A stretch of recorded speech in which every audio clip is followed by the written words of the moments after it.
Hello everybody and welcome to another Honkai live stream. Have a wonderful Wednesday. Hello Xnay. Hope you're having a great day. I'll be coming better soon to my live stream. And yeah, today, new starter update. This time I did remember to actually update my game beforehand. Okay, let's start the Robin Gamba immediately.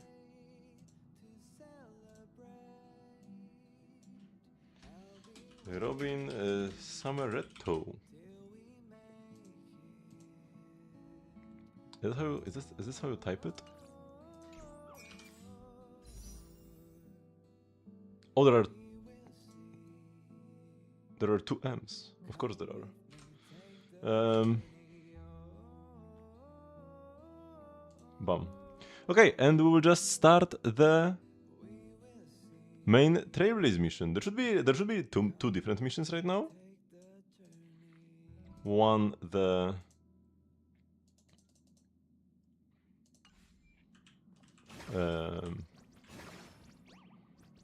main Trailblaze mission, and the other, yep, the continuance. But yeah, even the game itself says that this is like locked for now. You're supposed to do the Trailblaze mission first, even if it wasn't locked. I would still be doing the Trailblaze mission first. I mean, unless it was like locked the other way around. But yeah, I mean, that's not the case. Claim all here. We did by the VPS always. Let's just start. First with the recap. 絶滅大君鬼弱が正体を現し、その分身が二層楽園の各地に出現した。さらに鬼弱が堂々と幻月遊戯に加わったことで引き起こされた大きな混乱は、二層楽園を終末を迎えたような廃墟に変えてしまった。一方その頃、姫子は鬼弱によって連れ去られ、彼女の過去を表す絵の中にいた。鬼弱はその絵の中から未知の答えを探し出そうと目論んでいた。15年前の血塗られた遊戯の終わりに、姫子がどうやって風化の呪いから逃れたのか、そしてアッハがその時にどんな役回りだったのか、鬼弱はそれを知りたがっていた。姫子の過去が次第に明らかにされていく。姫子は彼女の願いを宿す現像種元子と共に列車のエンジンをかけ、空へ飛び立とうと奮闘していた。結局彼女たちはアッハからの褒美を受け取っていなかった。しかし幻月の裏に隠れた謎の影から贈り物をもらっていた。その贈り物とは姫子と元子の運命の交換だった。姫子と元子は約束を交わした。次に幻月が満ちるとき、列車は仲間と物語を乗せて帰ってくると。たとえ死ぬとしても、星空にもっと近い場所で死にたいという思いを胸に抱く姫子を乗せ、請求列車は再び空へと飛び立った。15年後、姫子は思い描いていた通りの自分になった。鬼弱と駆け引きをする中で、姫子は列車組にしか読み解けない暗号を残し、鬼弱の能力がどのようなものかを列車組に伝えた。鬼弱は可能性に干渉できる絶滅大君だった。鬼弱はアハトピアの現実というキャンバスに全てが滅びる終末を現像していた。鬼弱が作り出した無数の分身に対抗するため、高校は異例自輪天地明王を降臨させ、観測の力で鬼弱本体を縛った。しかし高校自身は存在と非存在の狭間をさまようことになってしまった。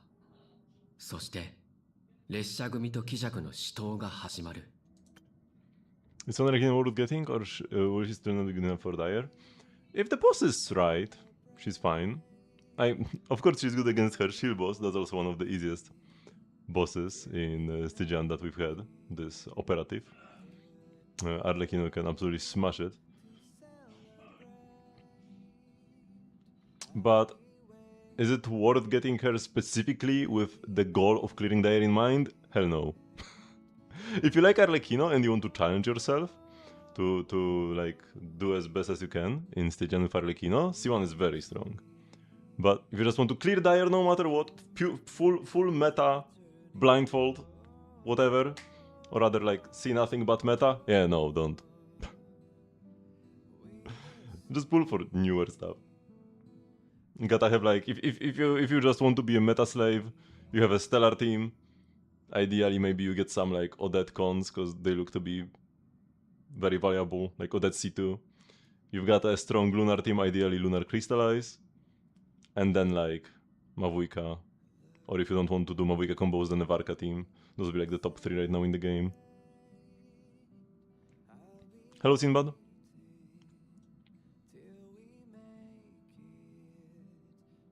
Although Arlecchino wouldn't be like a bad third choice either if you had a very strong team. Maybe with some Nicole cons or something. 戦闘中、ついに全力を出した絶滅大君を前に、列車組は苦戦を強いられる。姫子はナビゲーターとしての約束を果たすためにみんなの前に立ち、自らの犠牲で列車が脱出する可能性を守ろうとした。絶体絶命の瞬間、俺の強い願いが性格を起動させ、Ashbel is the character I'm most excited for this patch. More than Robin and Aventuring. 姫子を連れ戻し、開拓の道を一緒に歩んでもらうことを。性格は俺の大きな願いに応え、全てが取り返しのつかなくなる前まで時間を巻き戻し、戦況を覆した。そして列車組に励まされた姫子は、かつてない眼力と自信を持って今まで完成させられずにいた現像、メカ鎧、星を開くものを完成させた。鬼弱の計画はあと一歩のところで失敗に終わった。しかし鬼弱は敗北してなお傲慢に逃げ惑いと捨て台詞を吐いた。計画の成否にかかわらず長年の企みが果たされたからだ。長らく幻月遊戯によって封印されていた貪欲の抜け殻が今目覚めようとしている。Where to get enough for Columbina? If there is like Lunar Charge still was pretty rampant throughout the past year. So I would say that throughout the past year the Lunar team that was probably the most valuable to pull was Lunar Charged, but we're gonna be getting less and less Lunar Shield as we go, and more Stellar Shield. So if you just want to have a strong Lunar team, probably the best one to go would be Lunar Crystallize. So if you don't have Zibai and Lina yet, wait for them. That would be the meta slave play. But of course, pull with your heart, you know? If you really like Arlecchino, you want to like learn good combos on her and stuff, then C1 will allow her to still be relevant.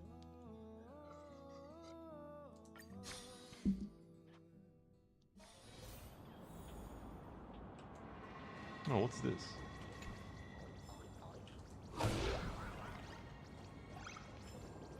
Oh, Zibai Premium, Zibai, Lina, Columbina, Iluga, C6. If Iluga is in C6, then C6 Goro is probably the play. But you really want C6 Iluga. But he will be on every Zibai banner, so you should be able to pick up some copies.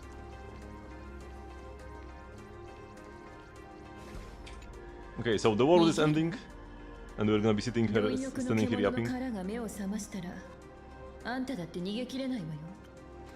mean, I just said what if you don't get C6. I said that if your Iluga is in C6, you probably want to play Goro. Or do you mean your Goro is in C6 either? Then probably a C2 plus Iluga. And if Iluga is in C2, then like Zhongli? And if you don't have Zhongli, then maybe like Sucrose just for the EM share? Sucrose is free, you cannot not have Sucrose.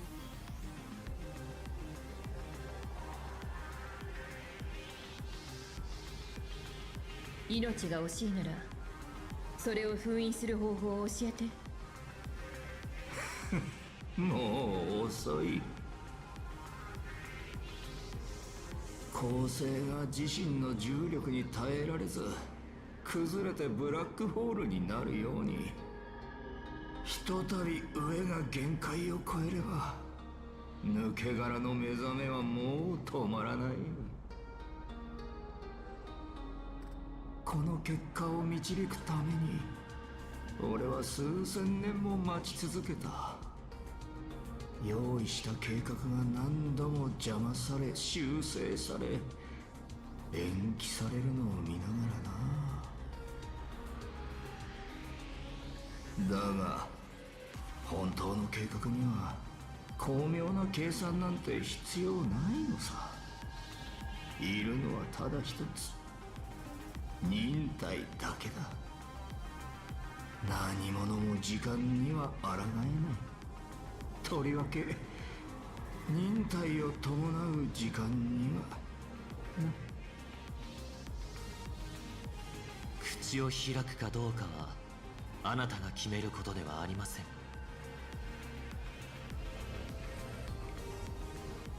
これは何という狂気。Sunny, are you okay? 彼は抜け殻の腹を満たすため自ら生贄になることを望んでいます。望んでるってのは言い過ぎかもな。もともとの計画通りなら生贄になるのは俺じゃなくあんたとあんた、そして全ての生越者、そのはずだった。 It's not the support for Jibai, yes. That's what she is. Mostly like a sub DPS, but she does have a good amount of shred as well that Jibai really likes. They are meant to be played together. You pull for Jibai, you pull for Lina. You pull for Lina, you pull for Jibai. It's just like all the other lunar teams. You've got Flincy Nefa, you've got Nefer Lauma, and you've got Jibai. And Lina. They are due for a rerun. But when exactly will they rerun them? We don't know. Maybe they will wait until Lunar New Year?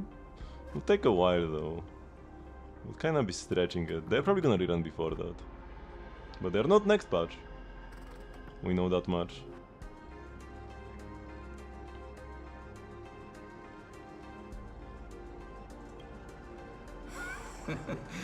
残念ながら運は俺に味方しなかった。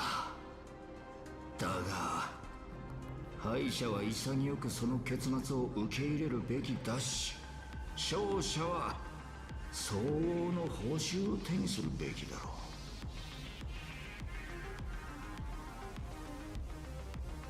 戦利品としてこいつを受け取ってくれ、若き七死人。元ナビゲーターからの証人の証みたいなもんだ。You probably 見 shouldn't せ take て it. やってくれ。あんたらが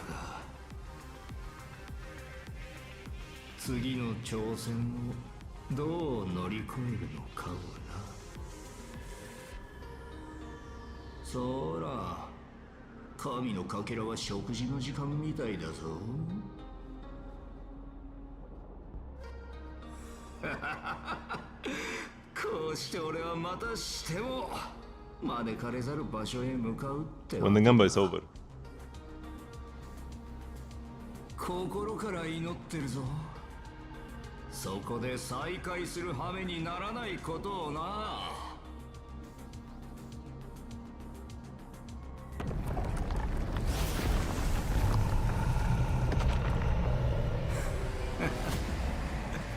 もう遅い。貪欲は目を覚ました。さあ逃げ惑え。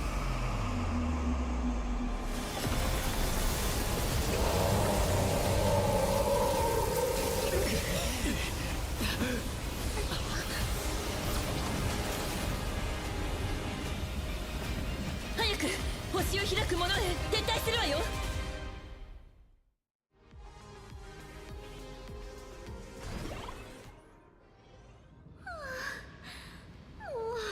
ようやくサイコロパスおじさんを倒せたのに息つく暇もないじゃん。貴弱は倒れたが、奴は終末の光景をこの世界にしっかりと刻みつけていった。それで次はどこに行って誰と戦えばいいの？何もしないってわけにはいかないでしょ。向かうべき方向は明確よ。ペルディード駅に向かいましょう。落ち着くんだなのか。七死人の役割は何も戦うことだけじゃない。絶望の中 Harry people, you can't yap in a situation like this. 強敵を打ち負かす以上に The tension feels so fake if they just stand here in the up. 今俺たちがすべきことはまさにそれなんだ。つまり抜け殻が目を覚ますのはもう避けようがない。今は残された時間で請求列車が一番得意なことをしましょう。私も皆様と同じ結論に至りました。 Please don't lag the game, like my internet. 指数関数的に上昇していることを検知しました。封印が完全に解けるのも時間の問題でしょう。 How much time do we have? That's the only thing that matters. 強さから推測した限りでは、二層楽園の奥深くに Oh, 8 hours? That's actually quite a lot. およそ8システム時間後には完全に封印を破 Oh り、 no, don't. 絵の世界を引き裂くことでしょう。その時、このアハトピアという星は目を覚ましたアイオーンの意外にとっての最初の食事にされてしまうのです。 No, this is replaying now. 貴 What? 弱は倒れたが、それで向かうべき方向。落ち着 Oh く no, this is a samsara. 抜け殻が目を覚ま私も皆様と同じ結論に至りました。抜け殻の活性指数は I could have chosen a different option. 推測した Whatever. 限りでは二層楽園の奥深く、そして12システム時間後には漆紺聖域全体が貪欲の獣による宴の場となっていることでしょう。列車は基地の移動手段の中で跳躍可能距離が最も長く最大の輸送力を有しています。皆様のために通路を確保しておくよう指示を出しておきました。急ぎペルリード駅へ向かい、避難民たちを乗せて二層楽園を離れてください。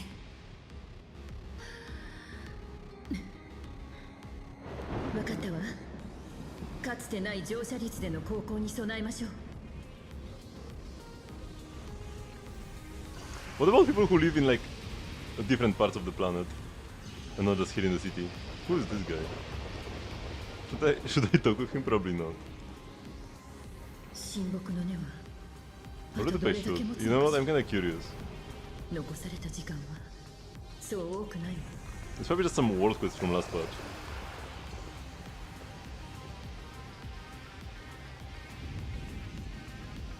Yeah, this is a world quest from last patch.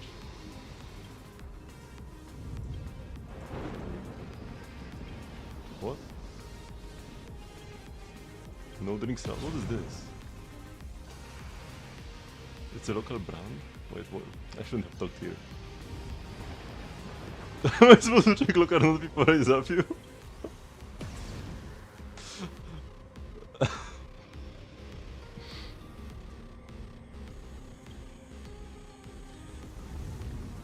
I haven't done any of the last patch quests. I should. No, she actually has great free-to-play weapon options. You can play Harbinger of Dawn or Flute of Espital. If you want investment into the team, you want to pick up the Constellation. Same for Linnea. Linnea got some great weapon options, especially now in 7.0. The Shenzhen Craftable is pretty good. You can also play Slingshot. And also the BP bow is amazing for Linnea. If you are a BP buyer, 列車の人よ。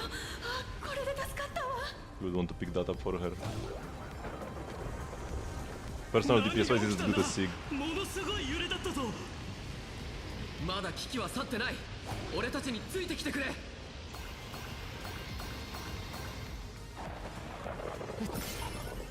ルディード駅まであと少し。お願いだからみんな無事でいて。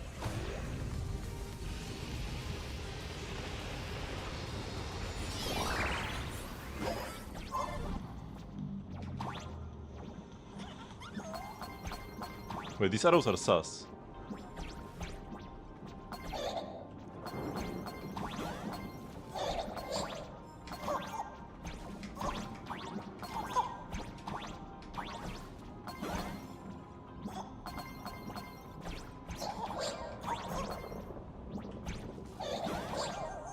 These arrows are very sus. Oh, I'm gonna get locked in here.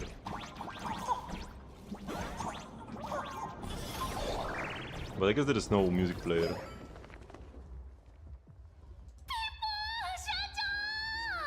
よかった。ここでタヌキたちと一緒に治安官を手伝って物資を運んだり、パニックにならないよう呼びかけたりしてたんだけど、君たちがここに戻ってこられるか気が気じゃなかったんだから。As bosses based on characters have their banners at versions? Yes. Most of the time. Sometimes the pairings are a bit weird, where the banner character isn't even necessarily the best character to play. For example, when Nefer had her rerun, I think it was, they ran the Baptiste, who was like, Dendro Hydro was like a good element combo against him, but she wasn't even the best. And like Skark that did perfectly fine against that as well. But yeah, usually the characters that are being... It's like, if a new character is coming out, it will almost always have a good boss for them, and then usually reruns as well. You can actually predict reruns. Ever since Stygian came out, we can predict what reruns will happen in the upcoming patch based on what bosses there are in Stygian. And for example, in the next patch, there is the Skark shield boss, the Cryo Natlan Automaton Secret Source Automaton Cryo guy. So we know that Skark is running 100%, because this will be the third time this boss appears, and previous 2 times have been on Skark banners.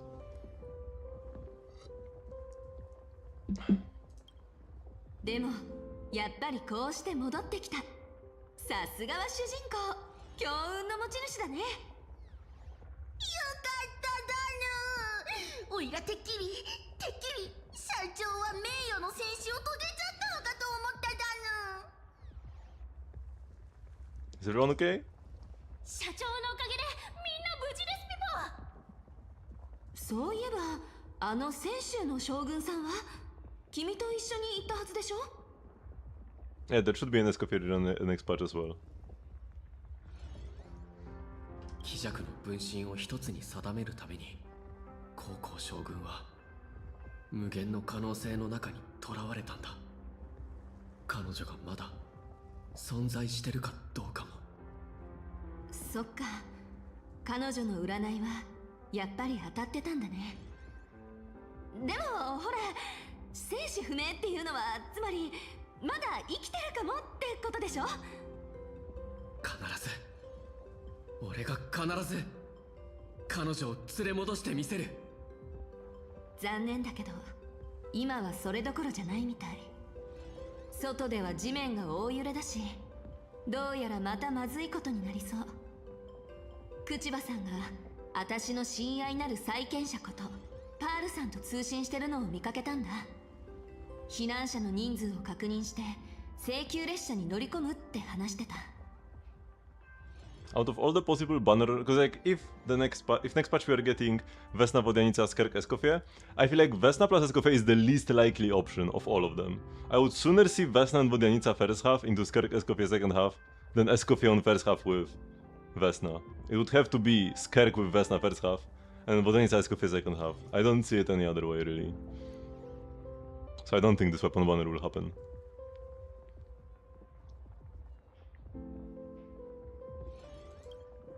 私もそっちを手伝いに行かないと。みんなが忙しい時に私一人だけフラフラしてるわけにもいかないからね。君も早く彼女たちと話してきなよ。 Didn't Skark just rerun same half of Escoffier? I mean, I don't remember how the Ras rerun was, but how does the Ras rerun matter?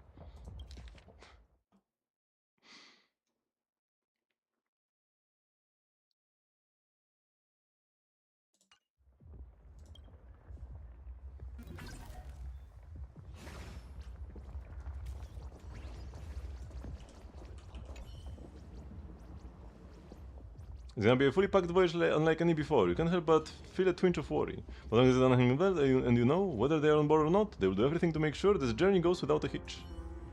Oh, they don't have any dialogue though.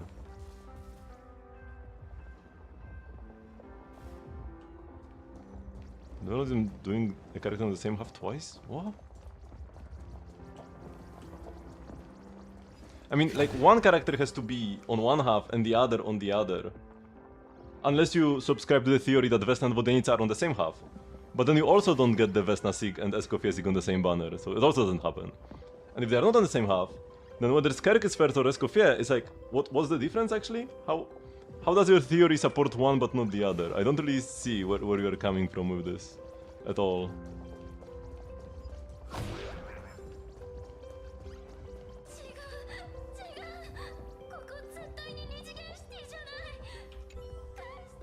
With one familiar face is safe and sound, March 7th and Sunday before, breathe a sigh of relief.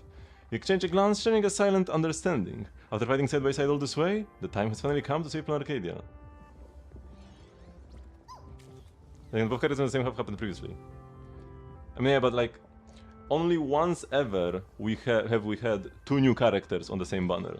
It was Mavujka and Citlali. Happened together in the first half. But it was like one time ever when we had two new characters on the same half.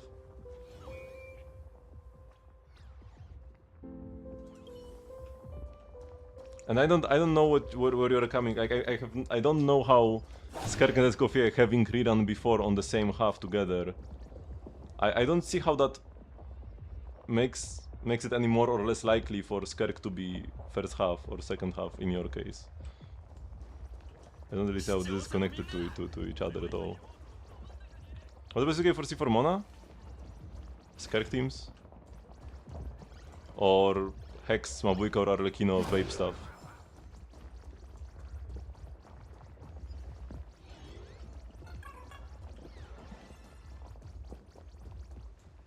パールさん、これらの情報を開示した上で、あなたは私とシナズさんに何を望んでいるのでしょうか。 You're saying both on the same half again together. But before you said Vesna Sig and Fork on the same weapon banner. Which would mean Vodyanica, or rather, sorry, it would mean Escoffier with Vesna. And then I was saying that I feel like this is the least likely combination of all of them. Of all the possible combinations. Which is Vesna with Vodyanica, Escoffier or Skerk, right? I feel like Vesna plus Escoffier is the least likely of the three. Because there are three possible banners we could have first half. Because Vesna is always first half. That is like guaranteed, right?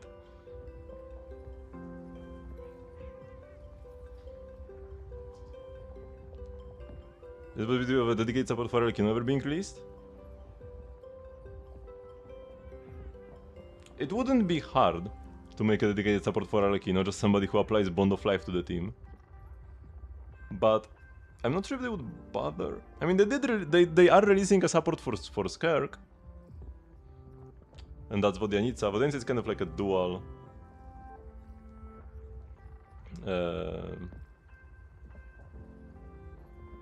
dual support for Stellar Swell and for Skerk for Freeze.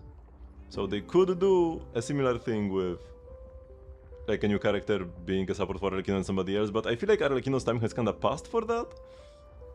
I feel like it's more likely that she would get buffed eventually in like 2 years or something than for her to get a new support. But maybe, I don't know. She's not weak. Like she's not weak enough to get buffed yet. She's still a top carry. And she has good constellations as well. So like instead of hoping that a support gets released for Arlecchino,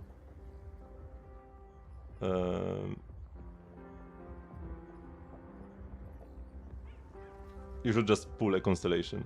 Because even if a new support for Arlecchino was released, it would probably be a similar increase to a constellation. Two characters on the same half came out together on same half again. I'm like 99% sure it has happened. We've had a lot of banners in Genshin's history. I don't remember, but like, it has to have happened before.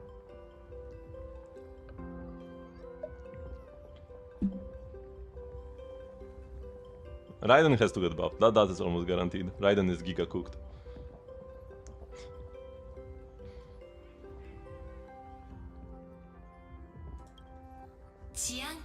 探偵のなすべきこと、二層楽園の安全の確保です。安全の確保だって？あの抜け殻にとってみれば僕たちなんて虫けらかそれ以下だ。勘弁してくれ。事態はとっくに治安官と探偵の仕事の範疇を超えてる。お二人の戦場はここではありません。私から請求列車に依頼してあなたたちを先制シティまで送ってもらいましょう。皆様、想定より3分早い到着、良い滑り出しですね。 He's running set of buffs? No, nothing real. Nothing actually with even a speck of reliability. People are just guessing. So you've got a plan? 面白い。それで何をさせようというのですか？陳情？抗議？偉大なるカンパニーにとっても私たちは虫けら以下の存在では。お二人に託した情報は長年の調査の末に得られたもの。暗号化もされていませんし、それを受け取る相手が必ずしもカンパニーの上層部である必要はありません。私からお願いすることは一つだけ。何としてもこの二層楽園の安全を確保してください。皆様はジェイドさんからの正体を覚えておいででしょうか。反壊滅同盟をめぐって先制シティでは7人の部長会議が開かれる運びとなっています。請求列車にはペルディード駅に集まった避難民たちを乗せ、その地へ向かっていただきたいのです。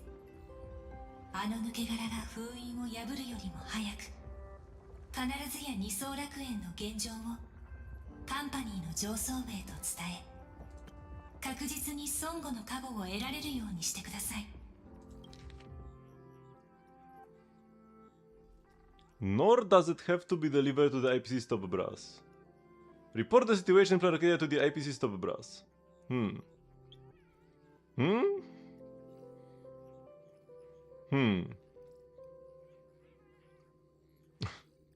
What is she yapping on about? I mean, those are just guesses. This is nothing more than guesses.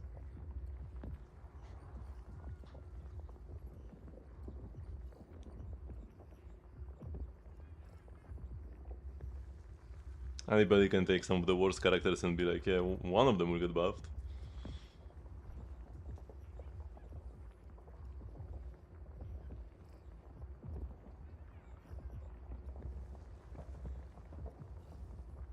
Preservation's protection? 琥珀の王は答えてくれるかな。琥珀の王はきっと見守ってくれることでしょう。12システム時間後、あの抜け殻はこの星系全体を飲み込むことになります。カンパニーの決断は孫悟の理念に対する解釈と実行であり、それは必然的にその重い視線を引き寄せることになります。であれば私たちがすべきなのは、カンパニーの下す決断が見捨てるのではなく、介入する方へ傾くようにすることです。クリフォトの見守る中、私はグラフィエ様と銀狼さんの協力を得て、絵の世界の儀式を再現し、抜け殻を封じ込め、その目覚めを遅らせるよう努めます。パールさんは列車に同行しないの？ええ、私に与えられた使命はこの地にあります。そうである以上は私の運命も二層楽園と共にあるべきでしょう。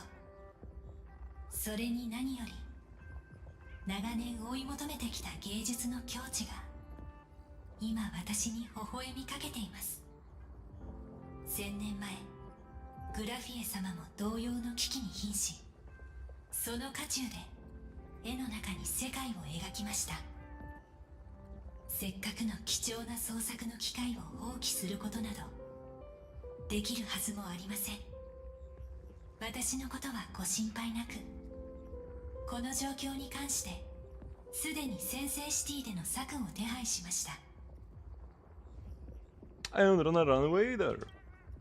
もちろん七死人たちがこれまでいかなる逆境に置かれようとも勇敢に立ち向かってきたことは承知しています。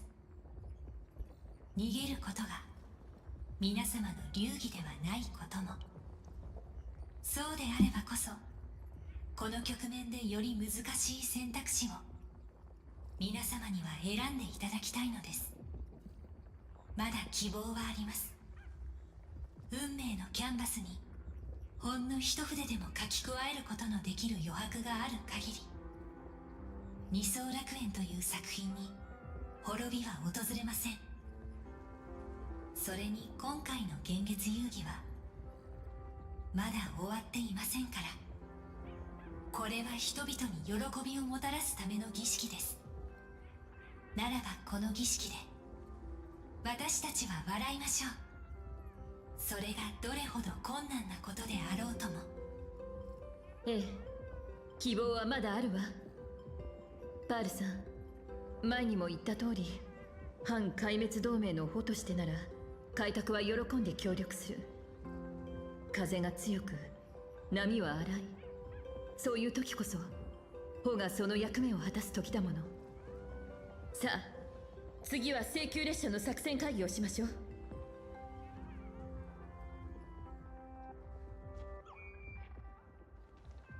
みんな、もう時間がないわ。ペルディード駅に集まった避難者の数は多い。一刻も早く彼らを列車へ誘導しないと。I think what Zella said about the Peril Kit leak today? No. Haven't seen any new Peril leaks today yet. みつきちゃん、サンデー、お願いできるかしら。オッケー、安心したよ。一人も置いてったりしないから。列車が出発した後、航路案内と車内での乗客へのフォローはあんたに任せるわ。Wait, what did you say, Himeka? How did it, Hiro? あんたはこれまでどんな時もうまくやってきたでしょ。今度は舵を握るのにも慣れていかないと。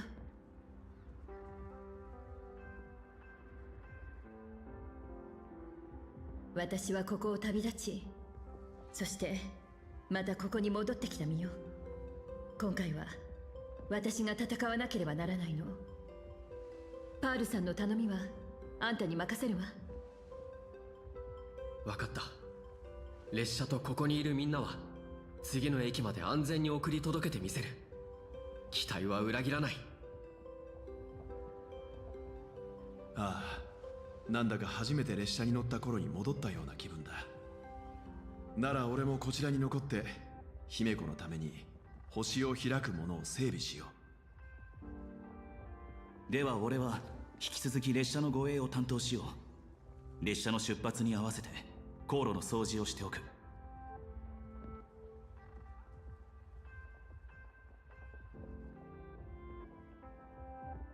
最後にサンデー、出発前にあんたに送りたいものがあるわ。Oh, he will get his thingy. Yeah.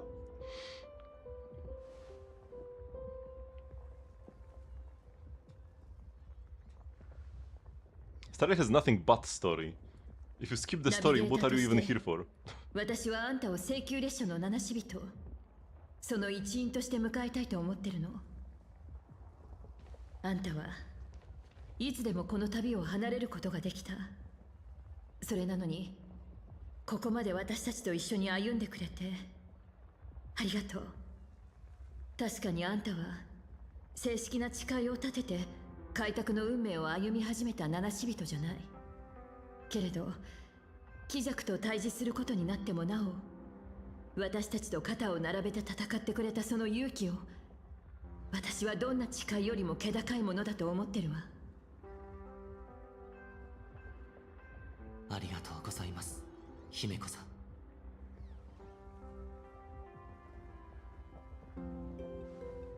この二層楽園は私が追い求めてきた楽園ではありませんでした。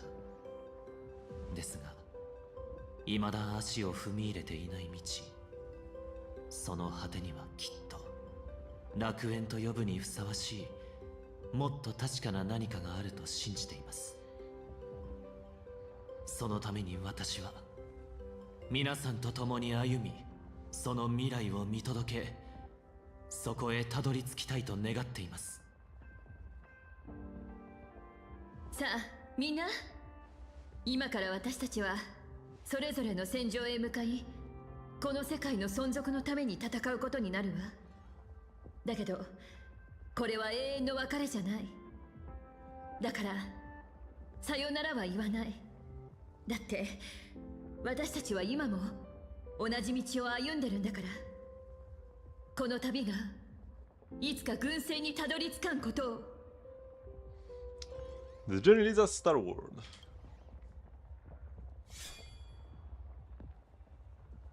先制シティでの役目を果たしたらすぐに戻ってくるからな。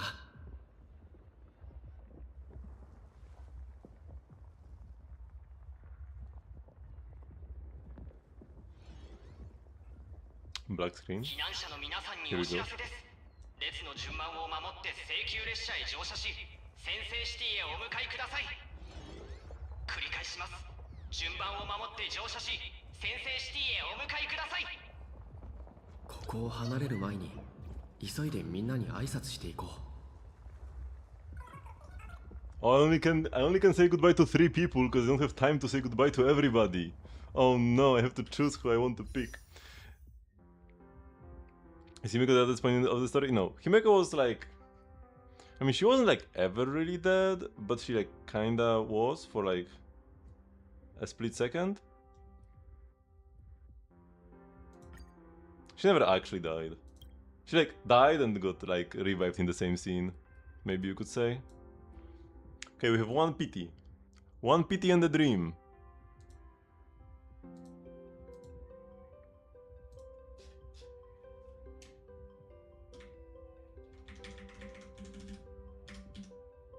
Was my last 50 win or loss? I don't even remember.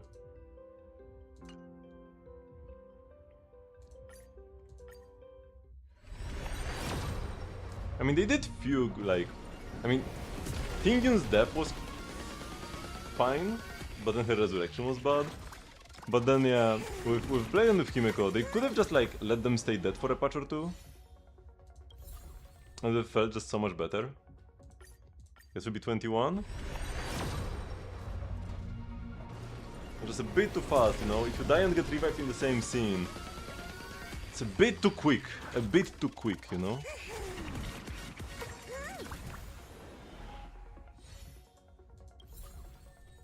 Another Tinta. That's a good sign. That's a good sign. 31.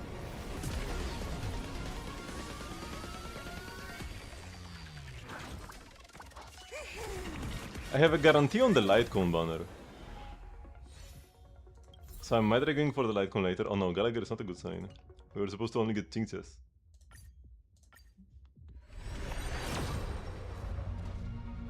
$41.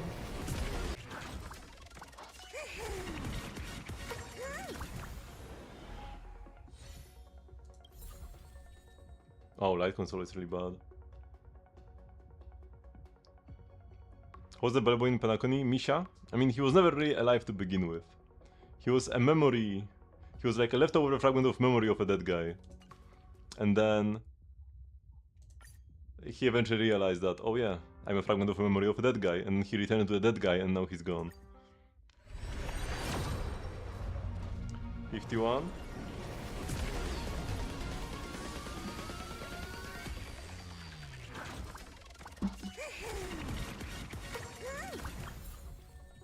No more Jinxes. Oh, okay. Emergency fund activated. 61, okay, this is not early at all.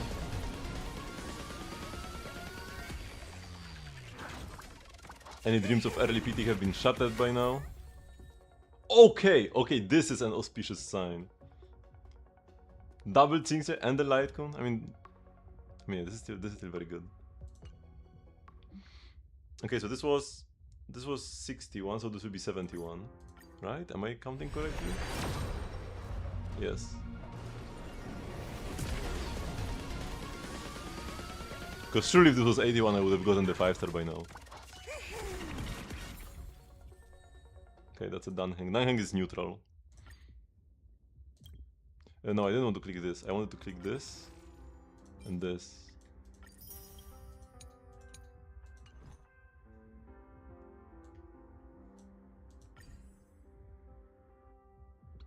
If it's a 50-50 loss, I'm hoping for Blade. Or Zella, actually. And surely Argenti gets buffed. Argenti is here because surely he gets buffed. 81 PT. Here we go.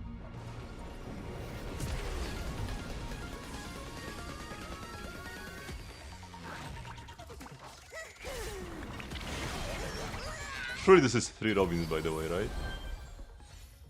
72? 73? 74? 75?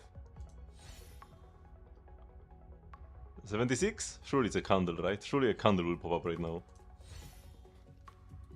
77? Yes! There are no characters, there are no standard characters that are remembrance, so the moment we saw the candle, we knew.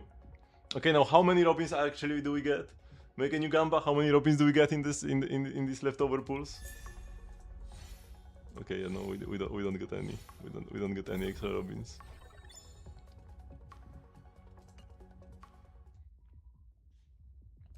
Easy clap.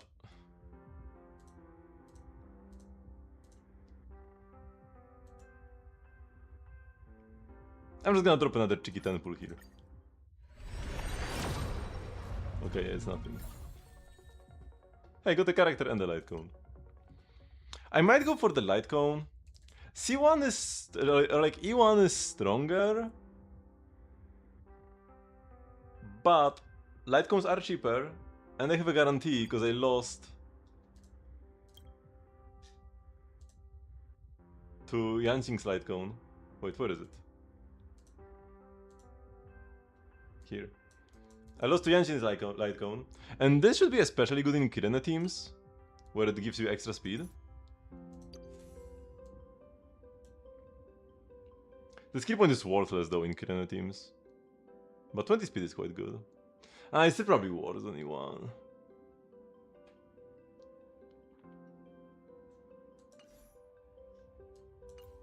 I'm not sure. I'm definitely getting Ashbear's light cone next half. This is also a very pretty light cone. Can I somehow see like the full art zoomed in? You can see the zoomed in version here. Squats? Wait, I didn't see squats. There are no squats. No, we were trying to... Oh, here we go. You were trying to scam me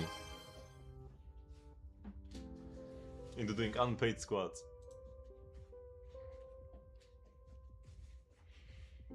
One, 2, 3, 4, and 5.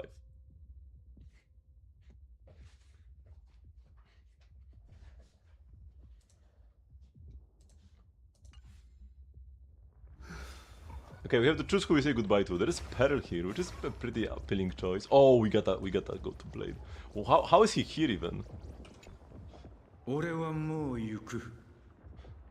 where are you off to? 銀狼はパールに約束した。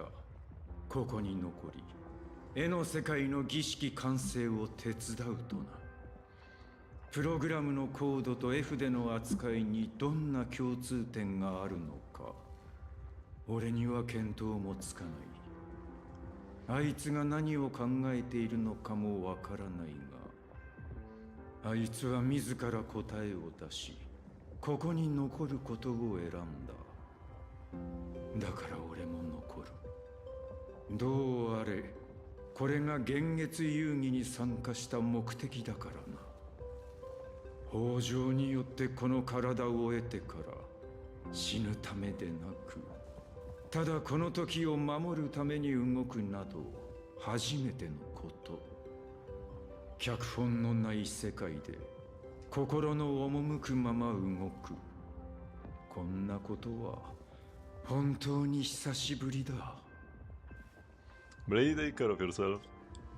お前もな。乗客のみんな注意せよ。請求列車の発車まであと10分。速やかに乗車するように。 I probably want to go to other. So wait, who else is there? What is this? Meowton is one of the choices? Bro, what? I'm gonna say goodbye to Meowton. Or to this loser. Yeah, bro. I'm gonna go Ashray. Ashray and either Peril or Nihilux.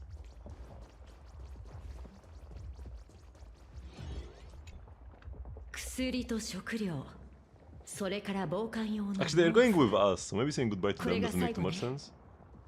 パールさんが言うには先制シティで避難者の受け入れをしてくれる人物がいるということだったけど、万全を期すためにもやはり緊急用の物資は持っていかないと。What's she sending you to Astropolis for? パールさんがこの世界の管理を引き継いだ時、市場開拓部と技術開発部は厄介な問題を残していった。彼女はこの数年間で集めた証拠の全てを僕たちに託し、カンパニーまで届けさせようとしてるのさ。この最終局面でまさか配達員の真似事をすることになるなんてな。これもまた巡回レンジャーにとっては通常業務の一環でしょう。悪事の証拠を弾丸とともに眼前に突きつけるのです。僕が知る限りのカンパニーの底を思えば、パールさんはまた厄介事をこっちに押し付けてきたってわけだ。この地での罪を裁くために世界をまたぐことになるなんて、さすがに職務範囲外じゃないかしら。でもその顔を見るに今回のことも甘い果実だと思っているんじゃない？皆さん、列車の準備は整いました。物資の運び込みと残る避難者の乗車を急いでください。一刻も早く出発しなくては。乗客のみんな注意せよ。請求列車の発車まであと5分。速やかに乗車するように。I am kinda, you know, I feel like Meowton is such a bad choice to say goodbye to that I might talk to Meowton.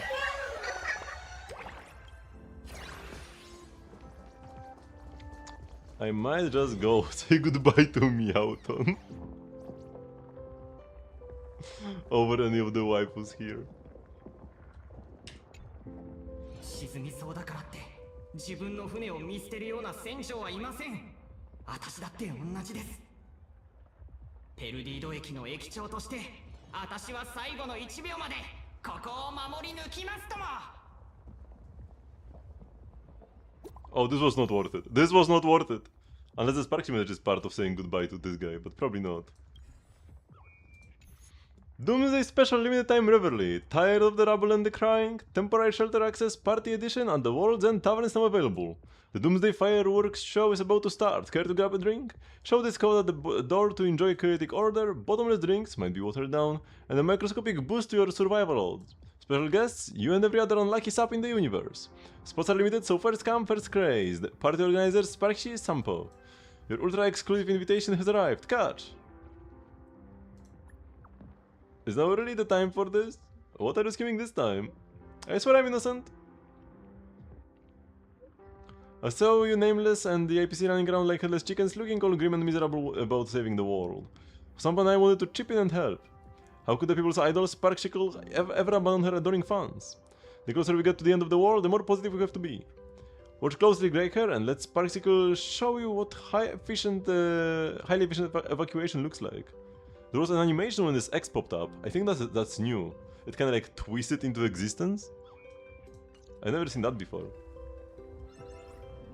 Once ago, two fools were strolling down the street at the world's end. パブを解放する？サイポちゃんってば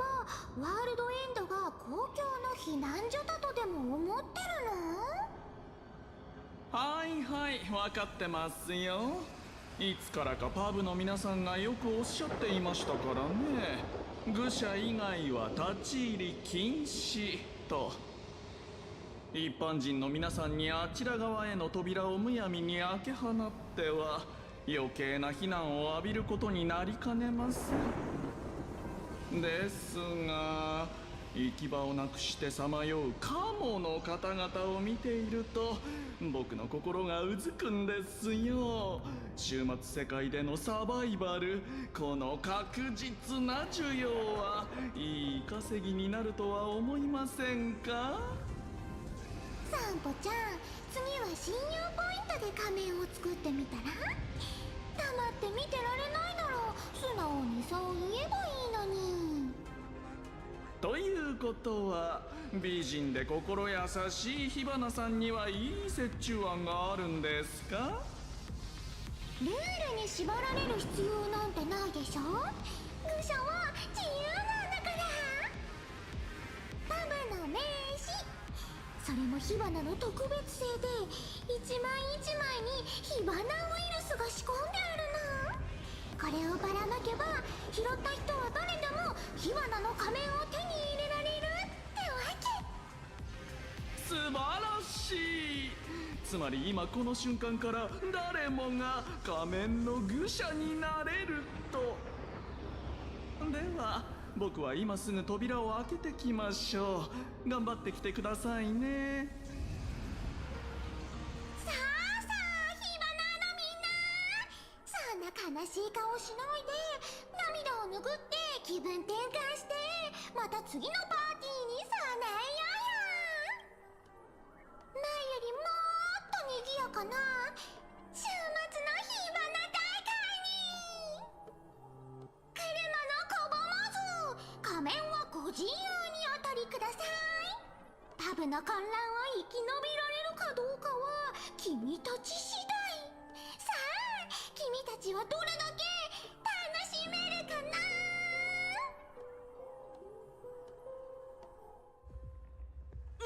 何よこいつら、また火花が忍び込んだの？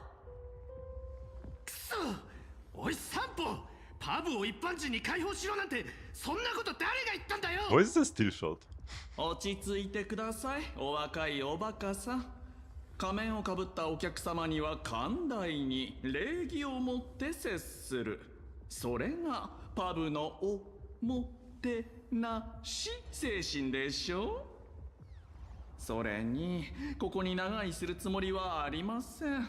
この散歩が彼らを安全な場所まで連れて行きますから。とは言ったものの、この週末観光ツアーの案内先はどこにするべきでしょうか。ルサか？あ、いえ、あそこの寒さは関節痛によくありません。スクリュー星、あそこのオームニックたちと来たら氷のように冷たいですし。おや、氷のようにですって？明暗です。皆さんしっかりついてきてくださいね。お一人様たったの10信用ポイントで快適で景色の素敵なところへご案内しましょう。ベロブルグ観光チーム結成です。仮面の愚者が頼りになることなんてあるんだな。俺も急がないと。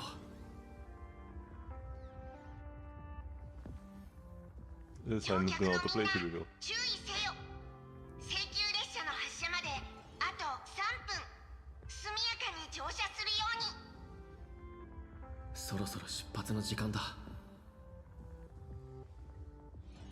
If I hold on a moment, can I talk with the others?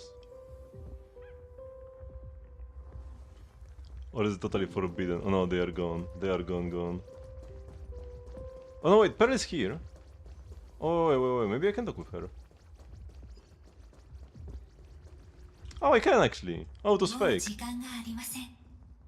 あな Or? たもお急ぎください。 Oh no. 列車がここを離れる時が来ました。どうやらあなたの Oh 心 no, に there is a はま dialogue. だ I thought she would 気 just tell me が no and goodbye.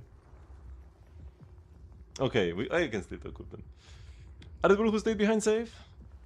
人の力ではあの抜け殻に抗うことは難しいでしょう。ですが二層楽園にはまだ何にも使われていない弾丸、安定した空間のかけらが数多く眠っているのです。これらの安全な空間を開放し、治安部隊に指示して住民たちを全力で移動させましょう。成功は確約できません。ですがこれだけは誓いましょう。私の持ち得る計算能力の全てを用い、手持ちのチップ全てをかけてでも彼らが生き延びられる可能性に手を伸ばすことを。 What's your next plan? グラフィエ様と銀狼さんとはすでに合意に達しました。私たちで境界線の再描画を試みるつもりです。気弱が消えた後に残された可能性の揺らぎと、まだ抜け殻の影響を受けていない楽園のあらゆる眼力ネットワークを利用して、この世界をさらに内側へ向けて織り込んでみようと考えています。高級的な避難所は作れませんし、もろく儚い防壁を1枚重ねるだけに過ぎませんが、それでもそうすることが1分でも多く時間を稼ぐことにつながるでしょ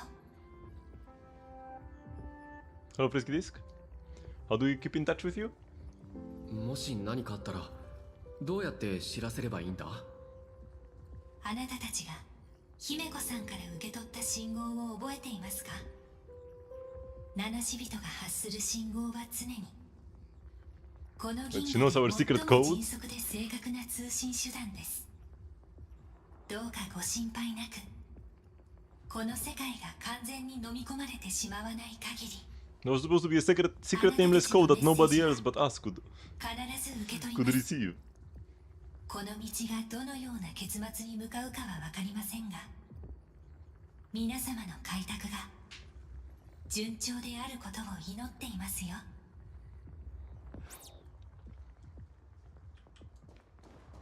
Yeah, so we can talk with the Grey Boy and then with Nihilux, and that will be everybody.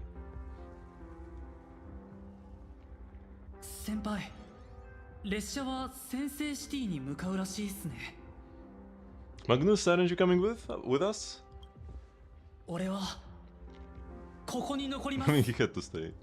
でも今の二層楽園はこれまでよりずっと危険だぞ。もちろん分かってるっす。俺はただヒーローを演じてるだけの役者で、先輩たちみたいな力なんてない。それでもカンパニーの治安部隊と一緒にここに残ってやれることはまだあるはず。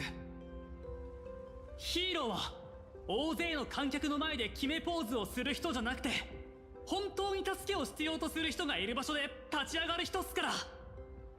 大した力にはなれないかもしれないっすけど、それでもメカ鎧を使って俺にできる限りのことをやるつもりです。だから先輩は安心して出発してください。俺は黎明グレーとしてみんなの前で災いに立ち向かわないと。 I put for Robin, yes. I do already have her. You better stay alive out there, you hear me? おっす。先輩たちも気をつけてくださいね。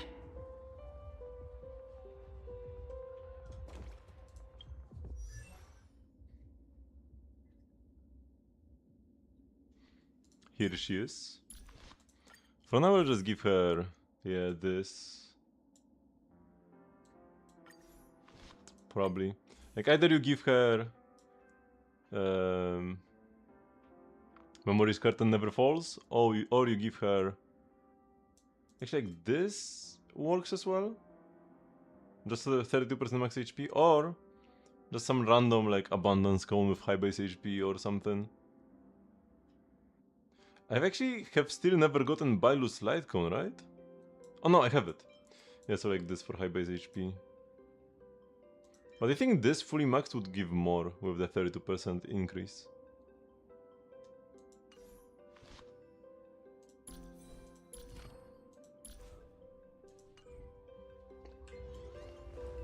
I'll probably just pull the 6 so I don't have to choose between cope and cope. だな、建造主に二層楽園から離れろだって。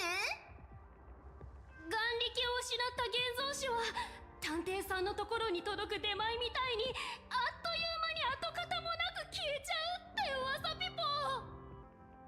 大丈夫、君たちは可愛いんだし、どこに行っても注目されて眼力も集まってくるって。まあとにかく死にはしないでしょ。本当かな。それにしたって僕は記者のはずなのに、いよいよ愛嬌を売って暮らすまで落ちぶれちゃうのの。 Isn't he Luke's gonna somehow make all the imaginary or the imaginary fine in the rest of the universe? Like I said, whether you should S2 or Jeopard light cone? Of course. There is no point in keeping 2. Even 1 is hardly useful. In all Hoyo games, in Genshin Star and Zenless, I have always combined all the copies of every weapon, light cone, W engine I got, whether it's 4 or 5 star, and I have never once regretted it.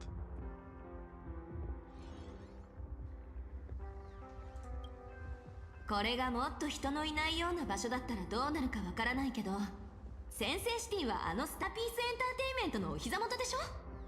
あそこは現像種にとって魚が水中に戻ったみたいに過ごしやすい場所のはずだよ。よかったな。時間がないからみんな早く乗って。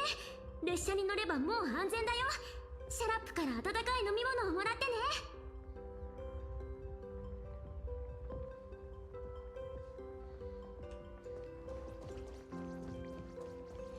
Blaze really was the best. Blaze, goodbye. Okay, this should have been everybody. そろそろ出発の時間だ。姫子、炭鉱、幼児ちゃん、頼んだぞ。なるべく早く戻ってきて手伝うからな。どんな障害が立ちはだかろうと、あらゆる手を尽くして必ず賛同を勝ち取る。孫悟を持ち帰って貪欲の脅威を取り除いてみせる。ええ、信じてるわ。俺たちのことは心配いらない。頼んだぞ。君がいい知らせを持って帰ってくるまで必ず持ちこたえてみせよう。It's like the 3-star rail poses. Hand on chest, hands crossed, and wave your hand in front. All the 3-star rail poses. Their entire repertoire is here. That's the one thing that Star Rail needs to work on. I thought they would improve by now when it comes to just like character animations when they are yapping like this. The story in Star Rail is pretty good. There are some interesting moments for sure, but Star Rail has the most yapping out of all the games, and yet it has the worst presentation for the yapping. And like by far, it's not even close how bad Star Rail is when it comes to characters just standing there yapping and doing 3 poses. You see all the 3 poses in the game at display here. Hands crossed, hand on chest, and Vel is just A posing right now, but he like waves his hand before in front. That's it. That's what they managed to do in over 3 years. It was better in 1.0 actually.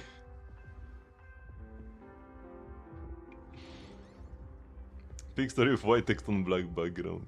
They sometimes switch it up and it's black text on white background.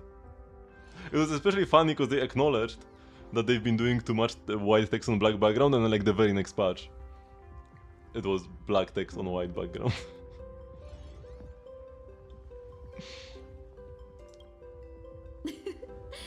どんなナビゲーターも生まれた時から終点の場所を知ってるわけじゃないわ。一人の七死人がまだたどり着いたことのない場所に目を向けた時、その人はもう自分自身を導くナビゲーターなの。さあ、出発の時間よ。各乗客は注意せよ。列車の発車まであと1分じゃ。 Set forth.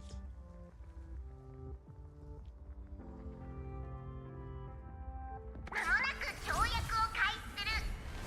間もなく跳躍を開始。 Normally this is what we hear in like X.0 version. I hope we get a cutscene for this. Okay, we do.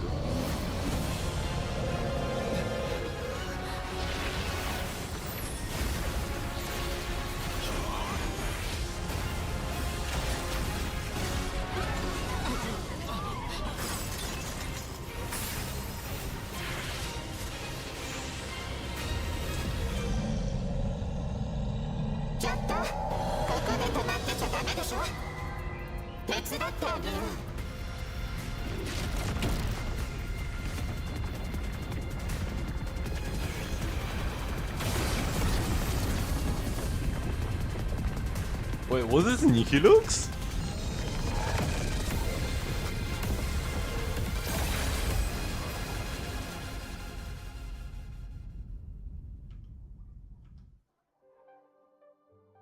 What is she?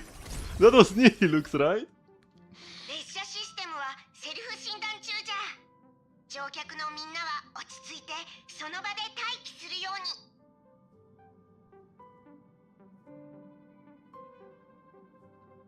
みんな大丈夫か？ The skin, man. Forgot about the mustache. Conductor, I'm glad to see you. 本当、もうダメかと思ったよ。その少々乗り物酔いは。乗り物酔いを感じられるだけ幸運じゃ。さっきは危うく出発できなくなるところだったからの。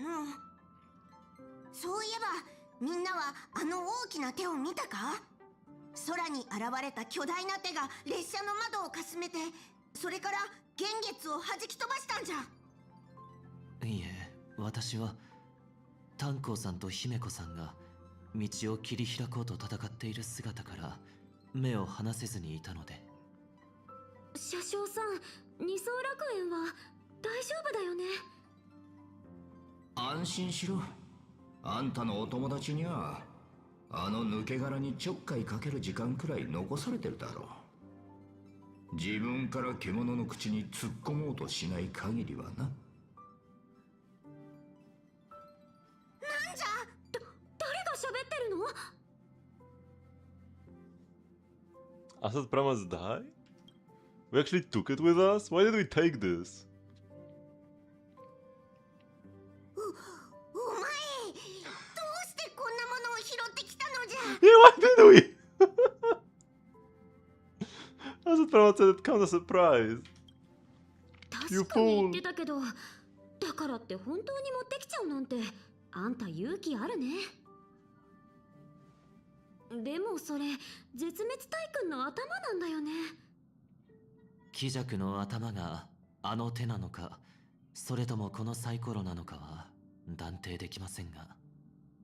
厄介事はもうたくさんじゃ。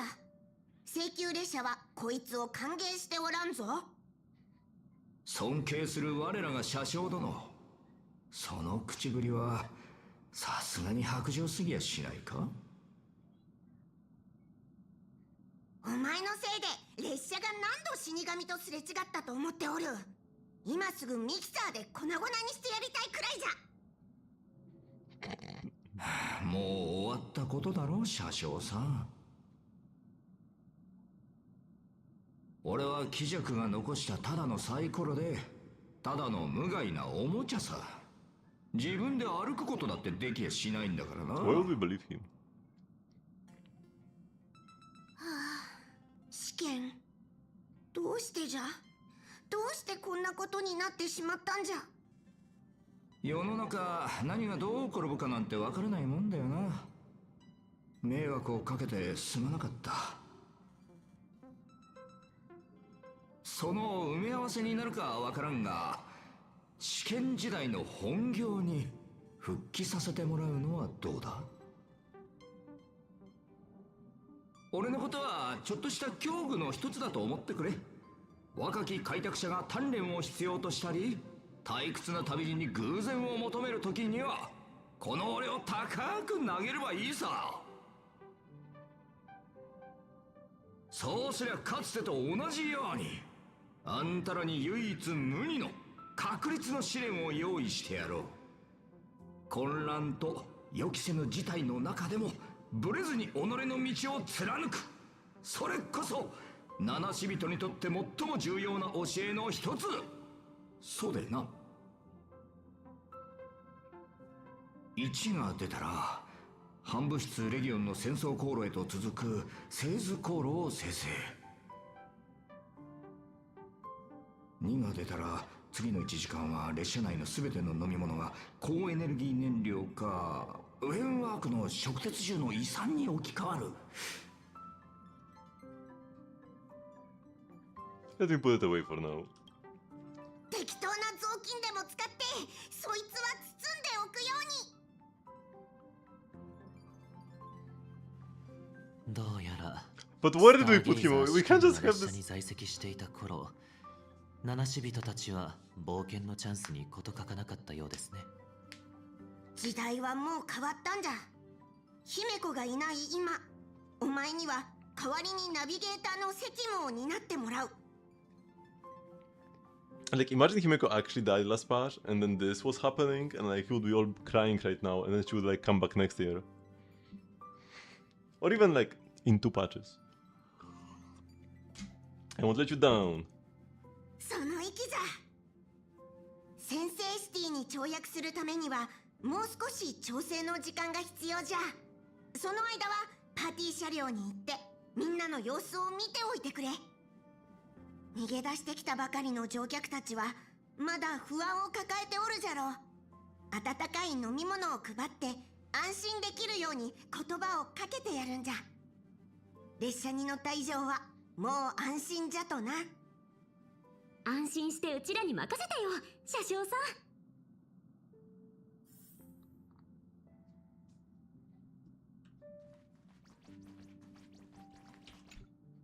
俺に何か用事か、ナビゲーター代理。So what was Icy like? はあ、昔の試験のことか。あいつは全員の意見を根気よく聞いて、目的地へ向かうことより旅そのものの方が大切だと信じるナビゲーターじゃった。あいつはいつも列車のためにあちこちの奇妙な世界へ続く道を見つけ出し、そして毎度のように最大級のトラブルに俺たちを巻き込んでおった。アキビリが運落した時、あれは列車にとって最も辛い時期でな。世紀は暗く、補給は絶え、多くのものが去った。そんな中でも試験は列車に残ったばかりか、ファルケン・アムンゼンのような頼もしい後輩まで育ててくれたんじゃ。そんなあいつがどうして今のようになってしまったのか。 What did we with that die anyway? それはあいつがナビゲーターになるよりも前から持ち歩いておった器物じゃ。あいつはそれをアッハの恵みでお手軽に可能性を操れるものだと言っておった。試験は航路を決めるとき、まず最初にそのサイコロを振るのを好んでおってな。そしてその度、俺たちには予想外の幸運や不運がもたらされたんじゃ。今もはっきり覚えておる。あいつのせいで列車は皇帝戦争時代から残る反遊騎軍の先兵たちの墓場に迷い込んだことがあった。あの時は危うくみんな揃って一巻の終わりになるところじゃった。幸いファルケンが大きい数字を出してくれて、辺りを徘徊しておった先兵の幽霊たちを停止させられたんじゃが、試験は厄運、七死人を玉にすなどと口癖のように言っておったが、それを聞くみんなの血圧もサイコロに合わせて上がったり下がったりしたものじゃ。あれはとんでもなく危険な代物じゃ。くれぐれも慎重に使うんじゃぞ。That's all. ついつい思い出話をしてしまった。俺も仕事に戻らんとな。お前も早くパーティー車両に行くんじゃぞ。みんながお前を必要としておるからな。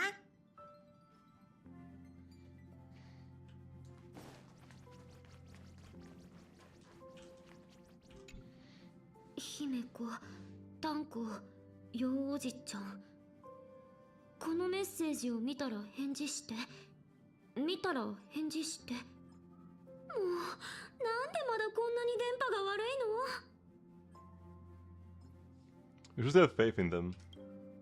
いつも見守ってくれてた姫子がいない。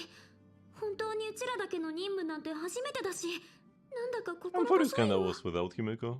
美月さん、頼りのないことが時に何よりも雄弁な頼りになることもあります。あちらの皆さんはきっと今も奮闘していることでしょう。分かってるけど、 No news is やっ good ぱり news. 考えちゃうんだもん。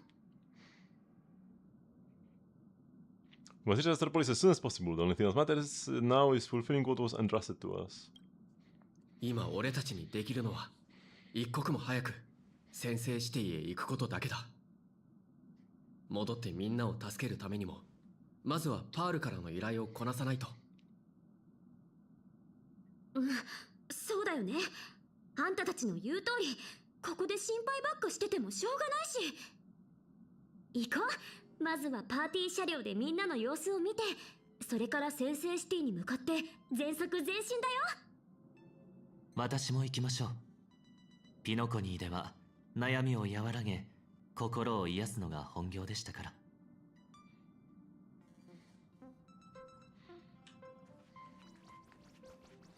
ナノ、サンデー、そろそろパーティー車両に行ってみんなの様子を見てこよう。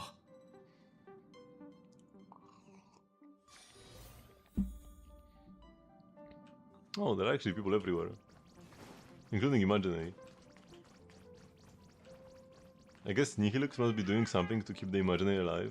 私たちの家がもうおしまいよ。先制して。 Oops, I want to kill ね them. えパパ、僕たちどこまで行くの？お外はもういいよ。お家に帰ってママに会いたい。もうすぐだ。もうすぐ家に帰れるからな。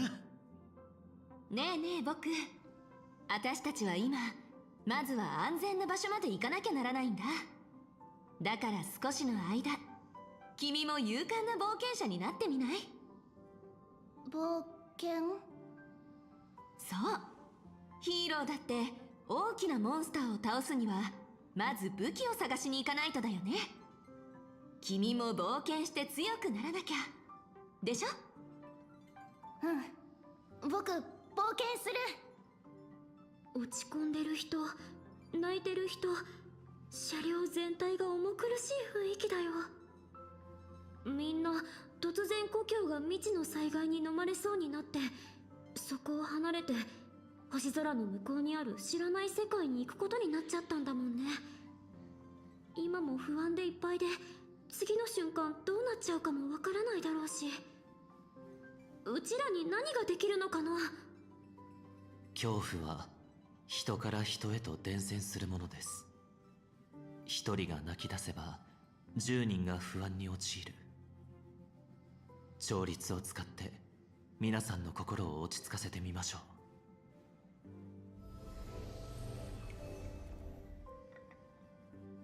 う。おや、彼らの感情が感じ取れませんね。はあ、二層楽園から離れてしまったせいで優越の仮面によってもたらされた力が消えてしまったのでしょうか。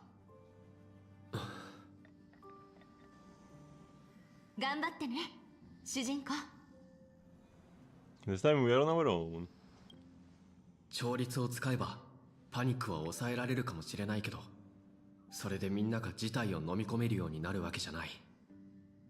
今の彼らに必要なのはずっと先の約束なんかじゃない。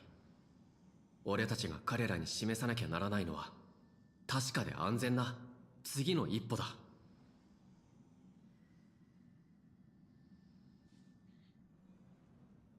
Is there worries about home? 皆さんの中に故郷に残された親族を心配し、突如として故郷を襲った災いを思って悲しむ気持ちがあることは理解しています。ですが二層楽園はまだ消えたわけではありません。列車の製図の上で皆さんの故郷は今も光を放っています。あの世界では今も多くの勇敢な人々が戦いを続けているのです。七死人、性格ハンター、仮面の愚者、そしてもちろんパールさんも。 The nameless? Sure. But the Starborn Hunters wanted criminals? The masked fools? This doesn't like inspire hope. And Madame Pearl and the capitalistic leader. I mean, yeah, I guess she would care. But the Starborn Hunters and masked fools definitely do not inspire confidence in me. でも地下からあんなのが出てきちゃって本当にどうにかなるの？ We'll pull through this. みんな聞いてくれ。請求列車は今しがた一人の絶滅大軍を撃破したばかりだ。そして今も二層楽園に残ってるのはそんな彼が最も信頼する仲間たちなのさ。私は彼らを信じています。この車両に集まった皆さんを信頼するのと同じように、彼らはこの世界を諦めていません。ですから私たちも決して恐れや絶望に負けてはならないのです。俺たちが無事に先制シティへ到着すれば、二層楽園の危機は銀河中の多くの勢力の目に留まる。そうなればこの星にもっと多くの救いの手が差し伸べられるはずだ。それこそがこの旅の意義なんだ。今この瞬間も戦い続けてるみんなのために希望の火種を届けよう。 You should have made these stars like go by, because like supposedly we are moving, right? I know that we are preparing for the next like warp jump, and maybe the warp jump is so much faster compared to moving normally that there is no point in moving at regular speed. But this kind of bothers me. I don't know that we're just like standing here in space, still not moving because the stars are like static. Is there fear of the future? それで俺たちが向かう先は安全なのか？突然故郷を離れて見知らぬ世界へ向かう。みんなにとってそれが不安なのはよくわかる。けど You don't even have a homeland. 俺たちが向かっている先制シティは危険な未開の地じゃない。スターピースカンパニーの重要な拠点の一つで、もちろん砲や避難施設も整備されてる。そこなら安全だし、一時的な家や生活物資も提供されるはずだ。そして二層楽園の危機が去ったらカンパニーがみんなを故郷へ送り返してくれる。本当かしら？いつもお高く泊まってるカンパニーの連中が私たちを家に入り込んだネズミみたいに追い払ったりしないって言えるの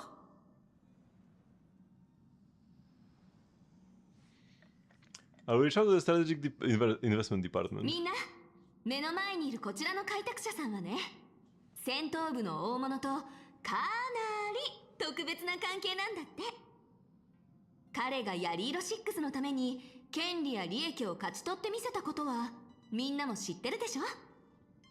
ジェイドさんと交渉するときはあんたが頼りだからね。先制シティ、そこなら聞いたことあるよ。きっと安全だと思う。開拓者の実力嘘じゃないよな。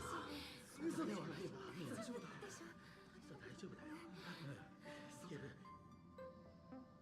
せめてこの子だけでも連れ出さないと。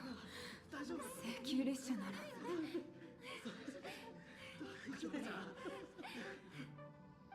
あんたなかなかやるじゃん。混乱の潮が引き、彼らの足元にも確かな足場となる岩礁ができたようですね。I think the three of us working in perfect sync. なかなか見事な演説でした。驚きましたよ。ともかく後のトラブルに対処するのは先制シティに着いてからにしましょう。乗客の諸君、調整が完了したぞ。列車は間もなく先制シティへ跳躍する。近くの席に座って安全に注意するように。あ、車掌さんの準備ができたみたい。うちらも座ろう。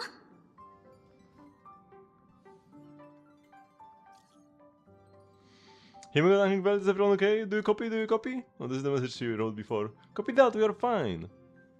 All good on our end. Danny, give yourselves too. Don't worry about us. We just fought off a wave of tentacle monsters that popped up from underground. Phew. That's do we really have to head to Astropolis? Don't get me wrong, it's just I'm kinda iffy about the APC. Could we maybe try asking the Shanji or Madame Herta's space station for help instead? The thoughts crossed my mind too. Distance-wise, the Shanji and Herta space station are both too far out of reach. Desperate times call for desperate means. Heading to Astropolis is still our best bet. But the bigger headache than the distance is that the Planarcadia falls under IPC's trade network. Under industrial trade rules, they've got first dips on handling it. If outsiders step in without clearance, we could be looking at a diplomatic and legal mess. So, yeah, no other way, huh? Yeah, navigation falls to you now. Rest assured, I've got this. I know you will, I have faith in you. Things are urgent, so we'll be back whatever call you make. So we'll back whatever call you make. エンジンは温まった。いつでも発射できるぞ。姫子、タンコ、ベルト、みんな頑張って無事でいてくれ。必ず戻ってくるからな。No matter what happens, it's time to depart.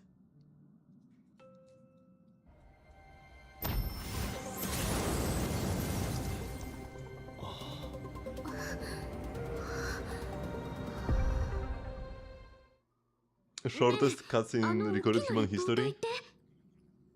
乗客のみんな注意せよ。跳躍は完了。無事に先制シティへ到着したぞ。We'll have to wait a year for Mavuika's rerun. Possibly. Archons do have priority when it comes to reruns. Maybe they could do a special banner for the anniversary with every Archon so far. Or something. I mean, it's an Archon, so it could happen. Or it could be faster than in a year. Is it didn't do her once, never got her? Once again, pull for whoever you like feel like pulling for. Mavuika is probably not the best pull meta-wise right now. I know that she's still strong and she like tops the rankings of strongest C6 R5 DPSs. But to actually reach those numbers, you need to be like super sweaty. The combos you need to do with Mavuika to actually clear Dire at like low-ish investment are very demanding, and even then you often need like C2R1 or some stacked teammates. So might as well pull more cons on like Zibai or Odette or upcoming characters and achieve the same results without having to pull off these combos. If you do like fighting games or like fast-paced action games, if you do want to be skill-checked in Genshin, then Mavuika is perfect. Mavuika would be the perfect character for you.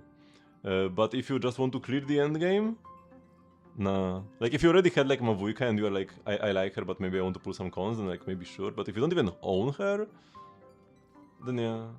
Meta-wise, I would advise against that. Against pulling her. Especially because you already own Arlecchino.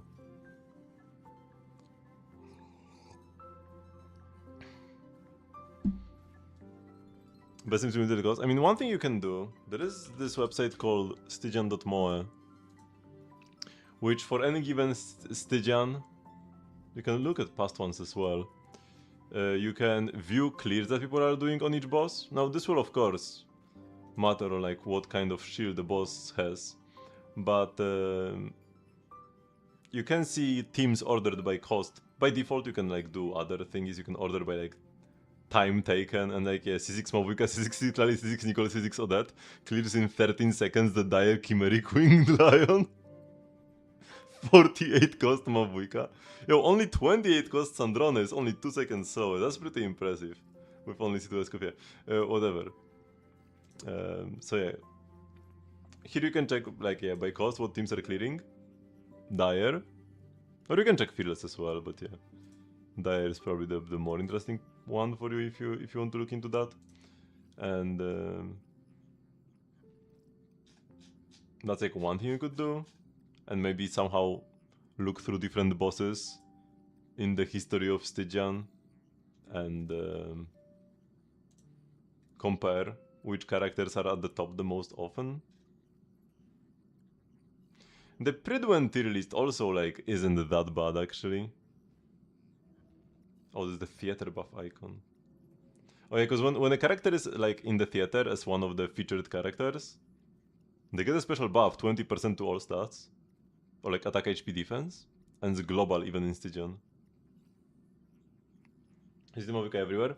And like, because the thing with Mavuka, like I said, lots of execution. Like there is a huge execution burden on her. You can watch the videos. I'm not gonna like, be playing them now here, but you can watch the videos because every clear here needs to have a video attached, and you will not even know what's happening by default. And Mavuka does have the benefit of having good 4 stars, but like if you don't have C6 Chevrus, if you don't have C6 Yansan, you are kinda cooked. Ororon is very optional, this could be replaced. But yeah. It is 3 cost, but it needs C6 Chevrus and needs C6 Yansan. So are these 0 cost? This just says how many limited pulls there are. Also this is R5 Serpent Spine, which is also scuffed. You get hit and you cannot do a clear like this as well. This is not a clear you could... This is not a clear you could do. This is not a clear I could do. This is not a clear almost anybody here could do. It's a Billy. Like, whenever you see the Billy icon, this means this is a clear you couldn't do, essentially. Especially if it's Mavuika or Skirk. Mavuika or Skirk are the 2 most fake characters. As in, like, you can't do these clears that people do with them. If you were to go to, like, the Chimeric Winged Lion, you probably also are gonna see some Skirk clears eventually. Oh yeah, this. C0 Skirk, C0 Furina, MC Escofia. Yeah, you can do this. It's not Billy actually, it's YouTube. So that's like, that's promising-ish. But yeah, you can do this. I can do this. Probably requires FPS uncapping as well. That's another thing, right? That's a whole other can of worms. Where sometimes these clears are only possible if you uncap your DPS and use macros. So, don't get baited by characters like Mavuika and Skirk. Unless, like I said, unless you are like big into action or fighting games, and you want to have like, and you want to click 100 buttons per second. I mean, it's not like 100, like oftentimes it's like a matter of timing as well and stuff, not just spamming buttons, but very precise inputs for 2 minutes straight. You get hit once, you lose the run.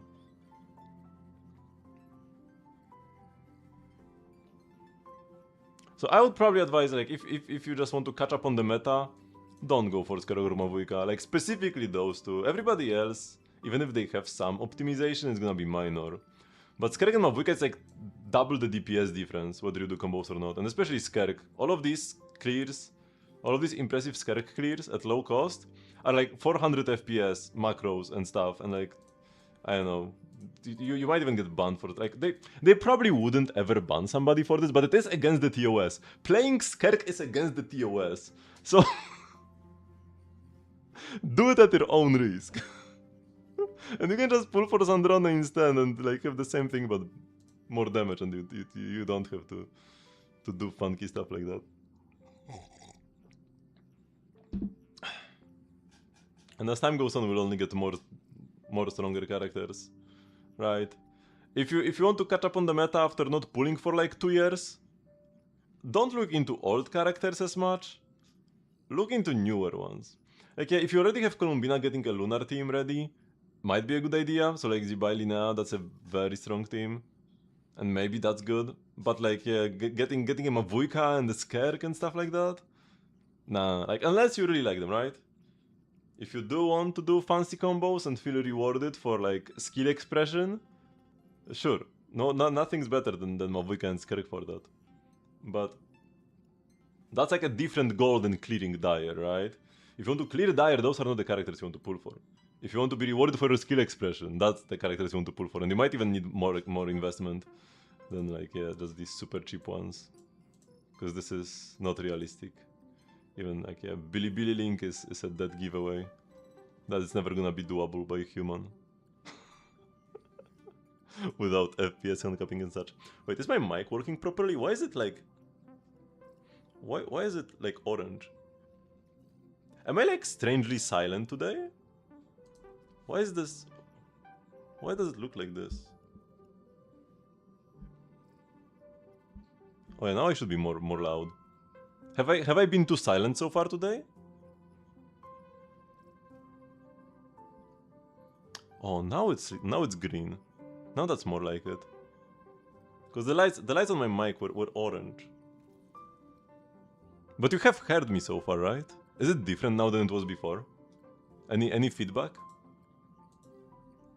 It should be better. Or at least not worse.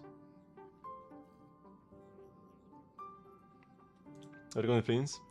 I mean, Fleens against non-Fleens shield is the weakest of the lunar DPSs. And oftentimes Zibai can clear better. Like even against the Fleens shield bosses, if you just put Zibai but with Inefa, it's gonna like clear better than Fleens. Or like as well as Fleens. And they also have way better vertical investment. Like Fleens has a good C1, and like Inefa stick is good, but then the rest is like, eh. But for Zibai, you get like C2 Zibai, C2 Lina, and like, whew, we're gonna be clearing in 60 seconds.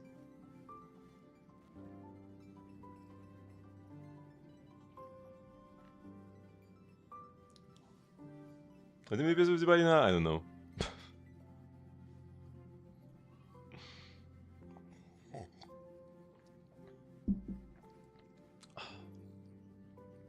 I mean, Zibai is pretty much still, I mean, I guess maybe Sandrone. It's like Sandrone versus Zibai for the strongest DPS in the game right now.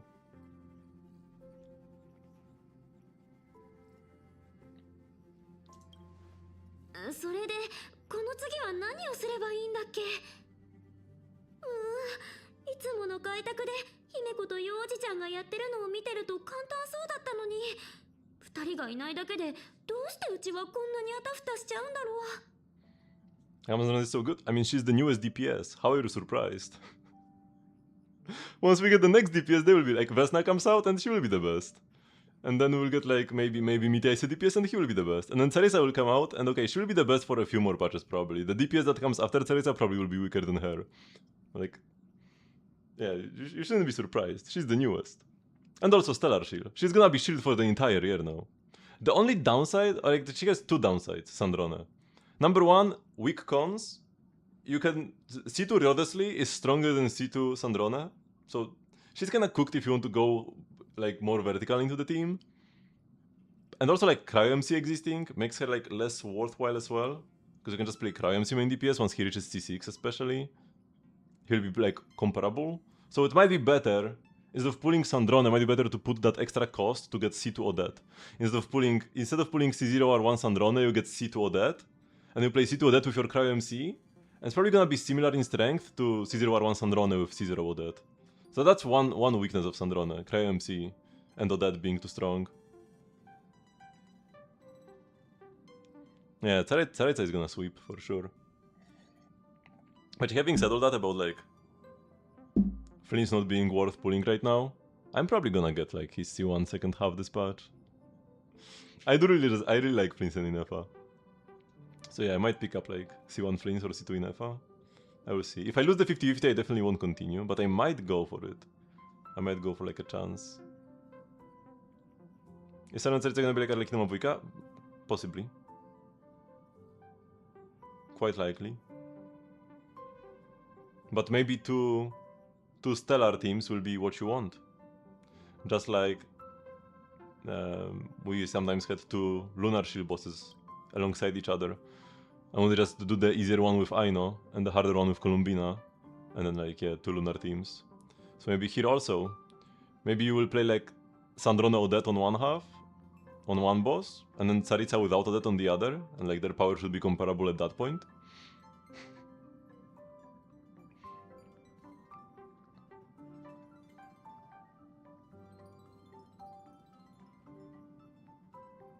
I would say Zibai still is. Even at C0, She's very strong. The Zibai and Lina have very good 4-star weapon options. Especially now, Lina got like at least 2 new good options in Sneznaya. Like both the craftable bow and the BP bow are like made for Lina for some reason. And yeah, they have very strong early cons. And like, you can't make 3 stellar teams. That's just gonna be impossible. 2 maybe. 1 is gonna be Scav though, but 3 you are not gonna make 3 stellar teams. You have to play something else.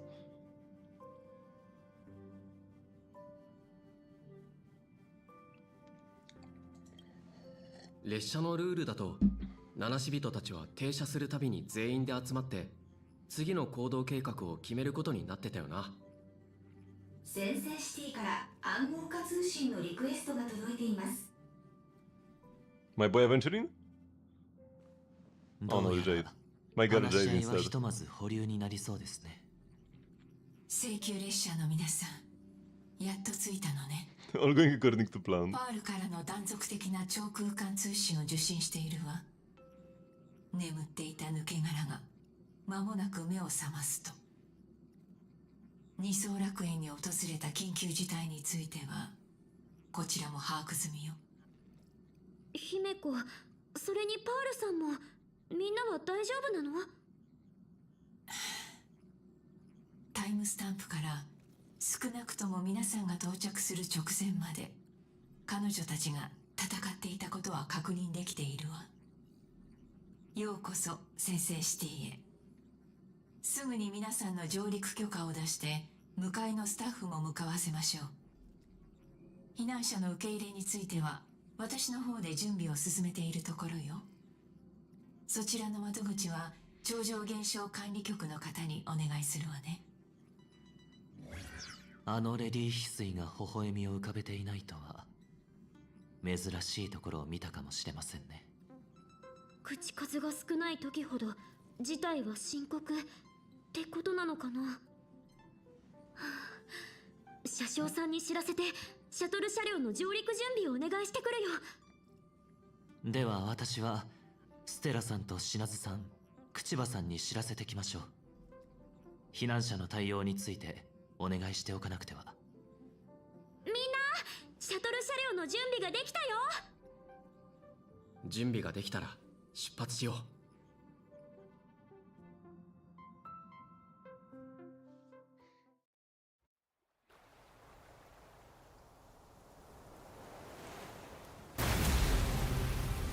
Where are we arriving from beneath the water?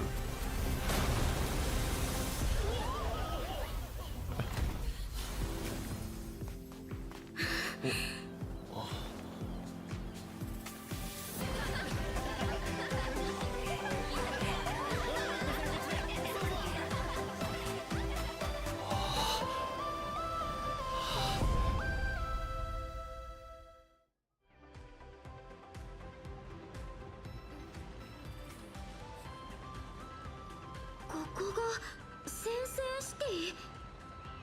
トランポリン、ビーチバレー、どこからともなく漂ってくるバーベキューの香りとリゾート感あふれる雰囲気。命からがら逃げ延びたばかりだというのに、突然このように平和で賑やかな光景を目の当たりにすることになるとは。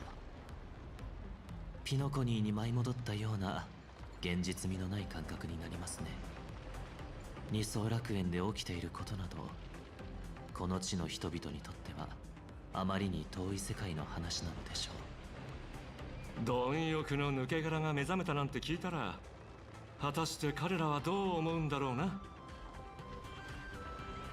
生成シティの人々について私の知る限りのことから考えれば、たとえその話を耳にしたところで彼らは何事もなかったかのようにサーフィンを楽しみ、コーヒーを味わい、レストランのテラス席で優雅な食事を続けるでしょうね。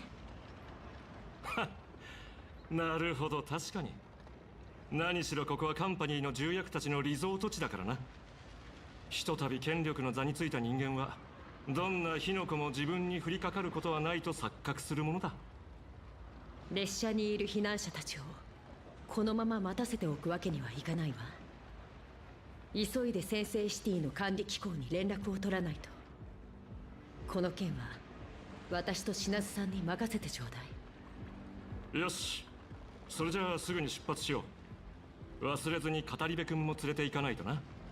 僕たち2人よりよほど頭の回転が早いんだから。待って、それなら私も連れてってよ。みんなが忙しい時に私だけ何もしないわけにはいかないって。ああ、僕たちのことは気にしなくていい。オタクはほら、そうそう、オタクの漫画はまだ連載中だろう。請求列車の電気作家として先制シティでも列車組の活躍は見逃せないんじゃないか。それはそうだけど、でもずっとただの歩くカメラだけやってるわけにもいかないでしょ。ステラ先生、その気持ちはわかるけれど、私と品津さんがこの後やることといえば先制シティの巨大な官僚組織を相手にした面倒な手続きばかりよ。この手の交渉や雑事はどうか私たちに任せて。あの二人なんか変だね。秘密の作戦でもあるのかな。ジェイドさんが向かいのスタッフを向かわせるって言ってたけど、どこだろう。おーいおーい、さっきからずっと手を振ってたのにまるで気づいてなかったのか。私だ、おなじみミスターフクロウだぞ。今の見たか。サーフボードみたいに車両が飛び出してきたぞ。 Why does he have a body? Why is he just an owl? Oh, I like how these look. They look old school. 力を合わせ行く先を照らして。どうして海にサメがいないんだ。マネージャー。どうだ、驚いただろう。フクロウ、なんであんたがここに。これまで数えきれないほど見てきたはずの一手請求。その収録スタジオがこの先制シティにあることは知らなかっただろう。今回このフクロウが山積みの仕事の合間を縫ってここまで来たのはジェイド様からのこんな一言があったからだ。請求列車と窮地の中である私にぜひとも君たちを出迎えてほしいと。彼女からはそれだけしか聞かせてもらえなかったんだが、一体どんな秘密があるんだ。これでも先制シティではそれなりに顔が利くんだ。少しくらい教えてくれても。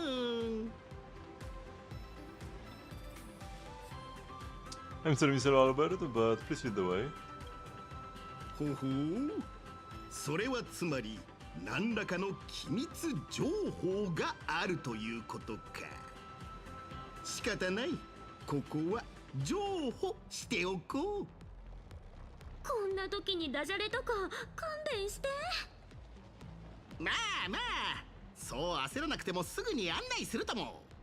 このケネス海浜公園を抜けるともう少し落ち着いて話せる場所があるんだ。ジェイド様はそこで君たちを待っているぞ。せっかくだ、道すがらこの千の星が集う町についても少し紹介しておこう。さあ出発だ。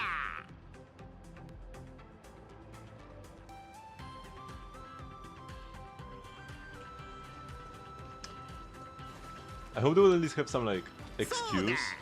ケネス海浜公園という名前の由来は知っているかな。正解はこちら。先制シティの管理者ケネス有田がここをデザインしたからだ。はいはい、うちらは観光に来たんじゃないから、そういうのはまた後でね。 Like they made proper owl people. So why does Albert have like a Intellitron body? There's like even some excuse at least. 私より反抗的なやつはいないだろう。 Feels weird. Somebody should call him out on that. Also, what are these doing here? やらない仕事が到着だ。あとはここを上がっていくだけでいいぞ。上のデッキでジェイド様が待っているはずだ。昼夜の道引きホテル。ジェイドさんがここを待ち合わせ場所に指定したの？なかなか隠れ家的な場所を選ぶんだね。ホース先生、ここに来たことあるの？実は前にしばらくここに住んでたことがあるんだ。知っての通り、漫画家としての私の最大の武器は外出取材と、いよいよ締め切り間際って時にあちこち駆け回ることだからね。インタビューのたびにあちこち駆け回っていろんなことを経験してきた君たちゲストのことが羨ましくなる。しかし残念ながら私は仕事という目に見えない鳥かごにとらわれていて、自由に旅をするわけにはいかないんだ。さて、ジェイド様に任された仕事はこれにて完了だ。名残惜しいが私はそろそろ収録に戻らなくては。そうだ開拓者、ここを離れる前にお願いしておきたいことがあったんだ。せっかくの先生シティ訪問だし、一手請求から君と仲間たちにインタビューの機会を設けてもらえないだろうか。If the opportunity comes up, I would love that. 本当か？よかった。では私はこれで失礼する。皆さんの会談がうまくいくよう祈っているぞ。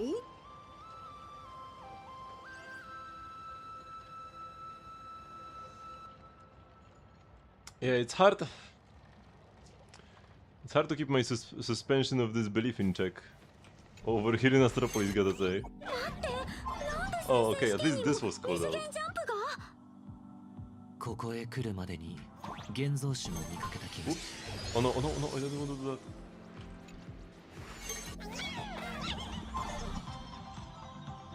Oh no, shoot, I wanted to actually hear what they had to say. Maybe Nihilux would have explained. And I exited by accident, I didn't get to hear the dialogue. After putting on the space up uniform, click and hold to take the Trailblaze to make the Trailblaze enter aiming mode. Release to sprint in the aim direction.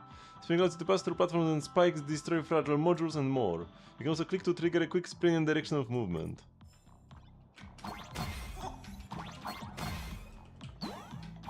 宇宙服にジェットパック？時代の波に乗ってるね。Didn't they say I can dash through spikes? Maybe I need to do a longer dash. Can it only be like this way? Okay, this worked.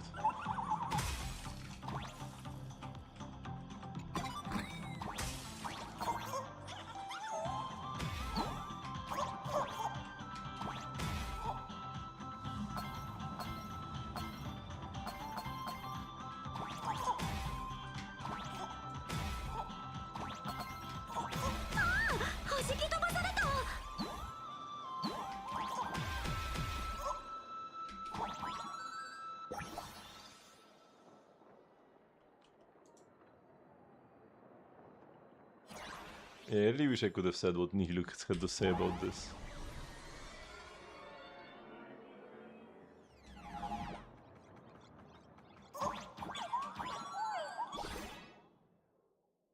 The upgraded space enters an invisible state during sprints, can knock back certain special objects, and recovers jump energy.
100%. I expected another chest here at the end, but there wasn't anything.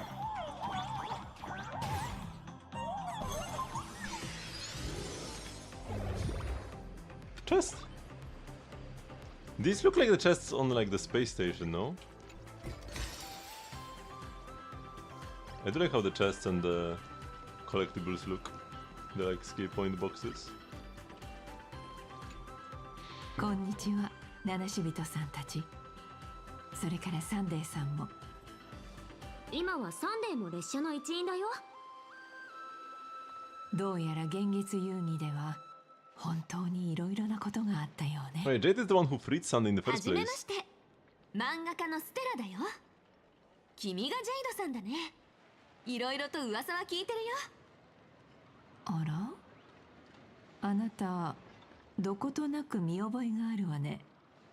どこかで会ったことはないかしら。ふっふっふ。そう感じるのも無理ないね。きっと君も私の傑作「晴天航路モフモフ号」を一度は読んだことがあるんじゃない？もしくは私のインタビュー映像を見たとか。はあ、誰かがこの慣れ慣れしいホース先生をどこかに連れてってくれないかな。Nobody モ wants. フモフ号。その名前は確かにパールから聞いたことがあるわ。けれどこれからここで話すことは漫画とは関係がないの。悪いけれど席を外してもらえるかしら。まあその通りなんだけどさ。これから話すことって二層楽園にも深く関わることでしょ。あそこは私の故郷でカンパニーの決定がその運命を左右することになる。なら私にだってその話を聞く権利はあるんじゃないかな。確かに私は長いことただの傍観者として筆を振るい他人の物語を記録してきた。でも今回は私の絵が家が今まさに崩れ落ちようとしているあの世界の中にあるの。After this speech. その運命が決まる瞬間くらいこの目で見届けさせてよ。ねえほら君からのお願いして。No, I can only say let her stay. Just ditch her.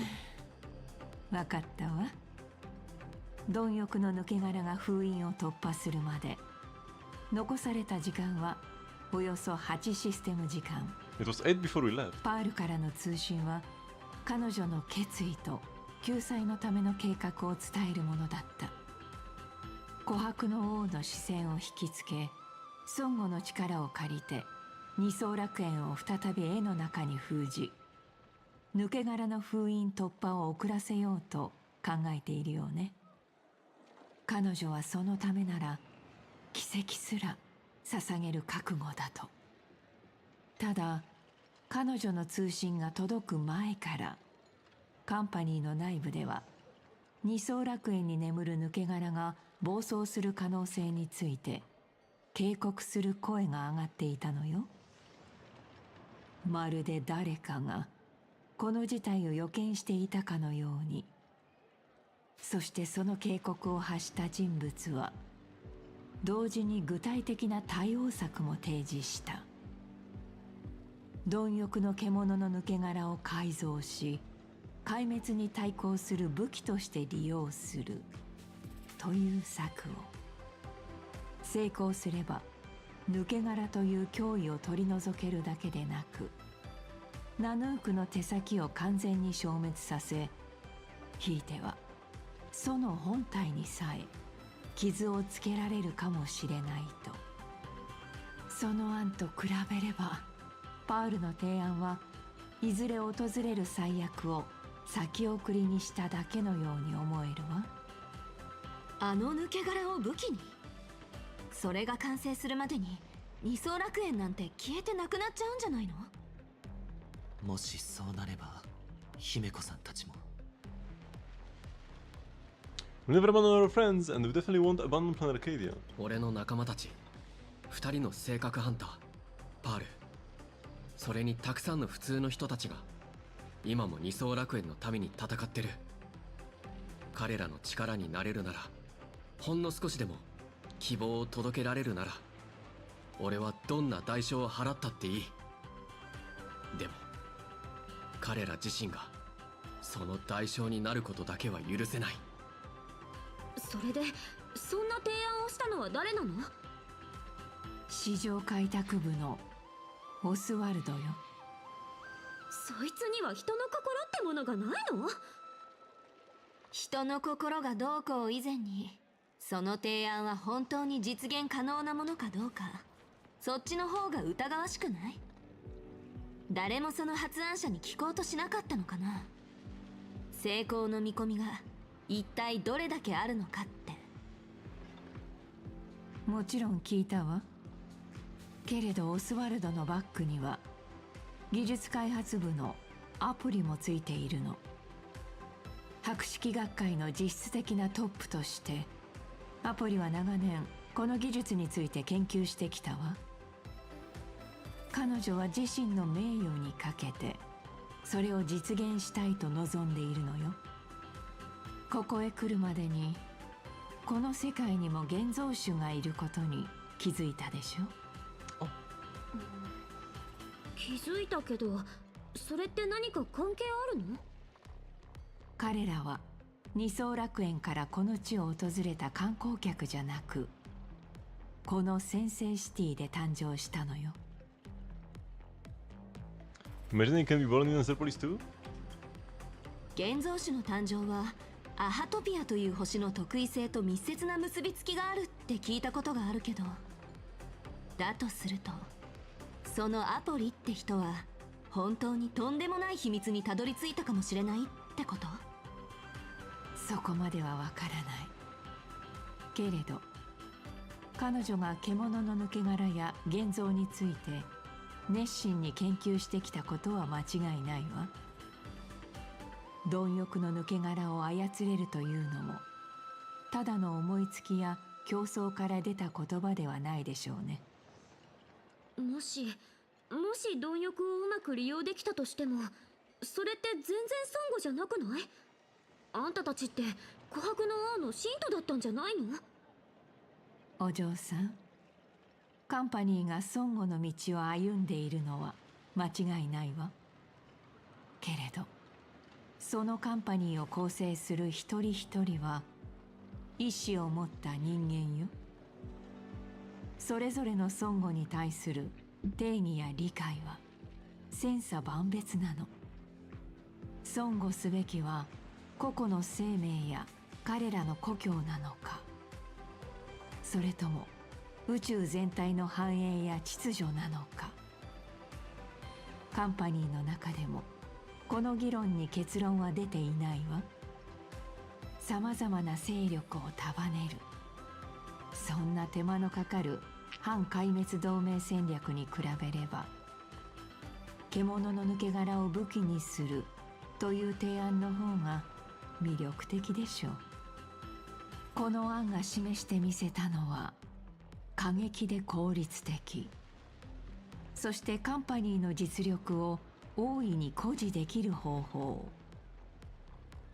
すでに滅んだアイオーンのかけらを操るという案は、壮大な物語に酔いしれる同僚たちの心を揺さぶるのに十分だったようね。確かに壮大かもしれないけど、私としてはそのアポリとオスワルドがナヌークよりもっと恐ろしい存在を生み出したりしないかってことの方が心配かな。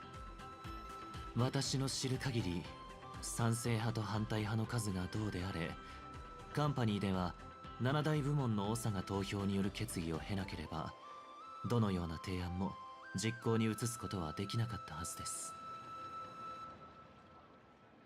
How many of them are on our side? 業務強化部のスカーアイ夫人、それと人材奨励部のザザードは味方につけたわ。ちょっと待って、その部門と責任者の名前今メモするから。The good memory is not much for a reliable pen. Even March 7th can follow. The department structure of the Internal Peace Corporation is far too complex, so I'll make a record in my little notebook first, just in case. First up, there's a faction opposing us, the ones pushing for weaponizing the husk. Head of the Marketing Development Department, Oswaldo Schneider, the primary architect behind the Voracity Husk weaponization program. Goes by the alias Chameleon. He and Diamond from the Strategic Investment Department have been bitter, entrenched rivals for ages. The less we interact with him, the better. And yeah, both Ashvale and Aventuring just want this guy dead. And Bootkill. Yeah, Bootkill especially. More so than the other two even. Am I praising my Robin? I'm pretty sure she's just gonna have a comfortable nest in my Evernight Kirena team. Either replacing, like most of the time probably replacing MC. Sometimes maybe replacing Hyacinth. But this is E1 Hyacinth, so probably not. And MC can finally be played with Evanesia. Because I've always had the issue. My number one most wanted character that I could never decide which team to put on has been MC. And now I can replace him in my Evernight Kirena team. I never pulled for Castoris. No global passives on this account. So yeah, I do have a free spot. I mean, not necessarily free. MC is really good in that team. And so is Hyacinth. But yeah, Robin is better than either.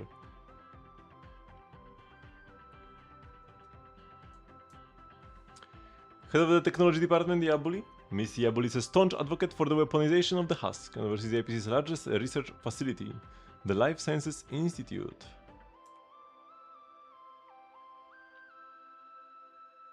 Head of the Building Material Logistics Department, Taravan Keen. Taravan oversees transportation and logistics within the APC. Shipping building materials to the Amber Lord is what he does. We don't know how Oswaldo bought him out. He also likes eating. Intriguing. This making my fist itch. These obscenely rich people are unbelievable.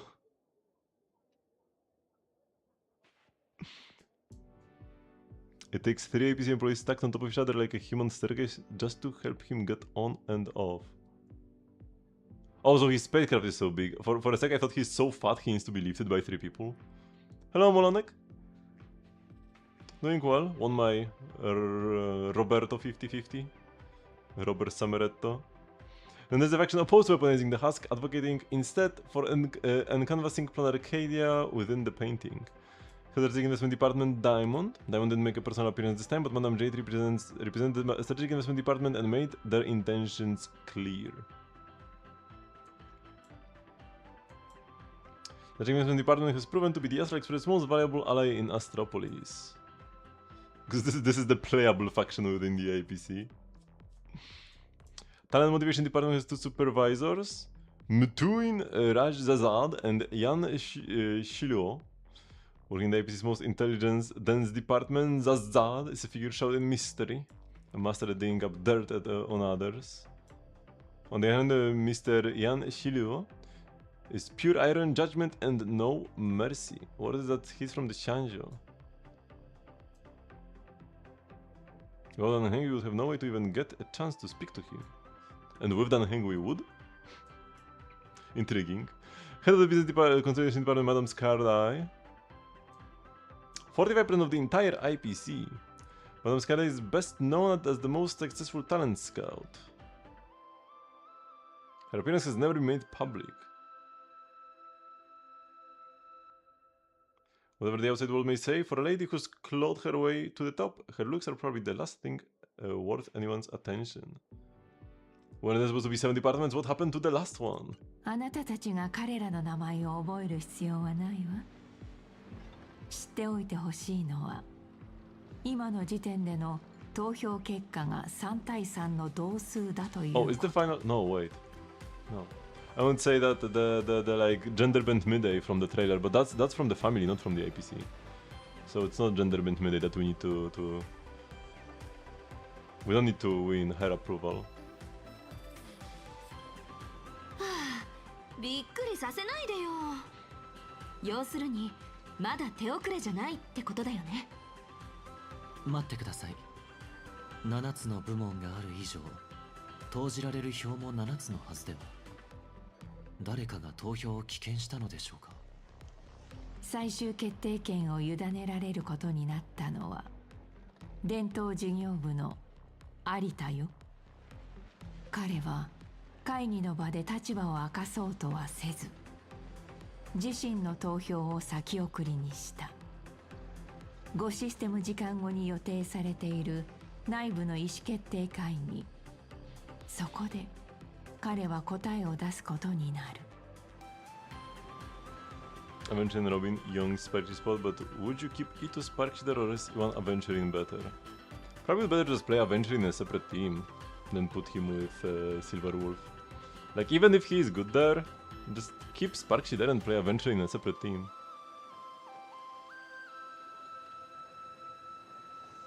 I would imagine that would be best. You don't only get him for Silver Wolf, then just don't pull for him. Because even if it is an upgrade, it will not be a big one. Don't waste your 4-cost Sparky. She's already plenty strong. Because if you were to pull, like, even if it is true that Aventurine at 2 cost is better than Sparky at 4, you still are paying like 2 additional pulls for a minor improvement, and the 4-cost Sparky will be rotting on your account then. Let's keep using Sparky. She's already very good at it too. 5システム時間後 We only have 8 until the world explodes anyways. 封印されるか、それとも抜け殻を武器にするための犠牲になるか、その結論が今から5時間後に出されるんだね。私たちはその会議までに投票先を迷っている有田さんを説得する必要があるのですね。その通り。 Just use some good old mind control. Where can we find him? 実のところ、彼は誰とも会おうとしていない。カンパニー内部のロビーストなんて論外でしょうね。有田は7人の部長たちの中でも最も経験豊富で、そして最も影の薄い大物よ。重要な意思決定の場に現れる時を除いて、彼のスケジュールが外部に漏れることは一切ない。Oh, kind of cool saying in Japanese I haven't heard before. There's like he keeps a low profile. In Japanese it was his shadow is thin.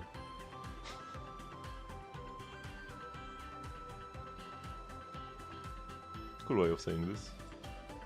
彼のような人物は舞台の上で部下と論戦を交わして納得させるより、舞台の裏で全ての決定を済ませたがるものよ。では請求列車の七死人からの面会依頼であれば多少は希望があるでしょうか。可能性が高いとは言えないけれど、試してみる価値はあるでしょうね。外勤のスタッフを数名派遣して彼の足取りを調べさせているわ。きっとすぐに誰かが手がかりを見つけてくれるはずよ。I won't let things get to that point.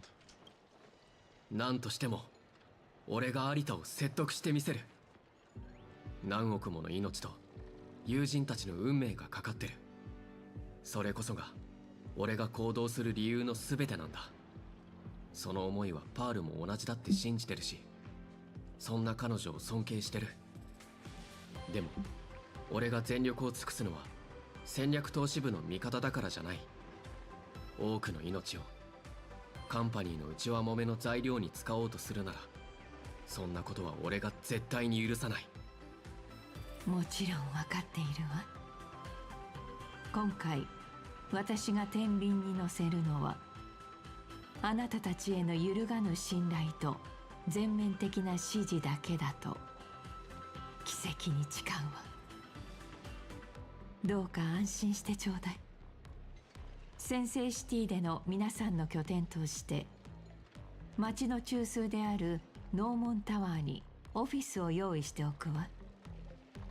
今後のことはそこでまた話し合いましょう。それではここで失礼するわね。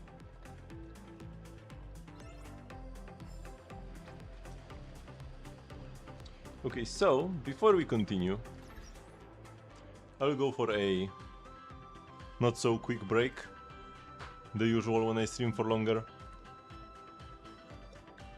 I'll go eat something, grab some tea, and then I'll be back, hopefully completing the story today. I feel like this story shouldn't be too long because there is another continuance in the same patch as well, right?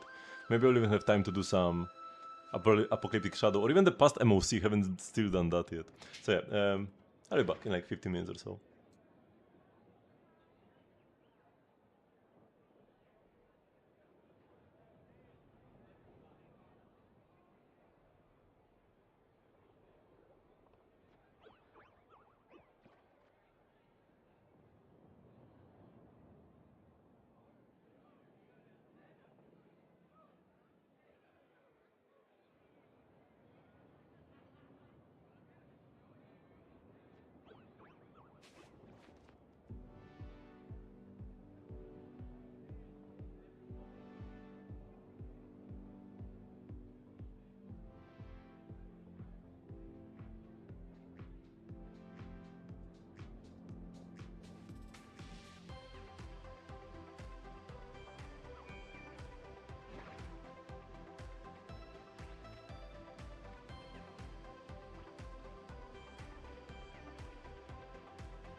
Hello, hello. Hello, Sadistic. I want to have a great day.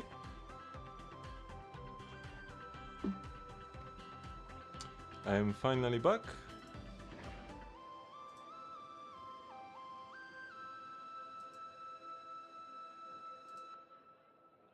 Okay.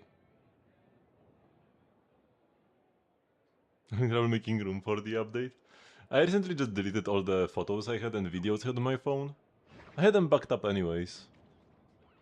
So, yeah, I just deleted the local copies from my phone and this made a lot of space for all the Hoyo games. But I did have to actually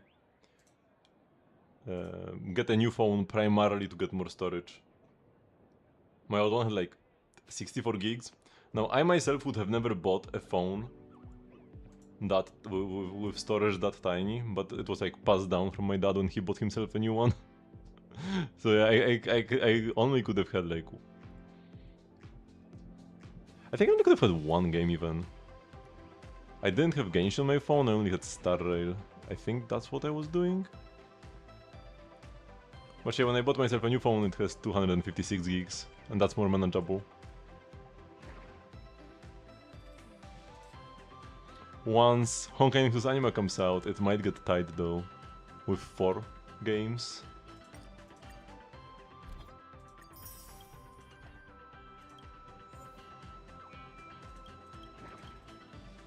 Very cool Avenging avatar, but I will keep the Danheng.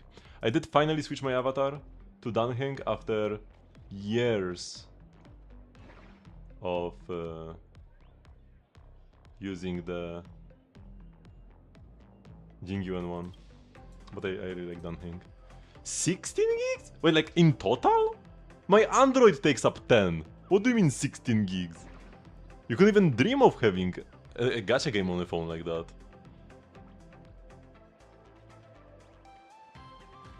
Nah, there is no way it's 16 gigs in total. Unless your phone is like 10 years old or more. Even then.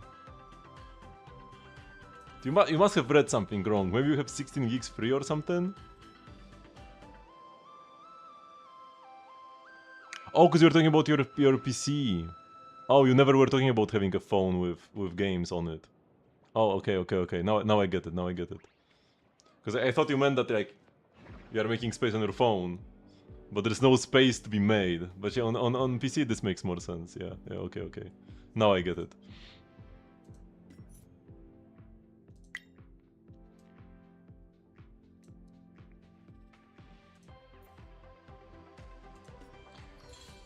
Okay, just click through some of these and let's continue. By the way, this is Nihilux. What is she doing here? That's why Jade said that she has seen her already somewhere. This is her like alter ego.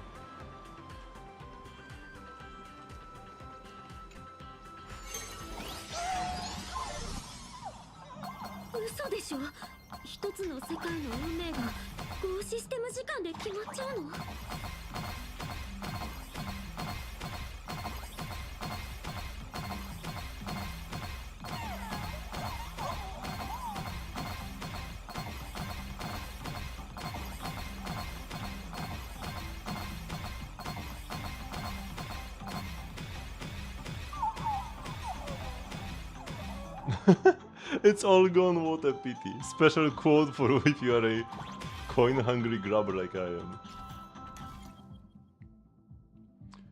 Is it the queen who can swap positions? I mean, yeah, this is old. This is an old feature. 外勤スタッフってどんな人だろう？おそらく隠密行動が得意な方でしょう。So I will probably want like up here. What is this for? Oh, I could go through this. I actually want to go down first. Yeah, I want to go down and then shoot myself out this way. And this is red, so I'll be immune while going through the spikes. No.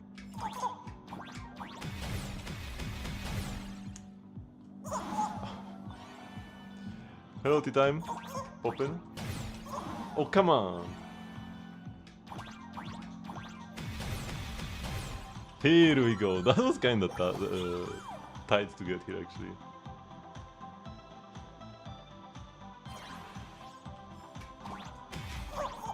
I actually really enjoy.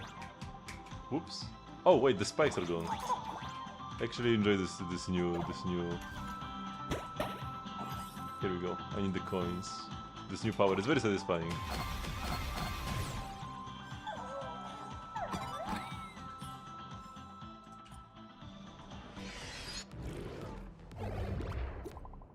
The minigames we get in each region are actually some of Star Rail's biggest strengths, and they often go underappreciated. People talk about like the story, the events, the endgame. Nobody ever talks about these minigames. These like little puzzles that each region has. And those are some of the best parts of the game, actually. I'm affiliated in these parts with Madame Jade. Have uncovered crucial info regarding the target's whereabouts. To prevent our communications from being intercepted by keyword tracking, please refrain from mentioning any names during this conversation. He said Jade, though. I have a solid lead on the target's current situation. Please rendezvous with me as soon as possible. I haven't done... I still have unfinished quests and puzzles from like 2 or 3 patches ago. The snow map. When did you get the snow map? 4.3? Or 4.2? Either one of these is like... I started doing it, but then like... stopped midway through, and never returned to doing more quests. But I will eventually. もう連絡が来たの？さすがはジェイドさんのチーム、仕事が早いね。あちらはレストランで待っているそうです。おそらく有田さんが食事しているところを見つけたのでしょう。いきなり乗り込んで面会を求めるの？会ってくれるかな？ Because like, in Genshin, I do all the quests and exploration pretty much as it comes out. If it's like a very big patch like this one, maybe I will finish like the patch after. In Star Rail, every few patches I will go and do like a bunch of content from the previous ones. But I usually don't like keep up with it patch by patch. And then in Zenless, I just don't do the quests and permanent exploration. Maybe like once a year I will do a few stages. the 3 tiers of how invested I am in each game. You must see him no matter what. 要人との面会の場に大勢で押しかけるのは得策とは言えません。面会には私と彼が行きます。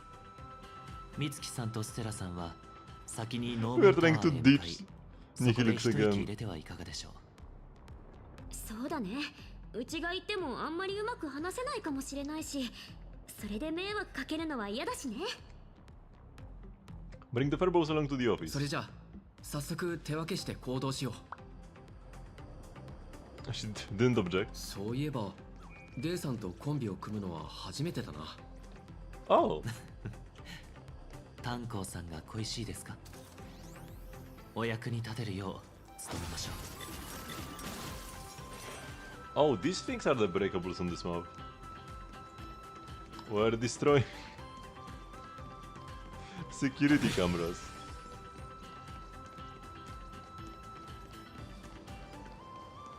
待ち合わせ場所はこの辺じゃないか？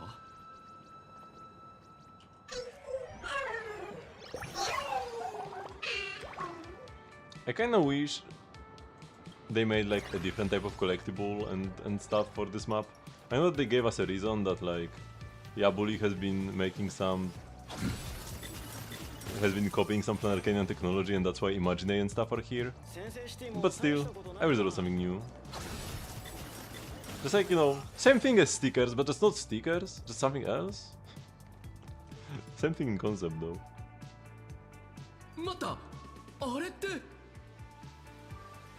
まさかお前スコート生きてたのか？ I knew he would come back as a ghost.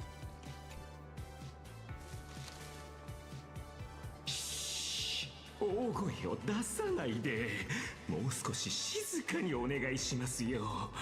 今は極秘任務の真っ最中なんですから。I knew he would come back as a ghost. I was just hoping that he would come back as a playable ghost. I had like a sliver of hope.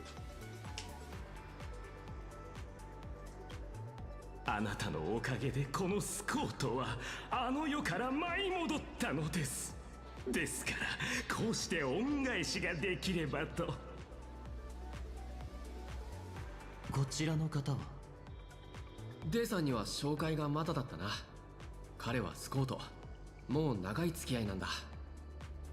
つまりあの鳩川区の事件で亡くなったカンパニーの方というのがあなただったのですね。それでスコートさん、あなたはどうやって生き返ったのですか？それはこちらのボスが大勢の前で私の仇だとかなんとか大声で叫んでくれたおかげでしょ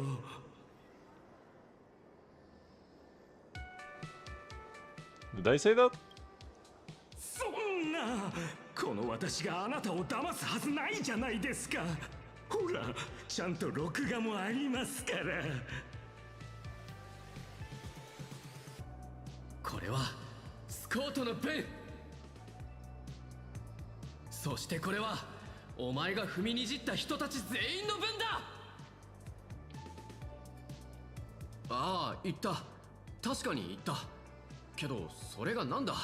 今ちょっと後悔してるぞ。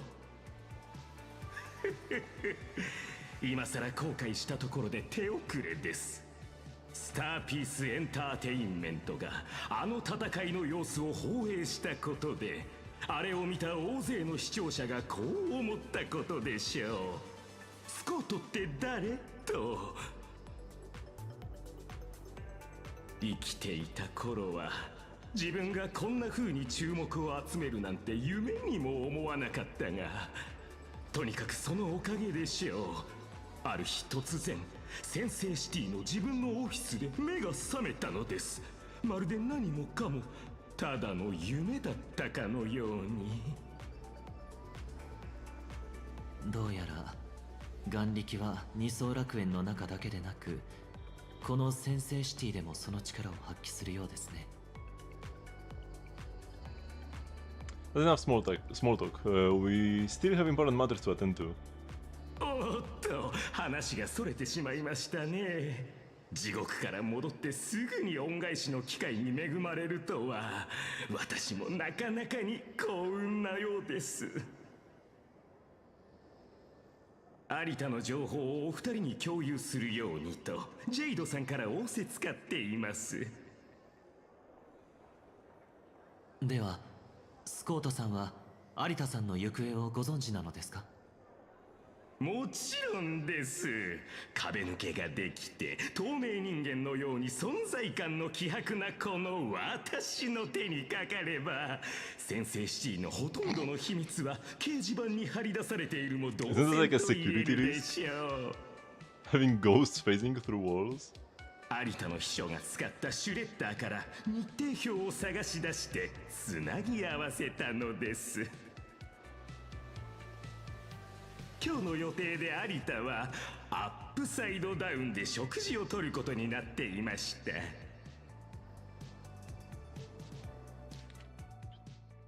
Where beauty reigns and flavors sing. Dear Mr. Amrita, thank you for dining at Upside Down Restaurant. Reserve the room, table size. To better serve you, our culinary concierge can prepare your dishes in advance to your specifications. Also available are today's limited time new menu items: dragon scale cheese, emerald mushroom salad, Lidovia giant beast bone marrow with sourdough bread crisps, Lusheka blue spotted sashimi, the Shanjo Juming Dragon Palace's Kitchen house specials, and Klein snake bone soup. Your dining area has been sanitized. Our ventilation system cycles fresh air 20 times per hour, ensuring optimal air quality. Please rest assured and enjoy your meal. We are honored by your presence. The manager of the Upside Down Restaurant and all staff keenly await your arrival. 何をのんびりしてるんだ。すぐに案内してくれ。あなたのふとした善意が世界を超え、思いがけない助けになったようですね。善意なんかじゃない。あれは口が滑っただけだ。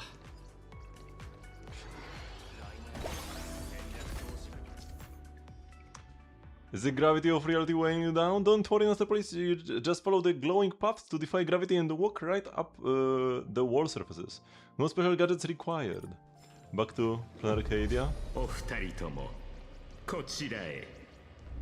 Welcome back, motion sickness. 反重力通路。ピノコニーの夢の中を思い出しますね。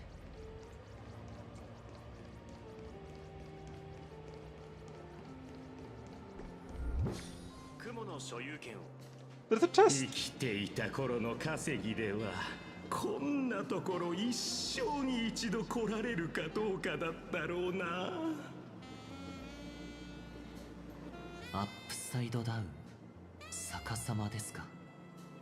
なかなかに壮観ですね。ピノコニーでは株価の変動を待つ間、心の準備をするために高所に登る人たちがいると耳にしたことがありますが、先制シティにもそのような風習があるのでしょうか。So where is Arita? あれほどの大物ともなれば静かな個室を確保していることでしょう。おそらく周囲をボディーガードで固めているはず。様子を見てきましょう。お二人は少し待っていてください。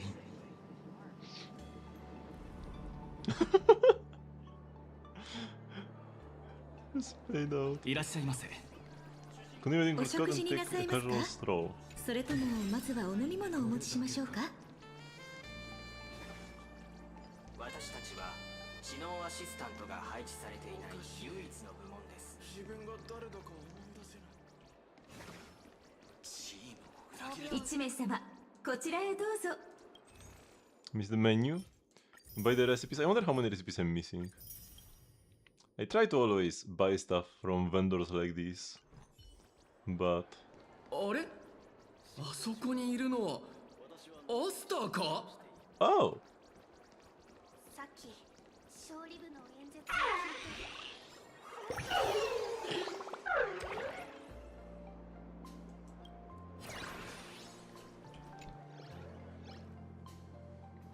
あら、こんなところで会うなんて奇遇ね。What are you doing here in Astropolis? どうしてって、私の家は先制シティにあるのよ。前にも話したでしょ。私の家族にはカンパニーで働いている人が多いって。たまった有給を消化しなきゃいけなくて、宇宙ステーションからこっちに戻ってきていたの。ここなら休暇のついでに多少ミス・ヘルタのための提携事業も進められるでしょうし。Doesn't she sound a bit weird? I haven't heard Asa in a while, but like whenever I like use her in a team in Currency Wars, doesn't she sound a bit different here? あなたたちはカンパニーと何かの話し合いに来たの？それとも単なるバカンス？そうですね。少々急ぎの用がありまして。それじゃあこれ以上の邪魔はしないでおくわ。でも何か手伝えることがあったらいつでも連絡して。例えば席を予約したい時とか、ノーモンタワーのアバブ・ザ・クラウドフロアを見学したい時とかね。何しろここはスターピースカンパニーの縄張りだもの。時にはルールよりもコネクションが役に立つこともあると思うわ。無事に目的を果たせるように祈っているから。Oh, she phased out of existence. この観光客たち全員使ってうまいこと私の業績を底上げできないかしら。損するのも服のうちだと若者のうちに知っておくべきだ。おさ頭探偵にはまりたいんだけど。新しい家を購入するから。 So ちょうど私の住んでるアパートがね。 wait, there was. Oh, this is optional. Okay, so we do this first.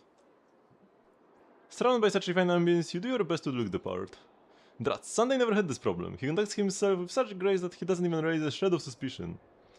How do they order in the movies again? Right, snap your fingers and a waiter magically appears with the menu? お客様、本日のおすすめメニューのご紹介はいかがでしょう。ウェンワークから直送のエメラルドキノコ、ジャイアントオーロックスのトマホークステーキをご用意しておりますよ。Mushrooms.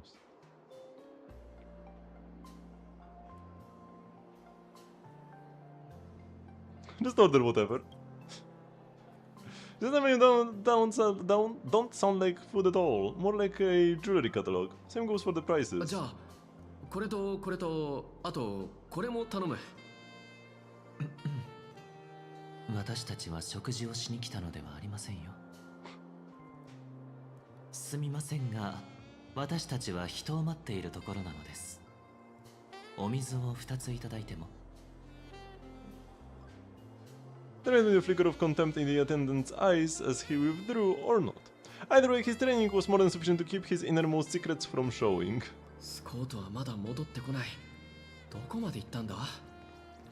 探しに行こう。Wait, Mingxi? Don't we know a Mingxi? 先週名物はいかがですか？ If it isn't Yan! Long time no see. Not since the business war in Orum Alley. Mingxi, what are you doing in Astropolis? Why am I in Astropolis? Long story. Remember how I asked the young master to set me up with an internship at Pier Point? Well, I went, but it wasn't quite what I had in mind. I was hoping the trip would give me some real experience, you know, like managing a whole planet or something. Turns out all they give interns... Oh.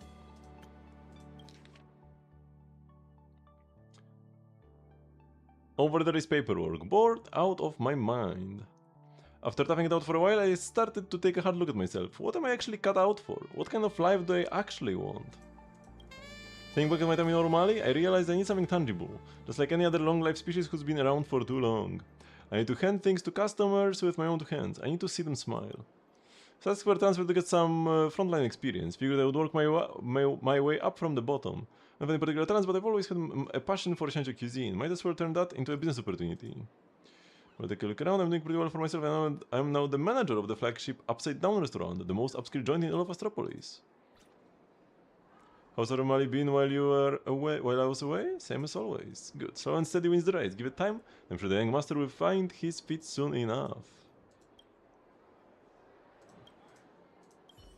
Cool. I did recognize that we do know her.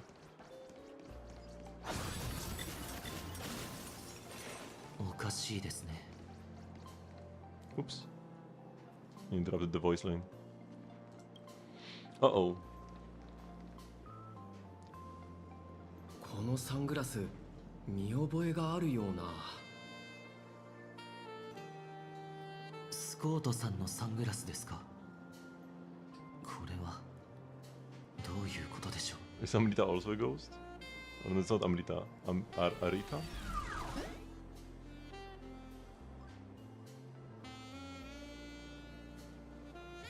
Arita is a robot? タラファン様はお食事を終えました。今回お召し上がりになったのはジャイアントオーロックスのトマホークステーキ100人前、榴蓮チーズ30個、エメラルドキノコのサラダ10人前、宇坂さん干し旗の刺身数皿、金箔入りのテーブルワイン少々です。タラファン、随分とよく食べられる方のようですが、あなたは？私はタラファン様専属の食事管理ロボットです。食前と食後に血圧を測定し、強力な消化酵素サプリや痛風の薬を飲むよう監督しています。お二人にご挨拶申し上げます。すべてを琥珀の王とあの永遠に満たされぬ食卓に。ご飯前には手を洗い、後にはうがいして、健康な人は幸せよ。なるほど。どうやらここは有田さんのための個室ではなかったようですね。ご名答。その通りですよ。ピノコニーの追放者さん。はあ、どうか哀れな幽霊のご友人を責めることのないように。彼は本当に隠密行動のつもりだったでしょうからね。まあ実際には彼の頭と同様大変お粗末な追跡ぶりだったわけですが、ちょっとした偽装を仕掛けただけで彼は迷わずあなた方をここまで案内してくれましたよ。もちろん私などの一存でタラファン様のお食事を邪魔することのないよう配慮した上での招待です。遅ればせながら自己紹介を。私はケネス・有田、伝統事業部に所属しております。伝統事業部の有田さんですか。 So you are Mr. Arita? まさか。私は幸運にもあの方と同じ姓を名乗ることを許された単なる養子に過ぎません。仮にこの先制シティ全体を複雑な家系図を持つ大家族とするなら、私はその執事にあたる人間と言えるでしょう。執事の役目は屋敷で起きる全ての出来事を隅々まで把握し、そこに住む家族の利益を損なう害虫の侵入を防ぐことです。請求列車が先制シティに到着し、3人の名なし人が避難者たちを連れて救援を求めに来ている。そのような興味深い話を耳にしたものですから、こうして様子を見に来たのですよ。結果は少々期待外れでしたがね。すみませんが、何か誤解されているのではありませんか。ケネスさん、私たちは極めて重大な要件のために有田さんとの面会をお願いしに来たのです。あの方はすでに交渉には応じないというご意向を皆様にお示しになりました。あなた方の背後にいる戦略投資部の彼女もそのことはよくお分かりでしょう。私は父からこう教わりました。あらゆる取引の核心は尊重にあると。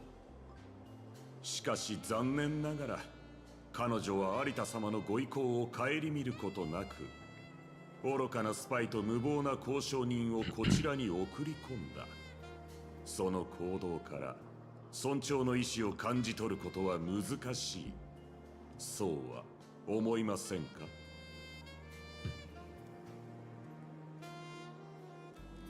We have 5 hours left. なあケネスさん、俺たちはスパイじゃないし無礼を働きに来たわけでもない。どうしようもなく追い詰められて助けを求めにここまで来ただけだ。二層楽園にいる友達とあの世界に残された全ての命が今まさに危機に直面してる。請求列車を代表してお前とお前の向こうにいる有田にも約束する。もしも彼が抜け殻の武器化に反対する重要な一票を投じてくれるなら、それによって生じた対価と義務、その全ては列車が引き受けると。どうかこの約束を彼に伝えてくれないか。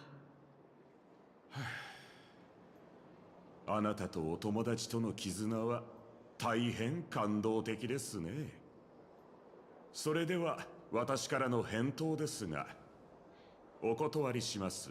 Actually, respect Mr. Kenneth. それからこちらのスパイさんはお返ししましょう。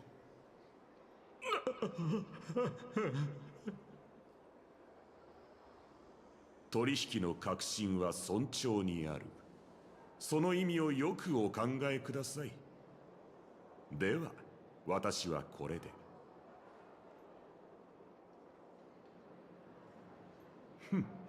タラファン、あの豚め、貪欲を武器にするならばいっそのこと、自らの肥えた体を武器にしてしまえばいいでし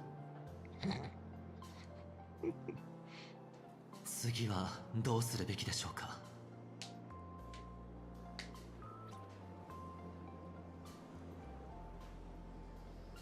申し訳ありません。私はまたしても全てを台無しにしてしまいました。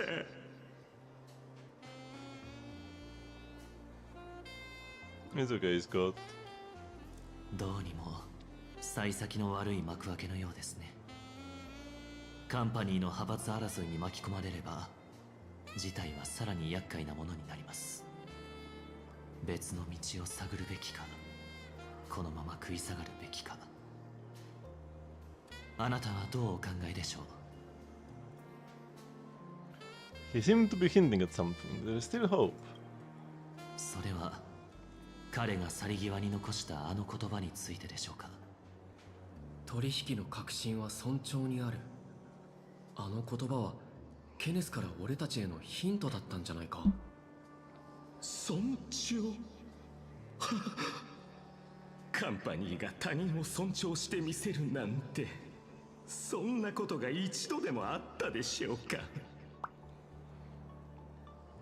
少なくとも私の上司だった連中はどいつもこいつも狼よりもよっぽど告白でしたよ。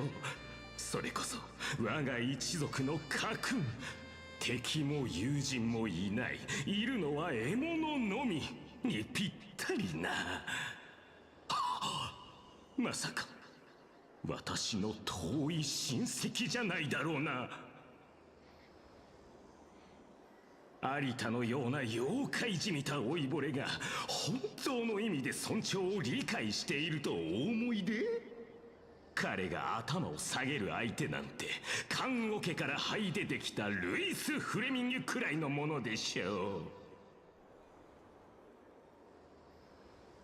Scott, you got that right. 本当ですか？尊重は相手に認められるだけの実力があって初めて生まれるもの。つまり戦略投資部が請求列車を尊重するように、それだけの実力があるか見せてみろってケネスはそう言ってたんだ。なるほど。しかし彼の尊重を勝ち取るために私たちが見せられる実力とは何でしょうか？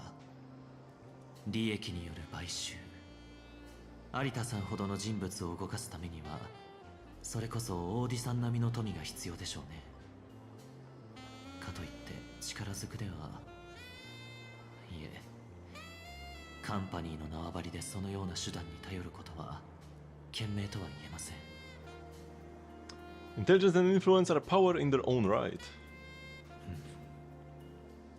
現在この町で抜け殻の覚醒に関する情報を掴んでいるのはカンパニーの上層部のみですが、先制シティに滞在しているのは何もカンパニーの重役だけではありません。反銀河貿易体制に加盟する各世界からこの地を訪れている施設や有力商人、官僚たちも大勢います。その通り、二層楽園が直面している危機は彼らのスターピースカンパニーへの信頼を大いに揺るがす。つまり一連卓勝ってことだ。だからもしも俺たちがこの情報を外部に流せばカンパニーの株価は大きく波打つことになるだろうな。必ずしも有田さん本人を説得する必要はないということですね。私たちもマンガンのように情報を活用してみるのがいいかもしれません。ひとたび敵のやり方を学び始めるとやめられなくなるものですからね。となると今の私たちが情報を流すべき相手はメディア関係者でしょうか？この内部の問題をカンパニーが対処しなければならない外部のリスクへと変えるために。Have we got the Furballs back in action? 週刊タヌキ再始動の時だ。最初のビッグニュースを発信しよう。抜け殻、株価が波打つ。私には何のことだかさっぱり。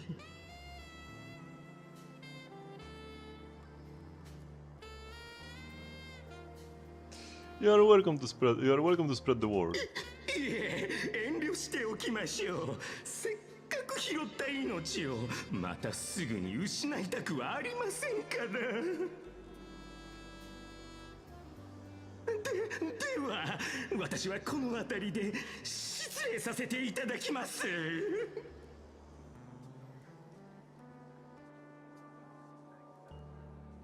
じゃあこの後はケネスにも少しだけ尊重の意思を示してもらおう。行こう、デイさん。ノーモンタワーでナノたちと合流しないと。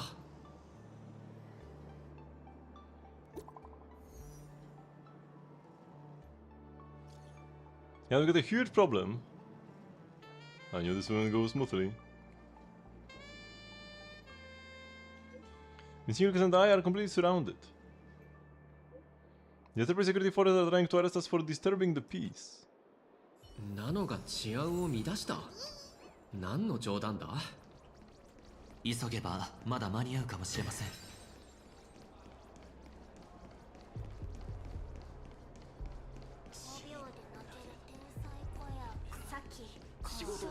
I could probably TP somewhere, but I will just walk. Unless I will be required to take like...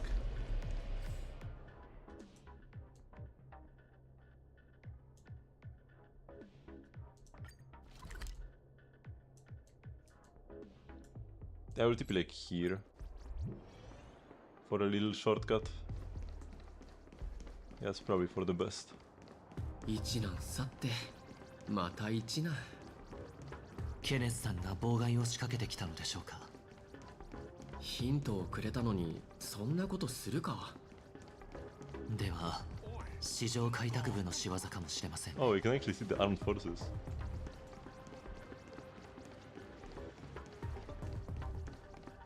That is pretty cool. いました。あそこです。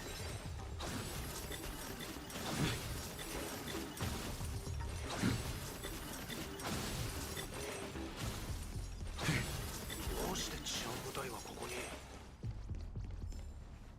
治安を乱したって、うちらのことなんか誤解してない？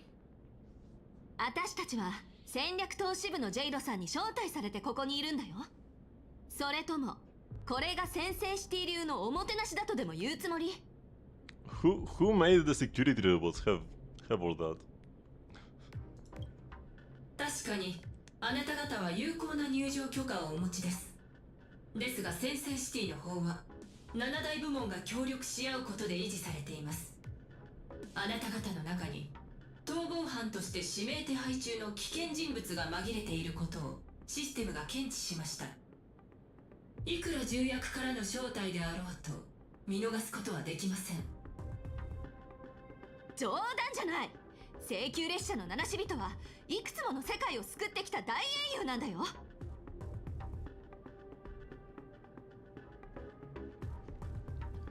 Someday the scheme. ターゲットを確認。サンデー、ピノコニー、オーク家の元当主。現在はファミリーによって指名手配中。罪状は銀河の秩序及び安全に対する重大な加害への関与。ファミリーの指名手配犯なのにカンパニーが逮捕するの？反銀河文明における司法共助及び緊急引き渡しに関する条例に基づき、カンパニーの治安部隊には聖域の安定確保のため危険な指名手配犯を予防的に拘留する権限が認められており、同時に命役を果たす義務があります。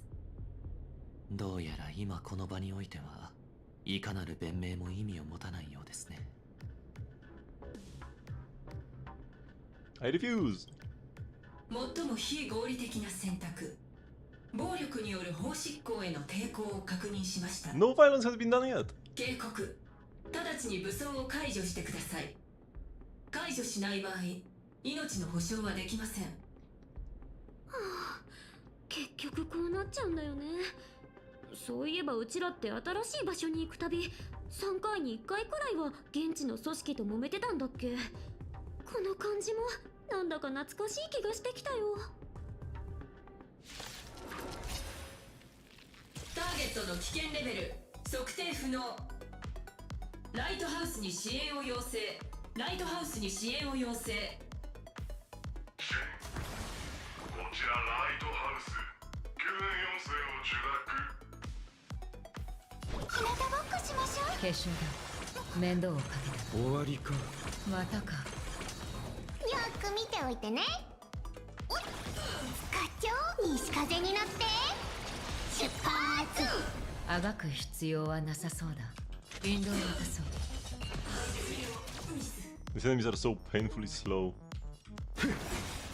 千夜刃をなす。飛べー。心を開いて。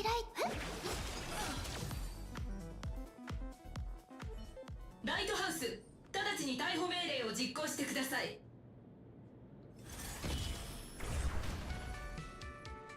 そのやかましい口を閉じろ、ブリキ野郎。頭に響く。何？どういうこと？なんで思いっきり味方を攻撃したの？まあ落ち着け。あんたらもそう身構えるな。騒ぎをでかくするためにここへ来たわけじゃねえ。おい、特別通行許可証だ。こいつの優先度はあんたらのカビ臭い手配書より何ランクも上のはずだろう。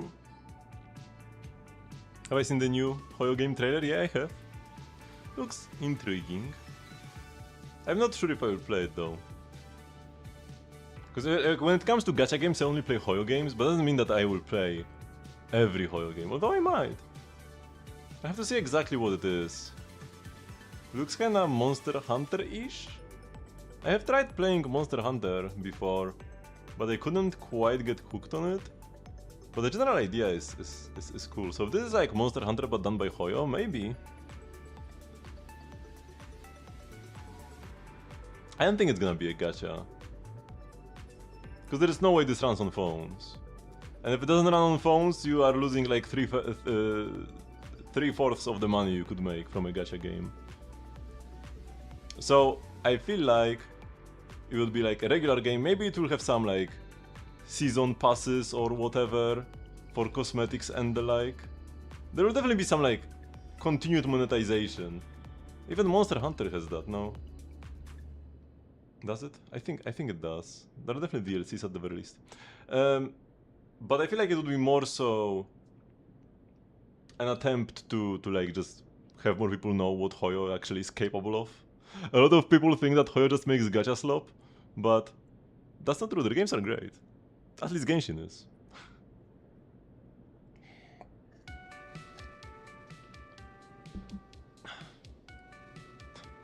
And funnily enough, the more expensive they make it, the more attractive it might seem to some people.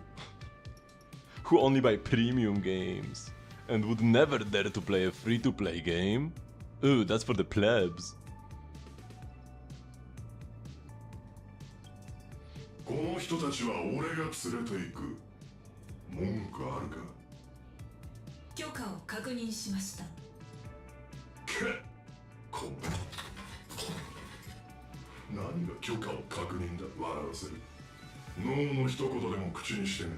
今すぐこの手でスクラップにしてお仲間のところへ送り返してやれ。ああ、そうだ。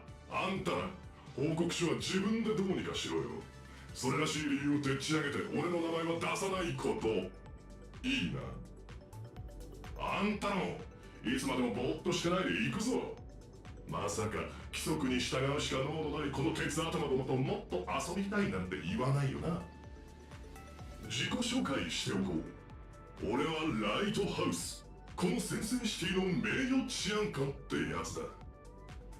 闇を照らす光にして危険を防ぐ盾、そしてカンパニーの資産と先生シティに暮らす人々の安全を脅かす悪党どもを残らず駆逐する。ザ・ギルティバスターさ。Guilty Buster in Japanese? 見てくれ。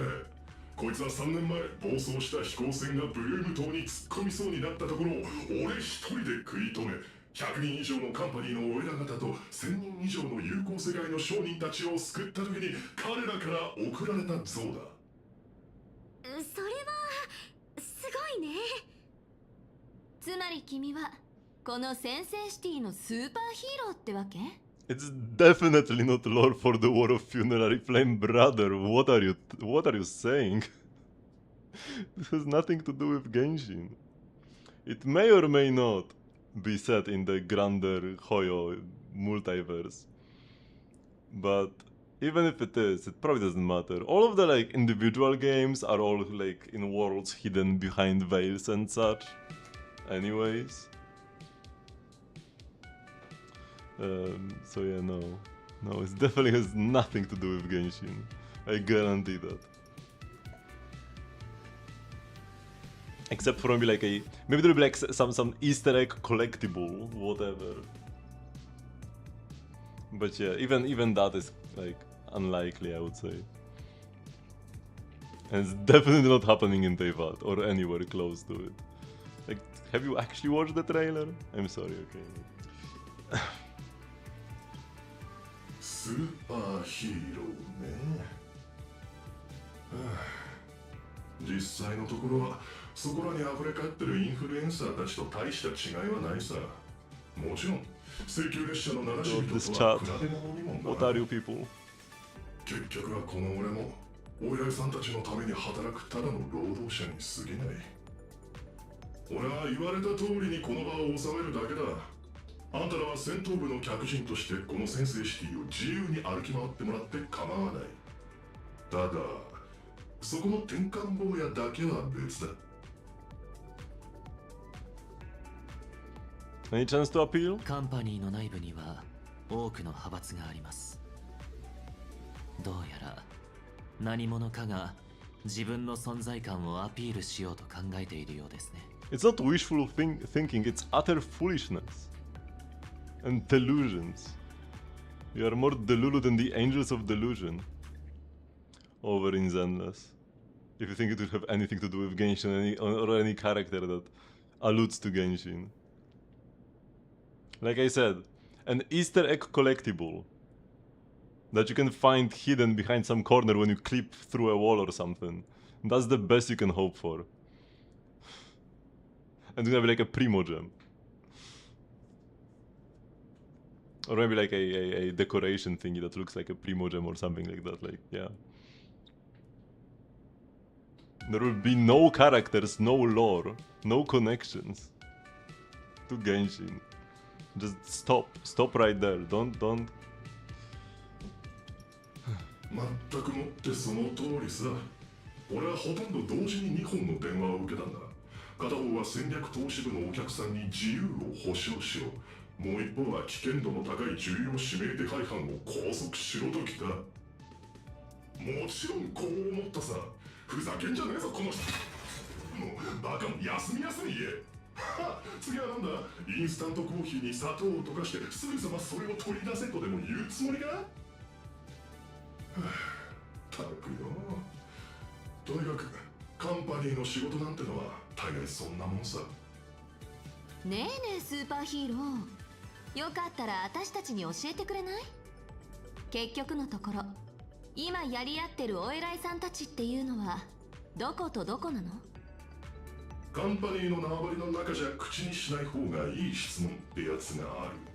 なぜならその手の質問には大抵それに答えてもいいと許可する誰かがいるものだからな。そして俺に与えられた指示の中にあんたらにそれを教えていいって内容は含まれてない。過去の過ちにこのような局面で追いつかれるとは。お二人とも本当に申し訳ありません。今の私が無理にこの地に留まったところであなたたちの足を引っ張ることにしかならないでしょう。この件にこれ以上時間を割くわけにもいきません。私はすぐに先制シティを離れますので、ライトハウスさんもどうぞご心配なく。でも今はこんな時だし、ここを出てどこへ行くの？ひとまず列車に戻り、再び二層楽園の低軌道へ向けて跳躍しましょう。そこで列車を通信の中継地点として利用できるようにしておきます。私たちには現地からの最新情報が必要でしょう。We're counting on you then. Make sure you stay safe. お二人もどうかお気をつけて。私もできる限りのことをしてみます。お互い頑張りましょう。ふう、どうにか厄介な大物を送り出せたな。これで少なくとも俺の評価は悪いようにはされないだろう。こんな場所、用が済んだら二度と来ないんだから。七し人の皆さんにご協力いただけるとは実に光栄だね。そういやあんたらこのままノーンタワーへ向かうんだろ。だったらそこまで護衛させてくれ。面倒なのが寄りつかないようにな。それって本当にただのTransformer most likely. 監視じゃなくて？この町じゃ監視なんてのは公共サービスの一環さ。俺はただそいつにちょっとした人間味を付け加えるためのオプションサービスってとこだ。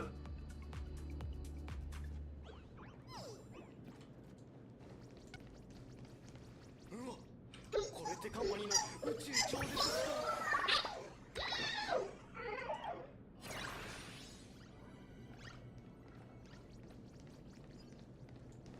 No, grab this. No. これだけか。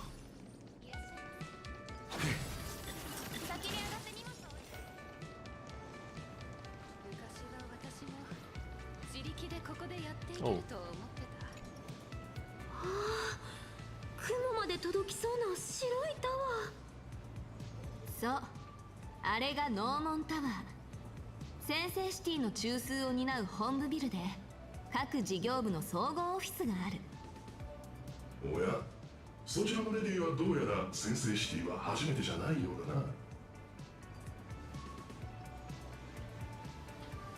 Sort of like a space elevator. ここからは細長い針にしか見えないあのタワーには驚くほど大勢のカンパニーのスタッフ、そして彼らの夢と一生が詰め込まれてるんだ。ずっと上、タワーの頂上が見えるか？あれはアマブザ・クラウドと呼ばれる浮島。カンパニーの中でも特に金と権力を持ったお偉いさんだけが住める Can't 場 see 所 the さ。 top from this angle. こうしてみると、あのタワーは針というより天から垂らされた権力の雲の糸みたい。この糸を登るためには力だけじゃなく相当なずうずうしさと魂を差し出してでも KPI を達成しようって覚悟が必要なんだろうね。それでも数えきれないほどの人間が知恵を絞り全力を落としてこの糸をよじ登ろうとしてる。いつかてっぺんまで登り詰めてメディア界の巨人たちと同じ神様みたいな暮らしをするためにな。 What about you? 5年前センセイシティに足を踏み入れた時には俺だって想像したさ。いつか自分の彫像があのアバブ・ザ・クラウドに立つ日が来るんだと。結局それからどうなったか。俺の像はあの広場に立つことになり、アバブ・ザ・クラウドへ続く道で最も目立つ道しるべになった。そして毎日あの前を通り過ぎる人々にこう思わせるのさ。見ろよ、スーパーヒーローのライトハウスだ。ここが彼の限界だったんだってな。そういや、あんたたちがテスボを倒した時、カンパニーからそのなんだ特別ボーナスでも出たのか？ Nope. おっと、悪い。つい俺たちの基準で話しちまった。そうだよな。あんたらはあの戦闘部のお偉いさんとも直接話せるほどの大物だもんな。絶滅大君とやり合えるあんたらみたいな人がそんな些細なことで悩むはずないから。ライトハウスさんにはそういう悩みがたくさんあるの？そりゃそうさ。俺の普段の業務リストといえば、お偉いさんがペットにしてたノーズウォーカーが逃げ出しただの、どこぞの部門同士が紙幣を出して争うのを未然に防げだろ。そんなのばかり。それでいて誰の機嫌も損ねるなときたもんだ。なかなか庶民派のヒーローみたいだね。庶民派ね。まあそうかもな。仕事中にどこかのお偉いさんの飾ってる絵画や花瓶に指紋をつけたってだけで3000文字の報告書を書かされるようなヒーローだからな。ヒーローなのに結構切ない感じなんだね。人生においてはその切なさがスパイスになったりするもんさ。甘さは時々ほんの少々だけってな。さて、ひとしきり景色を楽しんで肩の力も抜けたんじゃないか。そろそろあのタワーへ向かうとしよう。I've seen leaks about that before, but it's like leaks too far in the future to even pay attention to, really.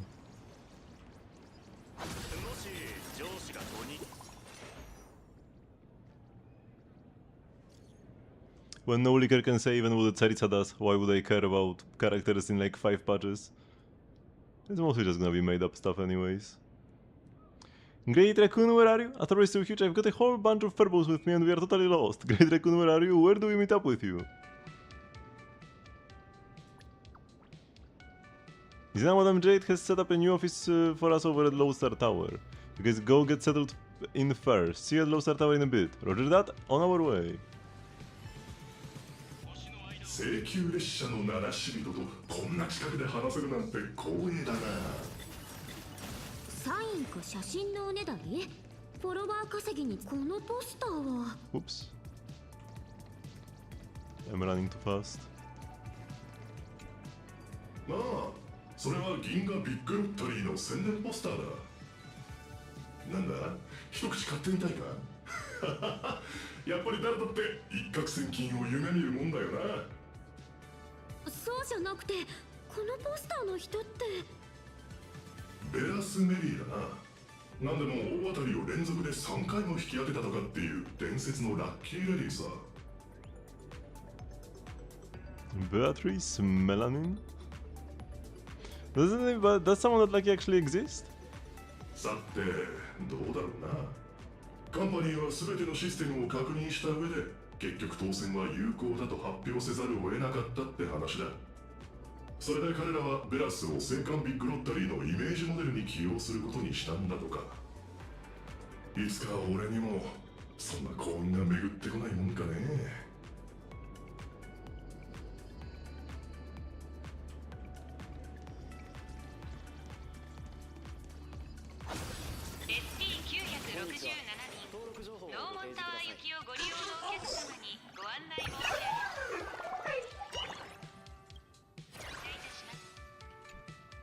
よう、ノーモンタワー行きのチケットをもらえるか？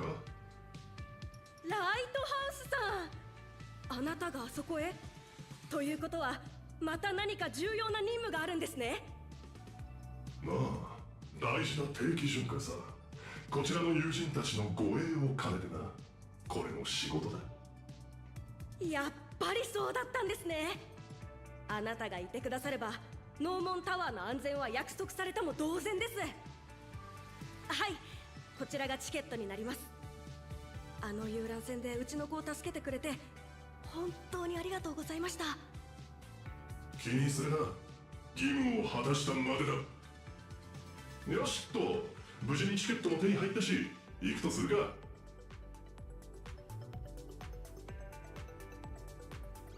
Eavesdrop on the staff waiting for the shuttle.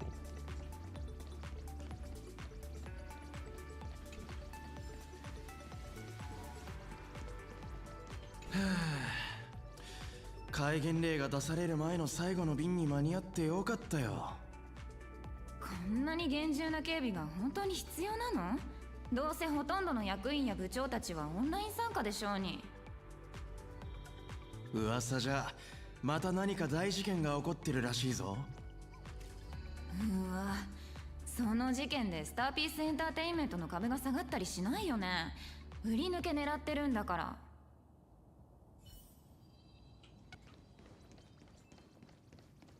資料を調べてて見つけたんだけど、建造士の起源になった世界には私たちの権利を守るための霊類保護法ってのがあるんだって。いいなあ。そこに行けばミャオンは足が速いからって特急配達ばっかり押し付けられたりしないんだろうね。いつか僕がリーダーになったら役員たちに現存種保護協定の提案書を突きつけてやる。来たな。それじゃ乗り込もう。They imagine have no laws on Astropolis.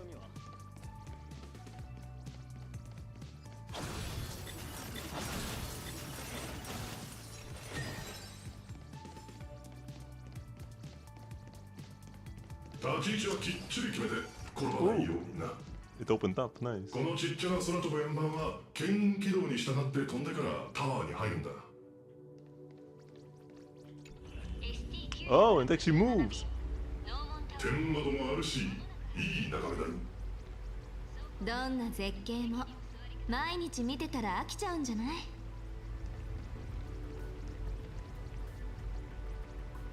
Most of the background is just a PNG though, unfortunately. The coolest looking part. What? These are like all ads or what? Oh, because I'm like being transported to a different scene now. 認証完了。ノーモンタワーに入ります。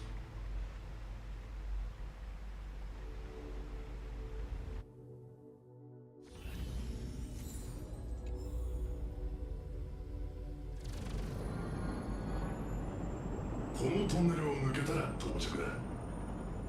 ライトハウスさん、タワーの中まで一緒に行くの？悪いな、通行許可証を持ってるのは俺なんでね。あんたらを無事に送り届けて、ようやく任務達成なのさ。普段は空を飛んでるからサラリーマンの乗り物は初めてなんだ。はあ、雑談する気分じゃないか。黙っとくよ。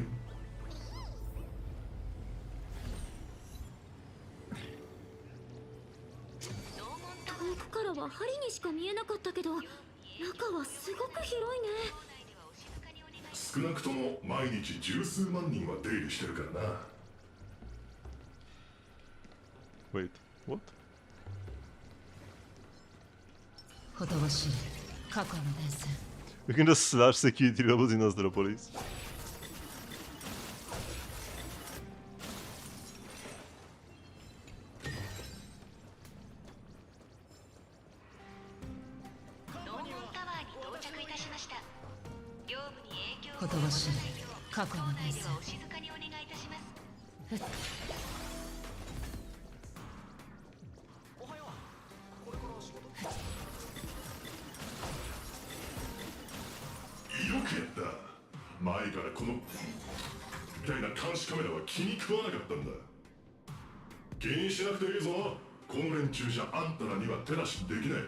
せいぜい嫌がらせ代わりに修理費を戦闘部に請求するのが関の山だろう。おい目玉ども、こいつが見えるな。特別通行許可証、コードは54266だ。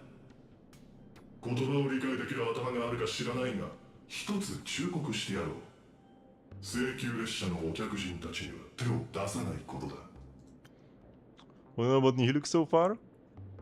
Not much really.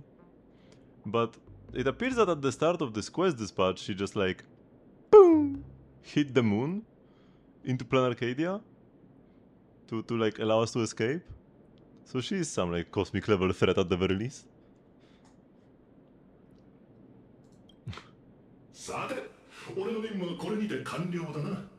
あんたらはこれからどうするんだ？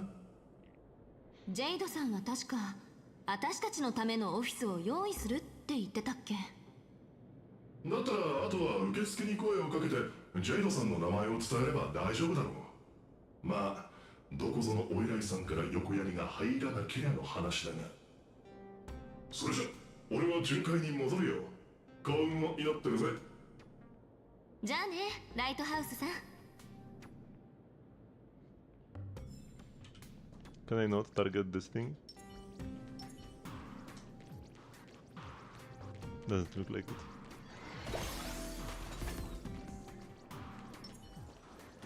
Hit. ほとばしい過去の伝説。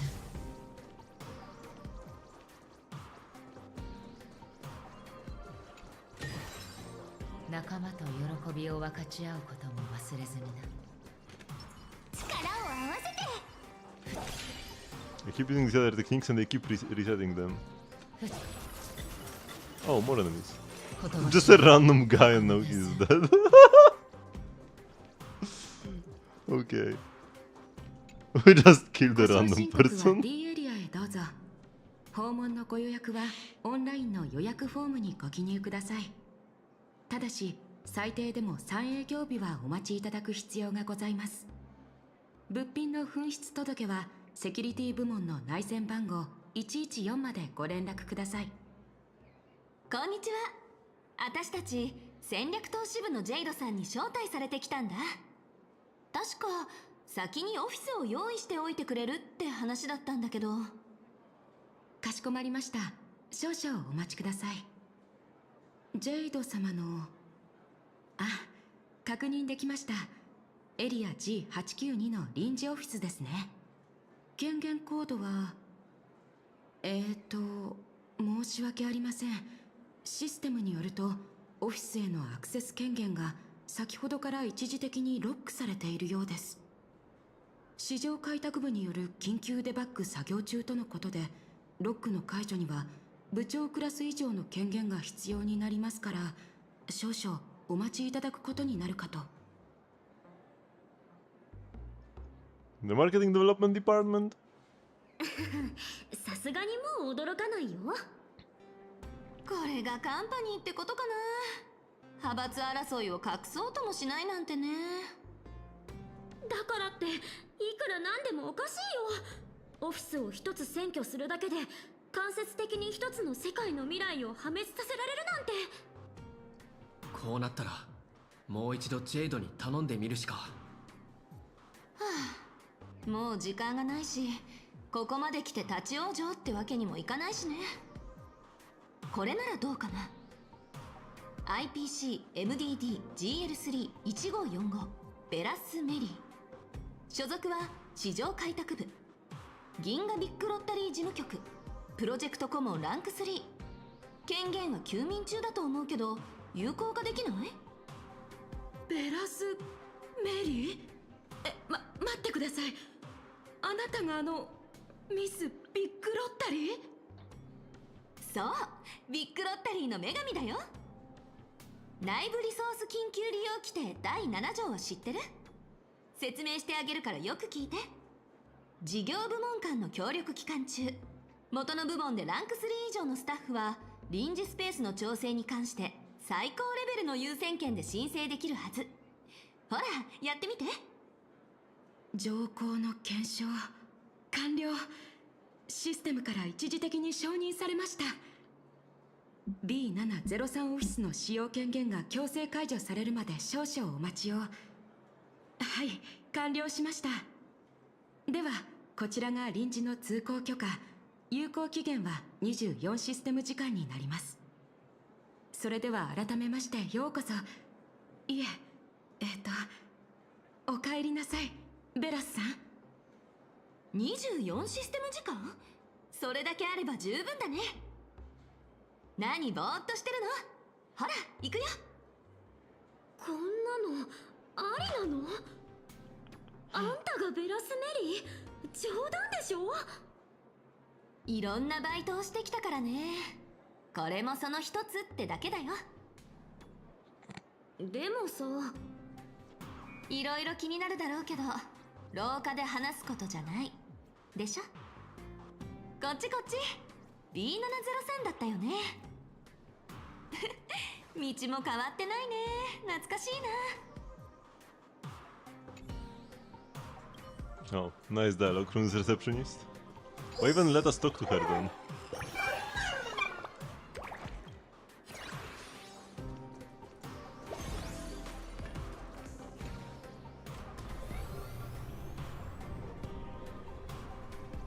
このエレベーター長い。何階まであるの？最上階は6622階だね。意味わからないくらい高いよ。Oh, some random robots to slash. ほとばしい過去の伝線。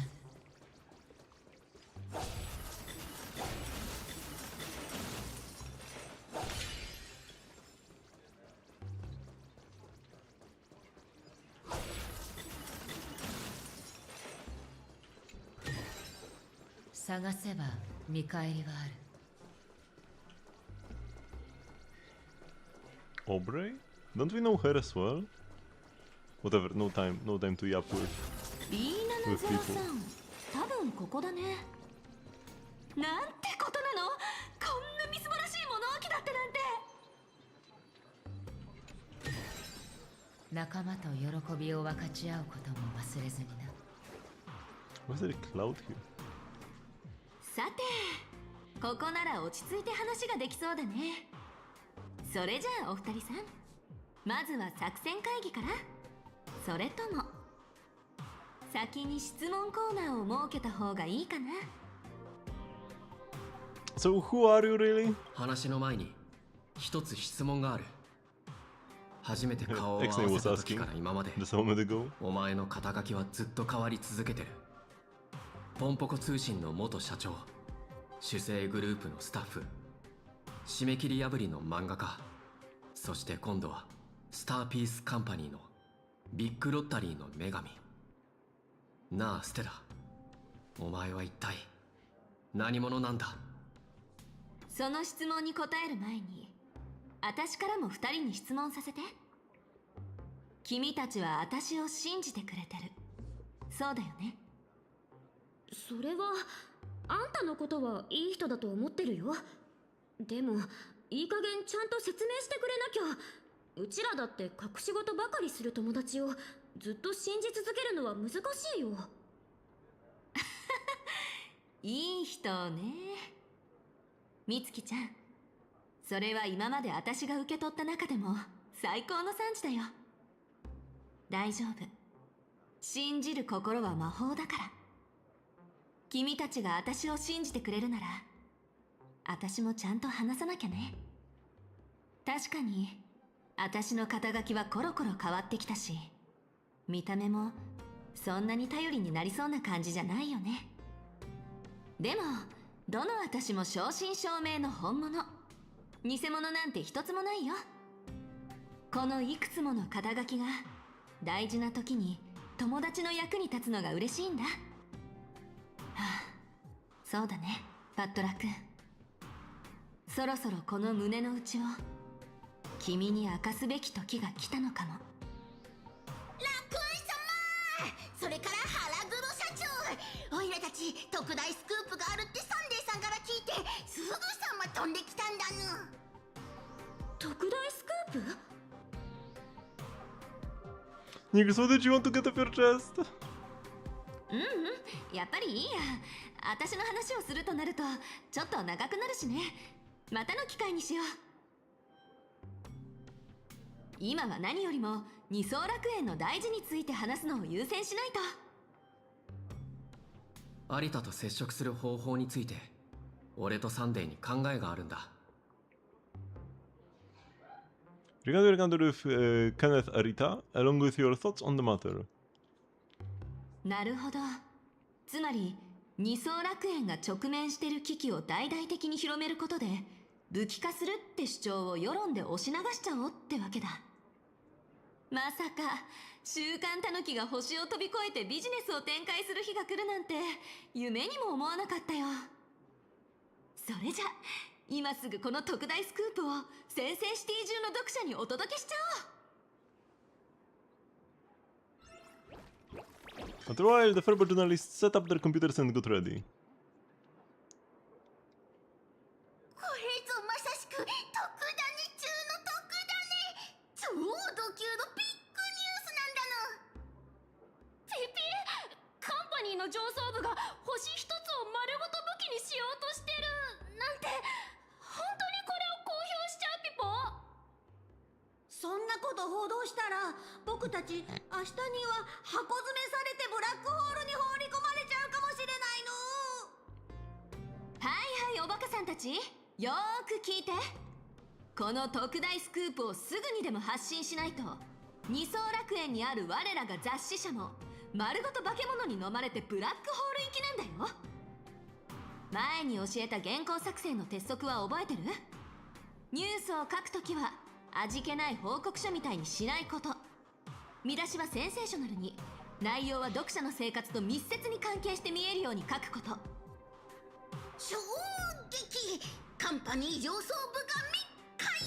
星を救うか、それとも究極兵器に改造するのか。こんな感じだの？そう、その調子。ここで重要なのは黒幕を非難することじゃなく、記事を読んだ全ての人に危機が迫ってると突きつけることだよ。二層楽園の次にこの危機に直面するのは自分の世界かもしれない。そのことをみんなに知らせないとね。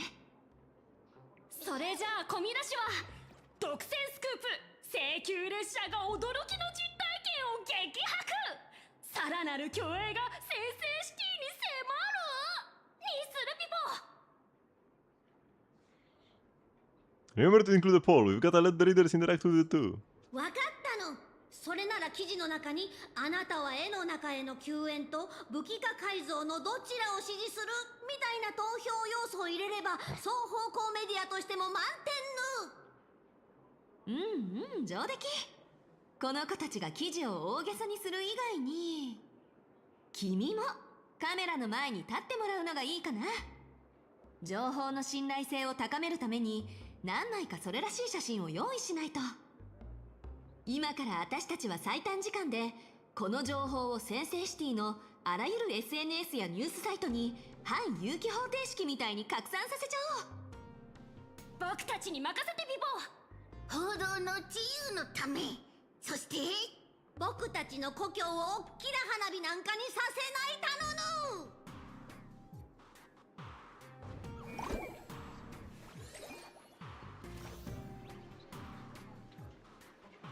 As we said in the report, Astral Express tells all, a greater shadow looms over Astropolis. Attention, friends in Astropolis.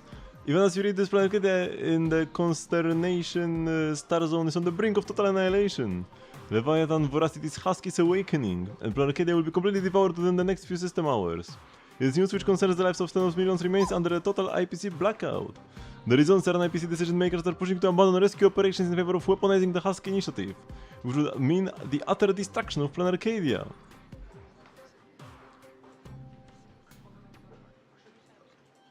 And you can actually like give a hard kill to these articles. Because the weaponized husk could turn into a disaster that engulfs the entire universe. We are talking major trouble here.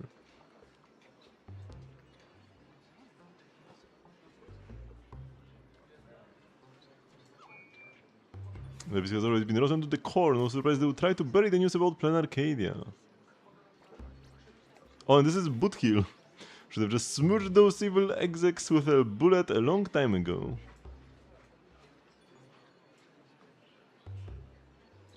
And the person to be arrested, I'm pretty sure, is Kuchiba. Thank you for your support. The people of Planet Arcadia deserve to enjoy another day of good food and sunshine. On their behalf, I offer my thanks to each of you.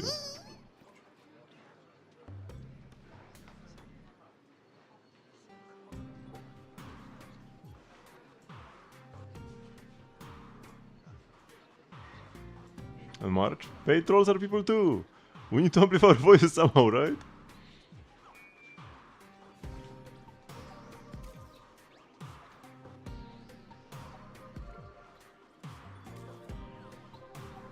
And a Bergino likes and I will draw an extra page. That's Nihilux. ニュースが公開されたよ。タヌキたちが宣伝予算を全額つぎ込んだから、すべてのプラットフォームでトップの広告枠とプッシュ通知枠も確保済み。これであとは情報の拡散を待つだけ。How much time do we have left? あと3システム時間。それまでに。Suddenly 2 hours have passed? I guess we had to like release this article. そんな不安そうに時計ばかり見るのはやめようよ。ここはスターピースエンターテインメントの所在地だよ。一つのニュースがささやかな火花から燃え盛る火の海になるまで1システム時間もあれば十分だって。でもここまでだって何度も邪魔されてきたでしょ。とてもじゃないけど安心なんてしてられないよ。ねえ、カンパニーの世論管理部門が動き出してうちらの口封じをしてきたりしないよね。美月さん、お願いだからそれ以上言わないでほしいだぬ。今まさにその通りのことが起きてるみたいなんだぬ。嘘、早すぎでしょ。テポアナリティクスに異常を検知。どこの大手プラットフォームでも僕たちのニュースのクリック数と共有数は急上昇中だったのに。関連キーワードが全くトレンドに入ってないピポ。まるで見えない壁に邪魔されてるみたい。間違いなくカンパニーの仕業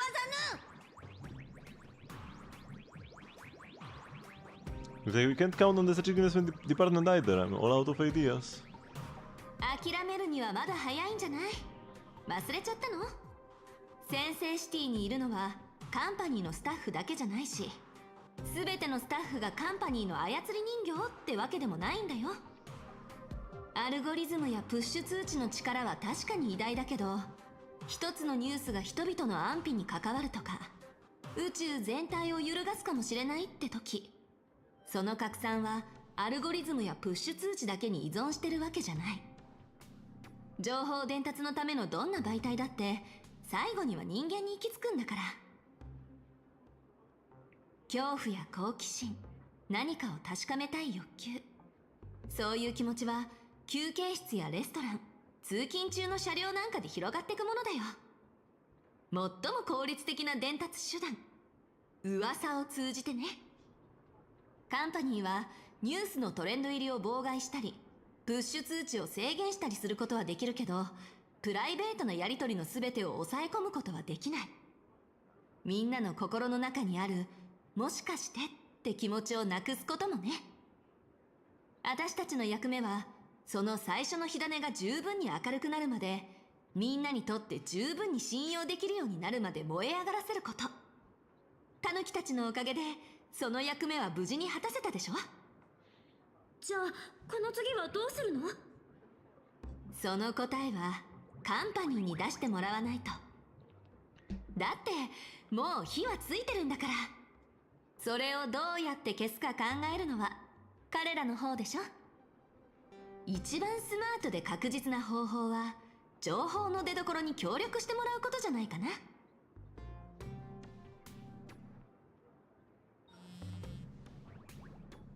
ね、言った通りでしょ。開拓者、それから美月なのかさん、私だ、ミスターフクロウだ。君たちが発表した衝撃的なニュースはもうすでに上層部の耳にも届いている。 What are they saying? Or who saw it? 頼む、長い付き合いだろう。そのあたりは察してくれ。とにかく上の誰かだ。そこで彼らはノーモンタワーのパノラマホールで君のために臨時のサミットを開きたいそうだ。二層楽園の現状やそれに関する要望を君自身の口から直接聞かせてほしいと。これは千載一遇のチャンスだ。カンパニーの上層部だけじゃなく他の整形から多くのビジネスの代表も出席することになっている。つまり最も影響力のある聴衆に向けて直接言葉を届けられるということだ。もちろん私も準備して待っているぞ。サミットが終わり次第インタビューさせてくれ。来てくれるだろう。 We'll be there.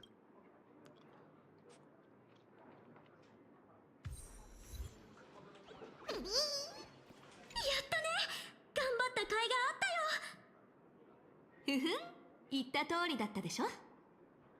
袋から時間と場所が送られてきた。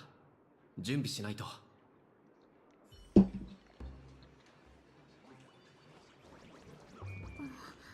もう出発する？ぐずぐずしてる暇はない。すぐに出発しないと。頑張って。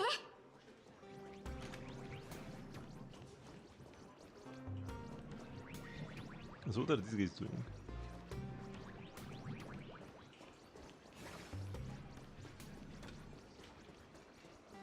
No time to check out what is in that little section. パノラマホールはこの近くだな。あの大物たちをスクリーンだらけだ。ようこそおいでくださいました。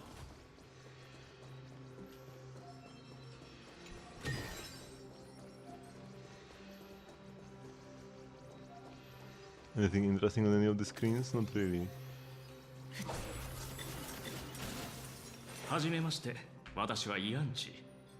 スターピースカンパニー取締役会のアシスタントであり、半銀河貿易サミットの司会です。Eagle on Robin? No. She doesn't even have actions. She doesn't take actions, so she cannot advance herself. I'm pretty sure that just straight up doesn't work. You just play the Memo Sprite buff set. Worldly Making Deliverer is the one, I think? If you have Memo Sprite, buff the team. You just play that. Also, you can play... What was the name of the set? The one that buffs speed when you target somebody. From one of the very early versions. Messenger through Hackerspace. You can also play that if your DPS wants speed more than other stats. You can stack the Deliverer set. You can have four copies of it in a team. So you don't need to change what set you have on Kirene.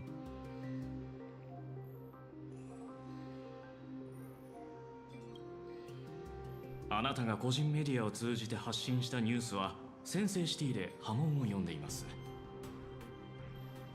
その状況を鑑み、役員から特別にサミットを開くよう指示がありました。忌憚のないご意見をお聞かせください。カンパニーの上層部数名と他の政系から駆けつけた貿易大使です。Which board member commissioned you? 全員です。私は彼らの意思を代表してここにいます。They never say. I'm supposed to speak to these people? そんな大勢の人と話し合いをするのか。肩の力を抜いてください。役員の大半はオブザーバーです。オブザーバー。皆さんは二層楽園と貪欲の抜け殻の情報に注目しています。あなたのお話から現状を理解すれば、カンパニーの役員たちも考えを変えるかもしれません。準備でき次第、会場に向かいましょう。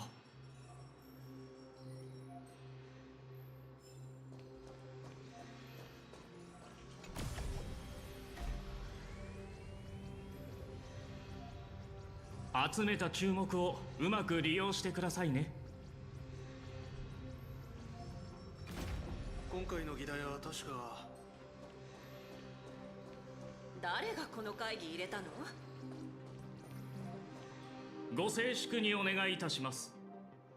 二層楽園の使者、請求列車の七死人をお連れしました。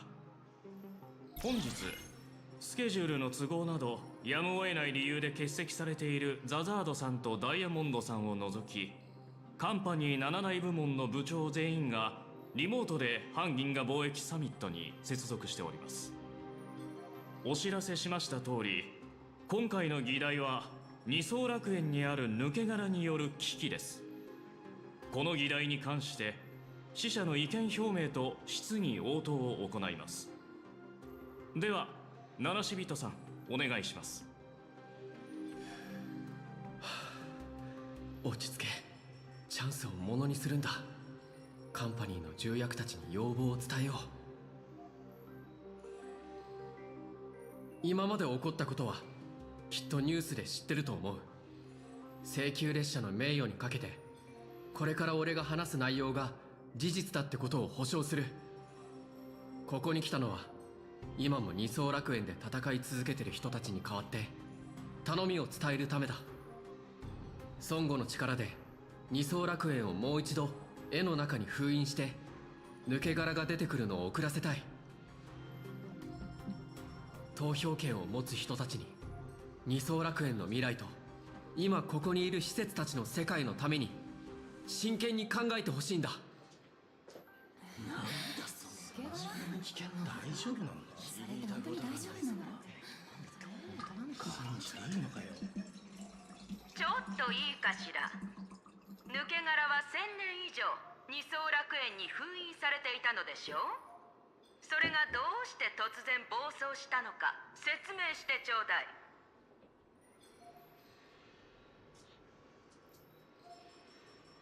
二層楽園で行われる幻月遊戯は愉悦のアイオンが抜け殻を沈めるための儀式なんだ。それを絶滅大君の気弱に邪魔されて全力で抗ったけど儀式をちゃんとできなかったのが原因。君が不安に思っていることはよくわかった。だが不安ゆえに大げさに言っていないか。12システム時間後に二層楽園が位置する執根聖域が壊滅するだと。裏付けはあるのか。裏付けは。This one Pearl's projection. 俺は古獣の専門家じゃない。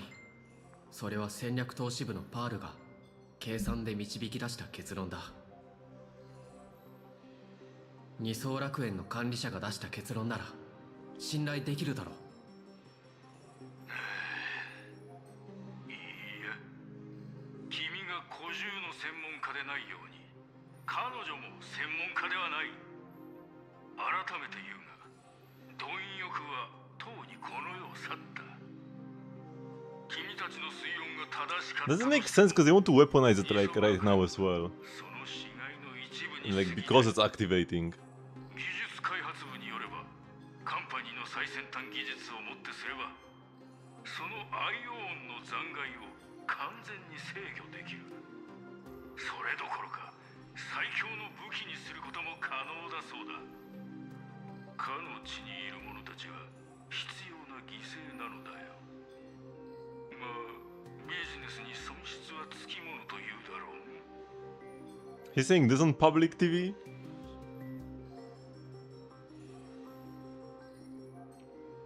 お前、その案を採用するってことはパールを、それから今も生きてる人を見殺しにするってことじゃないのか。二層楽園はカンパニー貿易体制の一部なんだろう。カンパニーが掲げる孫悟の精神はどうしたんだ。今の発言はカンパニーは同盟を結んで庇護してる星に何かあっても知らん顔するって貿易大使の前で公言してるのと同じだぞ。大使たちは自分の世界に何かあった時にこんなカンパニー上層部を信じられるか。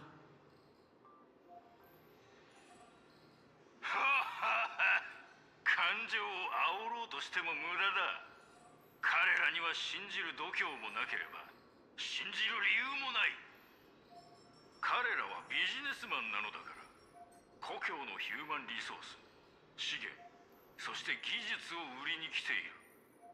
その星の血肉を天文学的数字の金に変えるために、カンパニーの貿易体制に加入するのであればリスクを背負わなくては。スウォーム、反有機方程式、ホリジン。カンパニーは盟友に可能な範囲で手を差し伸べるが、ミルクを飲ませトイレの世話まで焼くベビーシッターではない。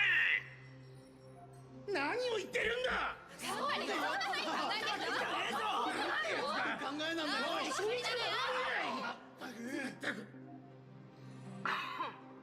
やりすぎよ。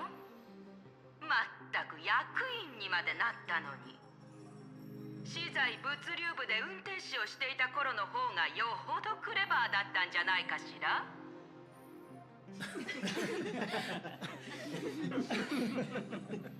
These laughs were 気 weird. は済んだバカども。抜け殻の武器化は現時点で唯一にして最も有効な解決策。技術的にも検証した。請求列車のあなたも分かってるでしょ。戦略投資部の提案には致命的な弱点がある。二層楽園を再び封じたところで危機を未来に先送りしただけ。根本的な解決にはなってないの。封印が完全に解けてしまえば10の赤心全員が奇跡を砕いても1秒の猶予も稼げない。戦略投資部と請求列車はそこをちゃんと考えてる？それから代替案のあるなしにかかわらず、これは質問させてくれ。アイオンの一部を武器にして本当に何のリスクもないのか。リスクあるに決まってるでしょ。でもそれは確率の問題。まさか今ここで技術的な詳細を説明しろっていうの？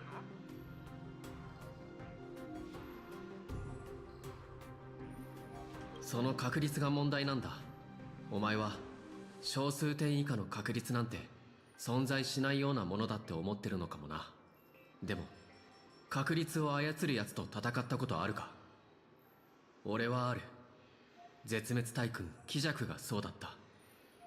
あいつは当たるはずの攻撃を外させて1万分の1で起きる災いを確実に起こさせる。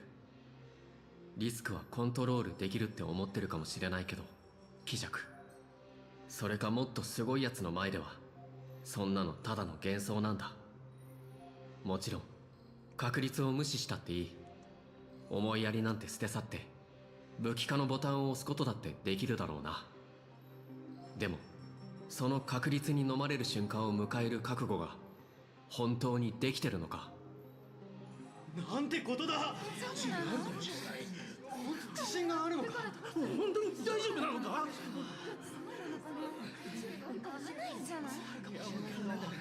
危険そうだね。一理ある。二層楽園の問題は理解した。有田さん、封印に賛成するのかも。そうだ。いやでもどうなるんだ。どっちに賛成するんだ。わからない。どっちなんだろう。どっちに賛成するのか。有田さんどっちなんだ。まさか。So, have you reached the conclusion? わしは A の封印を支持する。以上だ。有田さんが賛成したぞ。やっぱりちょっとよかった。そらやってくれると思ってた。間違いない。よかった。本当にすごかったわ。ザザードさんとダイヤモンドさんが欠席なのが残念。彼らならこの結末など花からお見通しでしょう。When the flurry of chatter and debate, the Pan-Cosmic Trade Summit came to a close. よかったですね、開拓者さん。話し合いはもう十分でしょう。あとは休憩時間です。Things progress faster than I imagined. あの有田が説得された。もうちょっと大変だと思ってたのに。拍子抜けするのもわかります。生死を決めるほどの大きな決断がまるで宇宙を漂う塵のように軽く感じられるのでしょう。事態が落ち着くまではどうしても不安な気分になるかもしれません。ですがあなたは正しい主張のために奔走し事態を前進させました。これは確かなことです。そういえばミスターフクロウはご友人でしたよね。彼もこのサミットにずっと注目しているそうですよ。休憩中に一手請求のスタジオに行って視聴者にサミットのことをシェアしてみては。 I hope we get like the 2D art style of keeping up with Star Rail for this section. そういえば討論会が終わったら番組の収録に行く約束してたんだった。世論とはすなわち戦場。先手を打つのは非常に大事ですよ。一手請求は先制シティにとどまらず銀河全体に放送されていますから、メディアの影響力を利用して世間に声を届けられます。カンパニーに決断を迫る絶好の手段でしょう。足元の3方向に伸びるプラットフォームはノーモンタワーのさまざまなエリアにつながっています。一手請求のスタジオはあちらです。スタジオに行かれる際はこちらの回転ボタンでスムーズに移動できますよ。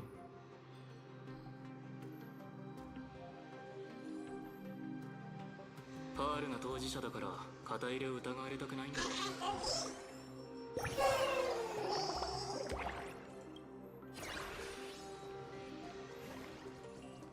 Any hidden chests in the back? No? Oh yeah, there is one actually. 仲間と喜びを分かち合うことも忘れずにな。話し合いは次回に持ち越しだろう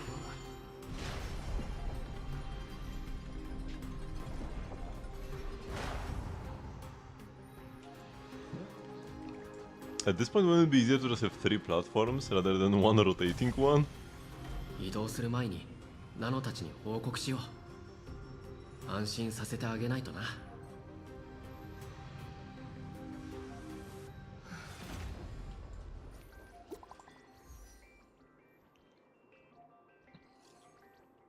What's going on your end? Marge, good news. Arita finally caved. He said he's willing to vote for an canvas. Really? That's amazing. I'll tell Miss Nihilk straight away. It's not gonna be this simple. He's gonna like suddenly change his mind last moment. Or something along this nature. やっと一息つける。次はフクロウのインタビューか。早めに行こう。ここだよな。あれ、なんか人が少ない。あれ、開拓者さんですか。サミットはもう終わったみたいですね。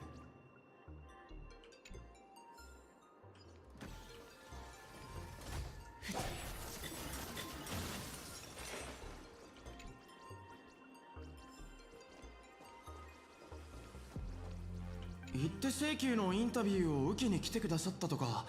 あ、司会はもうすぐ来るはずです。取材が始まるまでスタジオでお待ちください。操作装置が見えますでしょうか。これを操作するとスタジオが自動的に出てきますよ。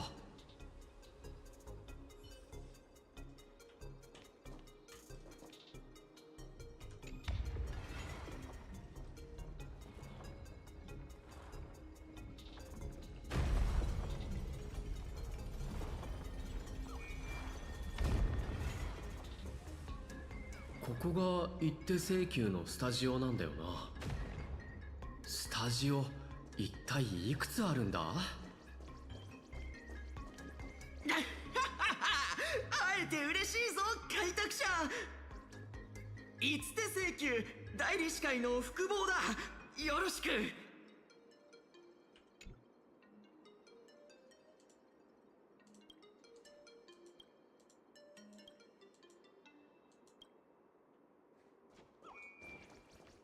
How is he a little Albert? Also, we can go to this other one upside down, although there's not much point.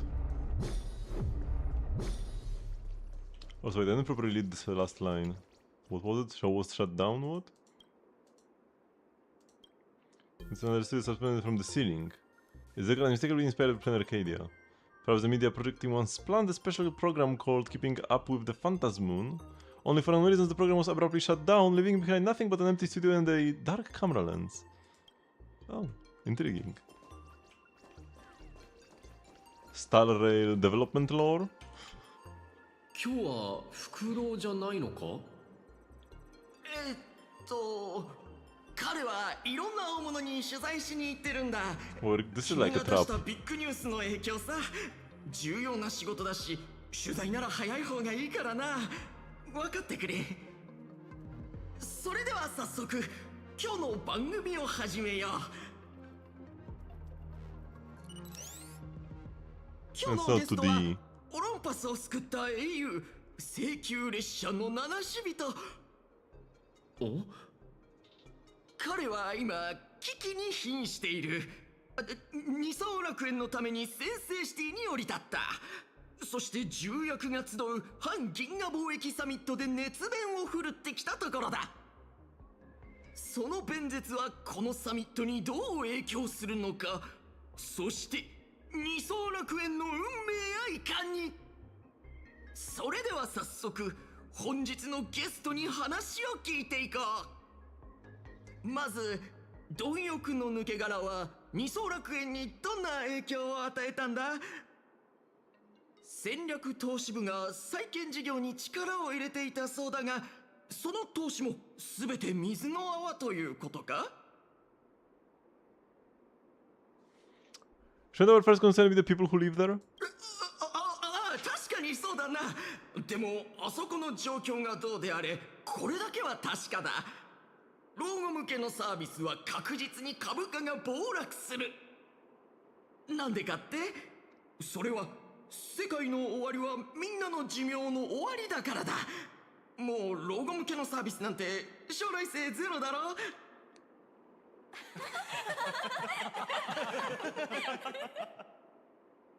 何の真似だ。真面目にやってくれ。これは番組通して笑い声が一切しないなんて、オイラにとって一番恐ろしい放送事故なんだ。Did Albert really send you? 一つの世界がなくなるかもって話をしてるんだぞ。こんなの一手請求のスタイルと全然違う。お前みたいな鳥に司会を任せたのはフクロウじゃないだろ。お前をよこしたのはどこのドイツだ。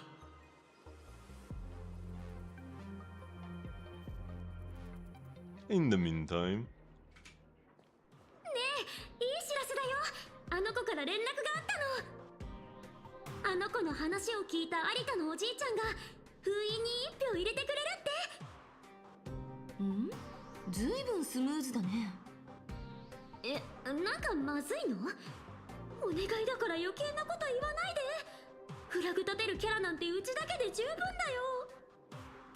よ。わかった。とりあえずおめでとう。タヌキたち、もういきなり大声を出すからびっくりしただほら君たち、今すぐサミット請求列車二層楽園のキーワード検索数をネットで調べて。なんで？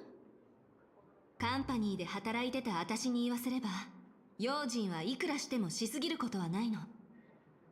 カンパニーは二層楽園の状況を確認するためにラクーン君をサミットに呼んだ。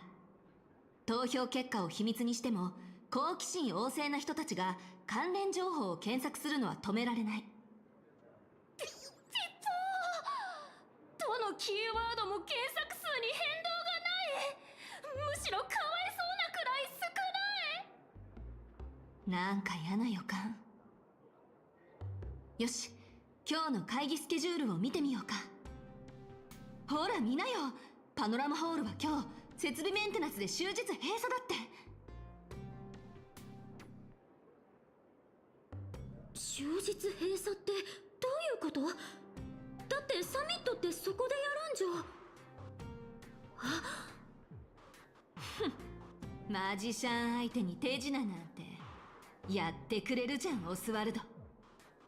手品？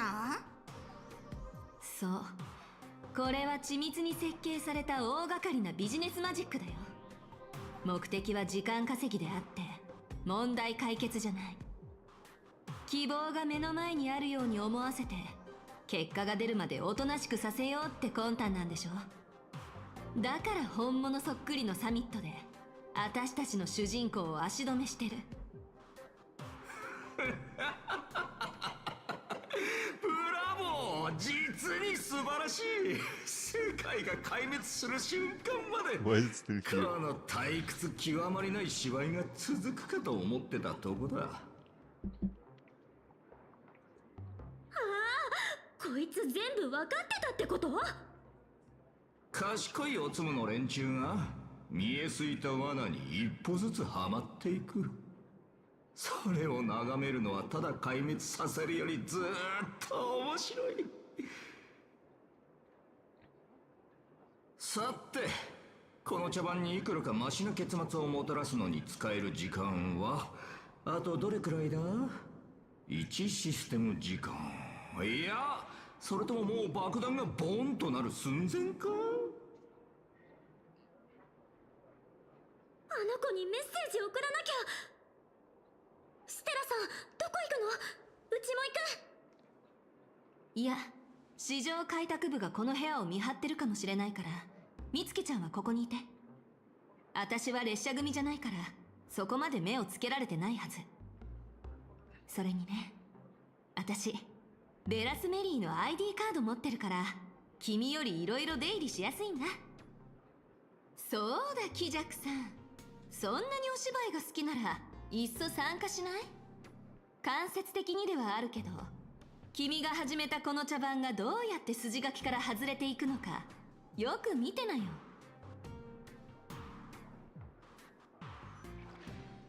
Meanwhile, in the Keeping Up with Star Rail studio.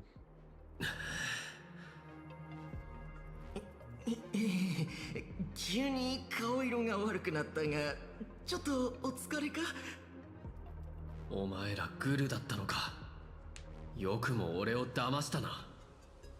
まずい、任務失敗だ。でも絶対に足止めしないと。じゃないとミスターフクロウみたいに。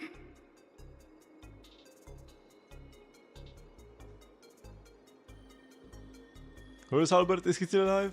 あるスタジオに閉じ込められてる。君に電話をかけたことを後悔してて、君に連絡を取ろうとしてたらしいんだ。それで警備員たちに連れて行かれてしまった。ご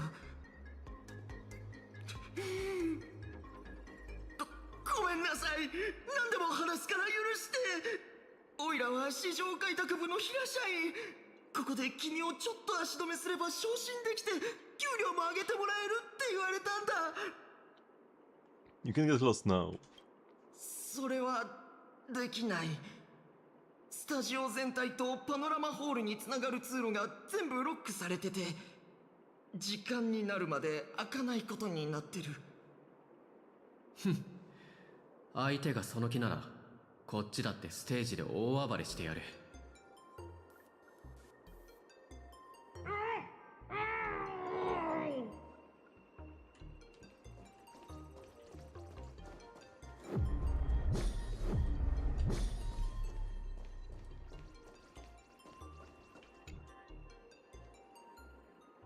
Owlbird? Why did they look at me? 来ないでくれ。こんなみっともない姿なんて見られたくない。本当にすまなかった。私に電話させたのは君からの信用を利用するためだと分かっていたのに、それなのにかけてしまった。私は本当に育児なしの骨なしチキンだ。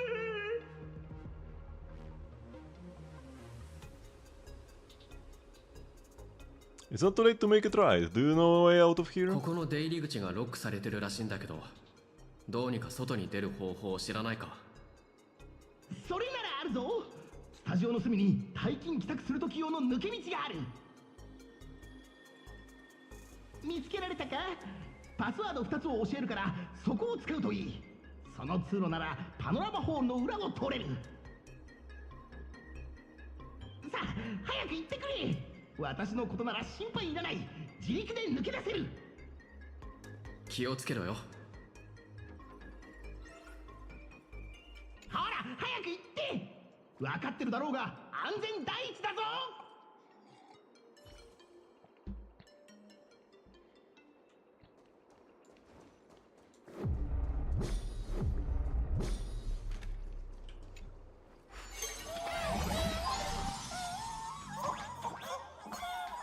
Oh.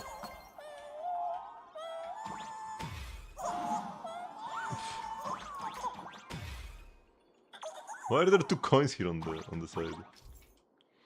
Jump into the range of the gravity ring to alter gravity and walk along the ring. Jump out of the range to return to normal gravity. Use jumps to leap from one gravity ring to another, and then use sprint ability to navigate between gravity rings with ease. なんだこのドーナツ。ドーナツと重力は連動してる？別の泡に飛び込んだらどうなるんだろう。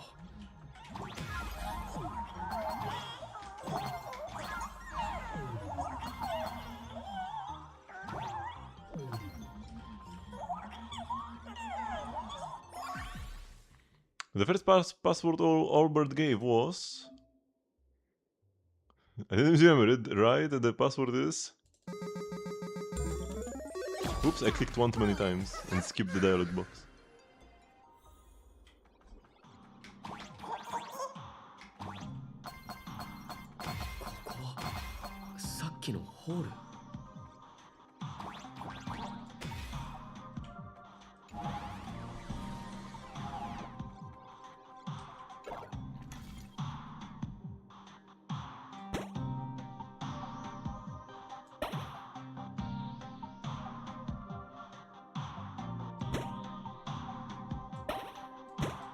I want to see what's up there. Oh, but I can't swap these.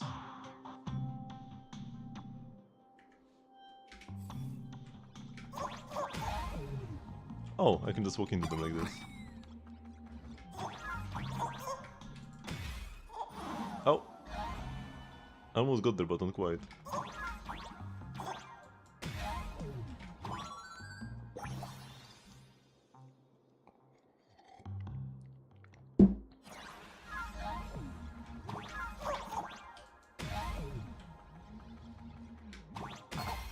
Oh, my coins! Oh my god, the controls are so weird on these planets. Because you can like go one way, stop holding a direction, press the direction again, and like I'm pressing one key, but I'm going in 2 different directions.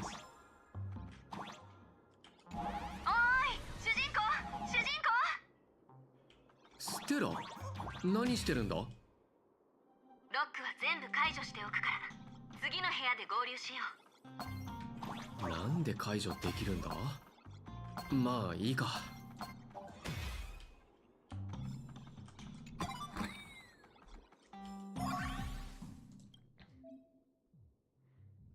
1, 2, 3, 4, 5, 6, 7, 8.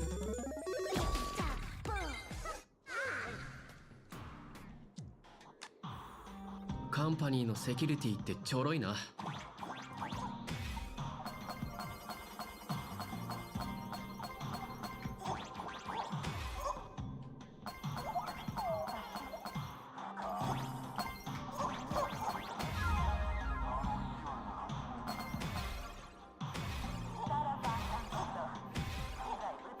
Up, right, down, right?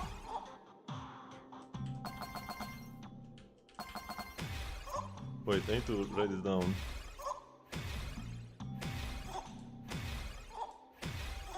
It's up, right, down, and now left, down, right.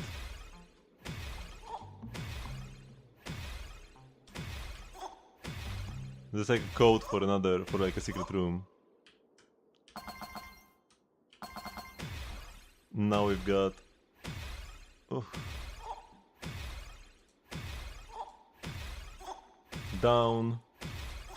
Oops, I can type down right. And up, left.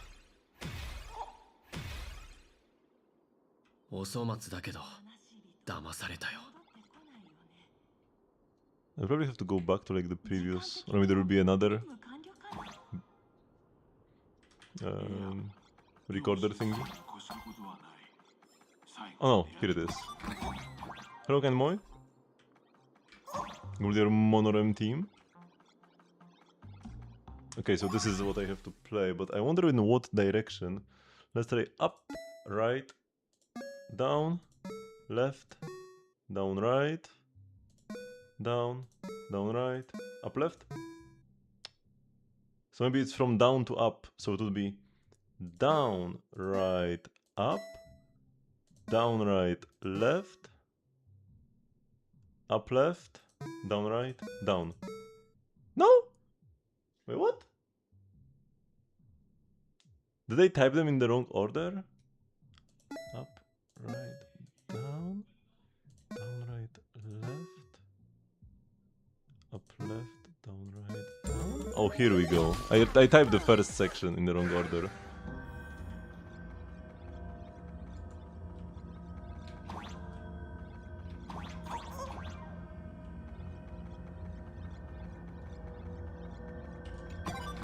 This is not the main story, but might as well do this.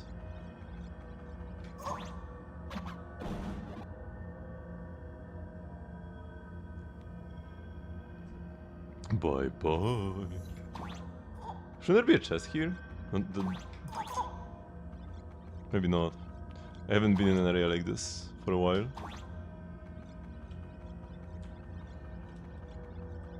And there was nothing here. I guess there are no chests here. To what I cannot dash. There's the achievement. I need to catch up on the ones I haven't gotten yet. Oh, there is a chest. I knew it.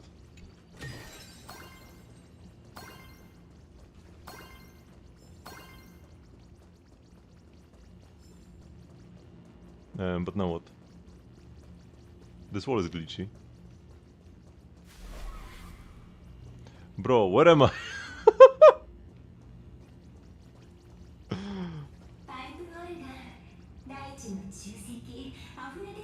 The room you can't leave until you finish editing? Asset rendering complete. Please start editing. The line of text scrolls across the monitor and repeat, like a declaration endlessly affirming itself. No signal, no text, no interruptions. This place is straight out of Internal Police Entertainment Ghost Story. The room you can't leave until you finish editing. Asset rendering complete, please start editing.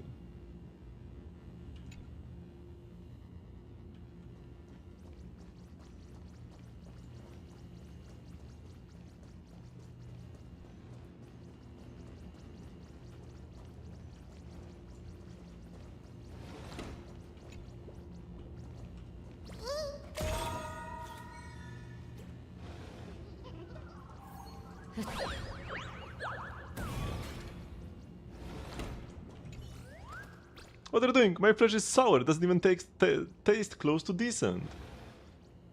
What are you doing here? Of course I got in illegally. Don't think about snatching my documents. Of course I'm not letting you see them. I should be the one asking how you ended up here. I've never seen your face around Astropolis before. Aren't you from Planet Arcadia? Planet Arcadia? That place where they apparently consume imaginary flesh? I am from some hellhole like that. You argued back and forth a few more times and you realized the other party was a homegrown imaginary from Astropolis. And they realized you owned a newspaper employing a massive number of Furbo reporters. Anyway, it was just all a misunderstanding. To be honest, I had already thought up 100 different ways to secretly call the cops on you. See ya, now that I know Planet Arcadia isn't some man-eating place, I really have to check it out someday.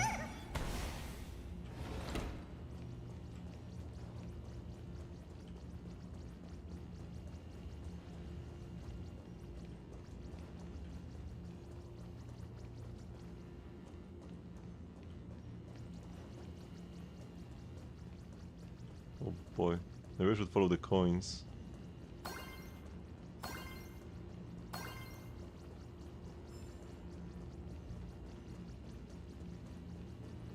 Oh.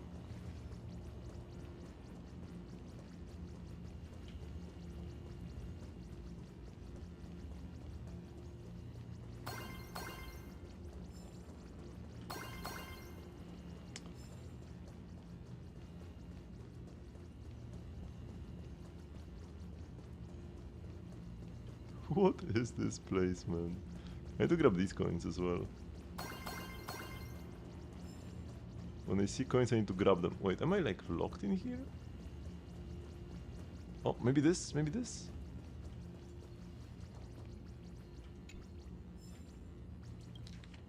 A slowing air back room. For I entered the back rooms and was straightway immersed a drain.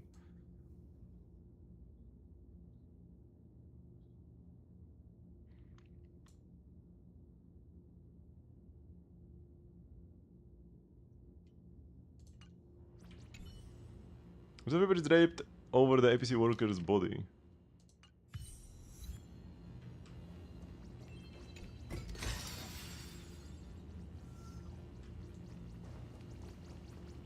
Okay, and what now?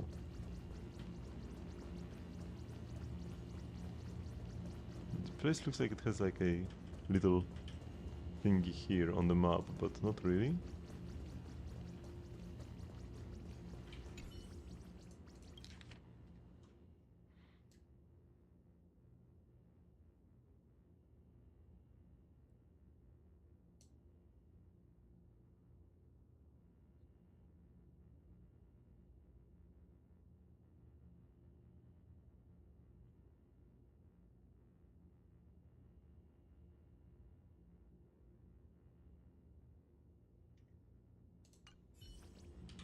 There needs to be some way out of here, no? Like, outside, without teleporting? Oh wait, there appears to be a way here somehow. There is a connection.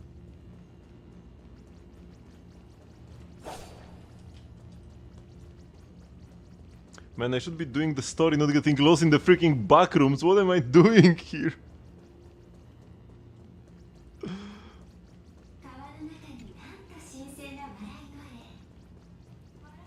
Am I just supposed to TP out? Or is there some way to escape?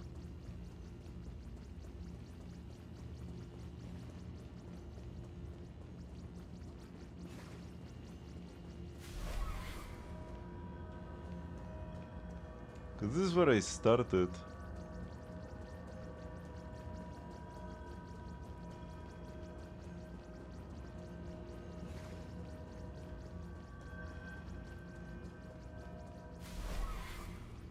There has to be some way out without teleporting, no?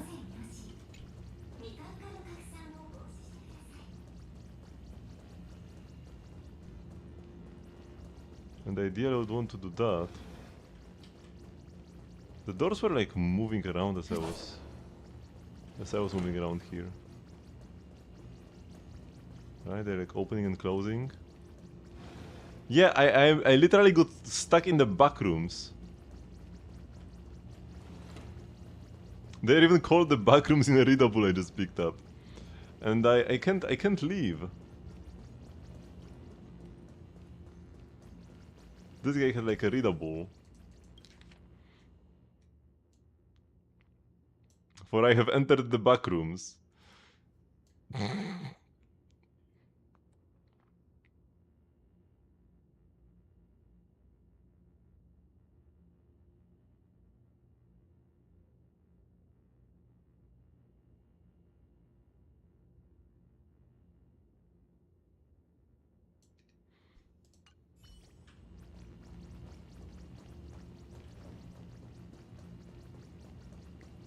And like, I mean, I can't just teleport away. I'm not stuck here permanently, but there has to be a way to exit, right?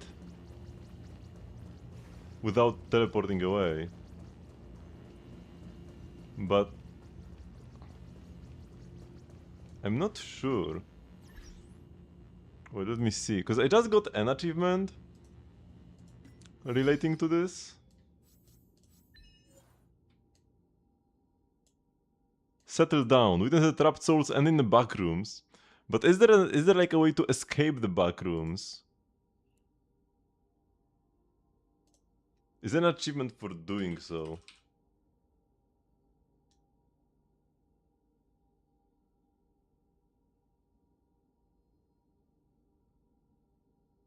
There are 3 achievements relating to the backrooms. Fall into the footage review room, a room you can't leave until you've finished editing every last clip. Witness the trapped souls end in the backrooms. Access the mysterious backrooms through the secret passage at the ring-shaped workstation. I have settled down. Do I have the other 2? It appears I don't have the other 2.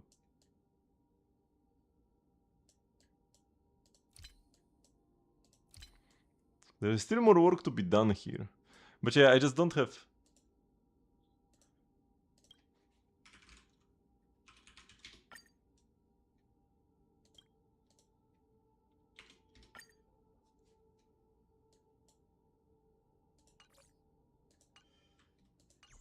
I don't have time. I don't have time for this right now. I do need to TP out.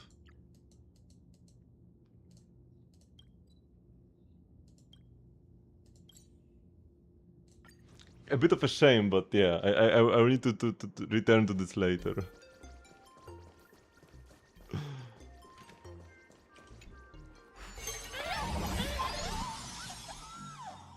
And I need to do this entire thing again. なんだこのドーナツ。ドーナツと重力は連動してる。別の泡に飛び込んだらどうなるんだろう。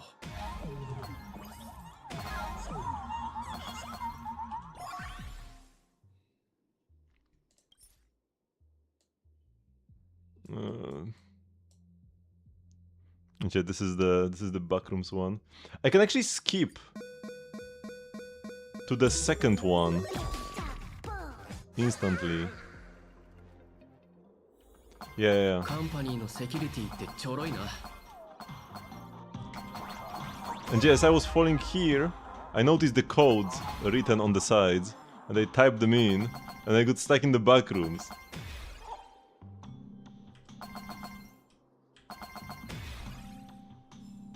お粗末だけど騙されたよ。Yeah, over here. And I wasted like 20 minutes or something. どこなんだ？くそ、誰があいつを逃がしたんだ。少なくとも1システム時間は足止めする計画だったろう。ロックはどうした？アクセス権限を確認してみるよ。ロックが解除されてる。誰の仕業？私の仕業。ある人がデータのバックアップをくれたんだ。これでいろんなトラブルを解決できるからって。すごいよね、性格ハンターのデータ。お前は性格ハンター？違う違う、私は君たちの同僚。ベラスメリーって聞いたことない？ベラス？それ50年くらい前にいた人じゃない？そんなのどうでもいい。早く警備部隊を呼べ。俺たち七死人と戦うのか？七死人って戦闘部の協力者なんだろ？うるさい。お前の役目は命令に従うことだ。撃て。 So many of them? Alright, bring him on. お前たちの出番はここまで。ここから先は俺の番だ。そう焦らないで主人公。君のハイライトシーンはまだだよ。雑魚キャラは腹ペコちゃんにペロッと食べてもらおう。今度はなんだ。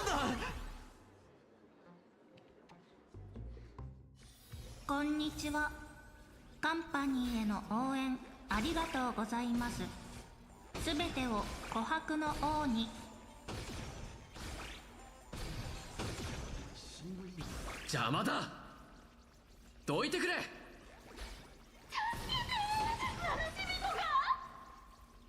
警備の仕事サボっちゃえ。寿命伸びるよ。 Okay, let's not waste time, let's go. I have wasted enough time already.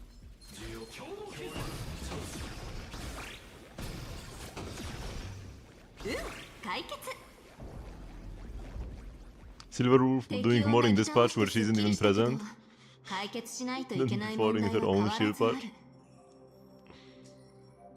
あのサミットにいた偽者たちは所詮決定権のない下っ端に過ぎないし、大した発言力もない。裏でこの茶番を操ってるだろうオスワルドも隠れたまま。彼に、それから他のお偉いさんにもこれ以上時間を無駄にさせるわけにいかないね。You need to make the board take notice of us. 何かいいアイデアはないか？実は列車のコレクションにちょっと危険な戦利品があったからそれを持ってきたんだ。勝手にごめんね。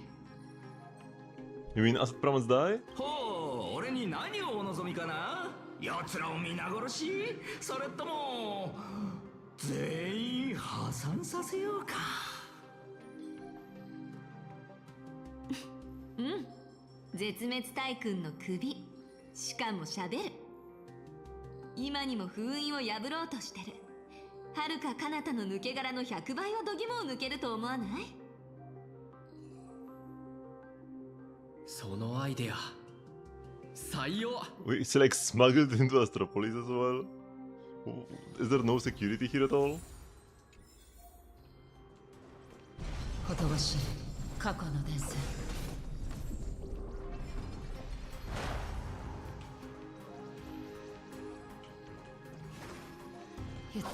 Yeah, can I not like call this? Wait, what am I... Oh, here we go. Took a while.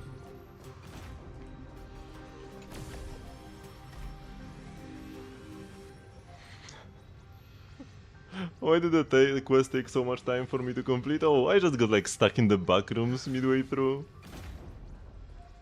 I literally couldn't exit. 重役たちは早々に退勤したわ。主役さえ言ってしまえばこちらも任務完了。あとは偽物司会者がどれだけ足止めできるかね。ちょっと思ったんだが、俺にもタラファン役の素質があると思わないか？食べる量ならタラファンさんご本人にも負けない自信があるぞ。おしゃべりはこの辺にしておきましょう。誰かに聞かれでもしたら即刻クビだもの。大丈夫だろ。イアンチさんはサミットでの会話は絶対にパノラマホールの外に漏れないようにしてくれるって言ったじゃないか。へえ、そう。道理で自信満々なわけだ。It's time for the lies and the first to end. なぜここに？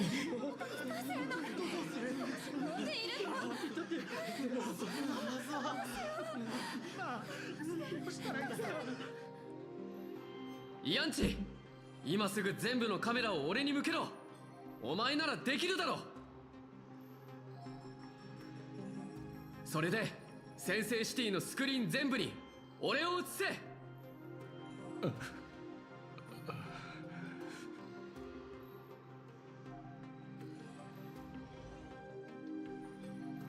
どうかそう怒らないでください。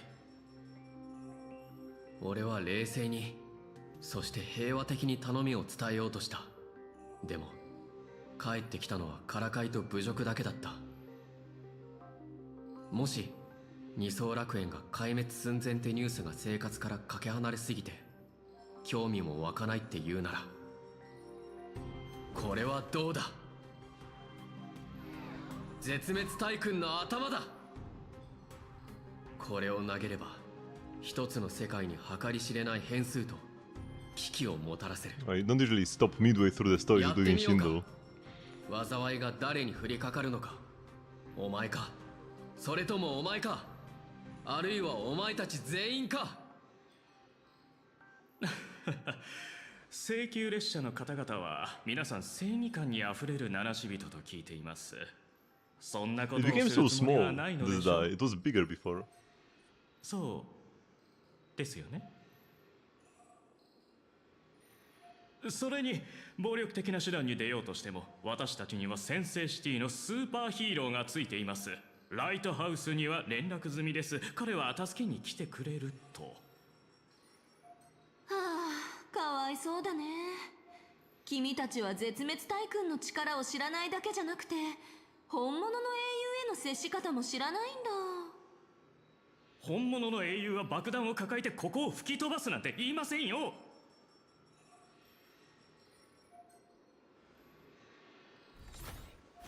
いや、また会ったな。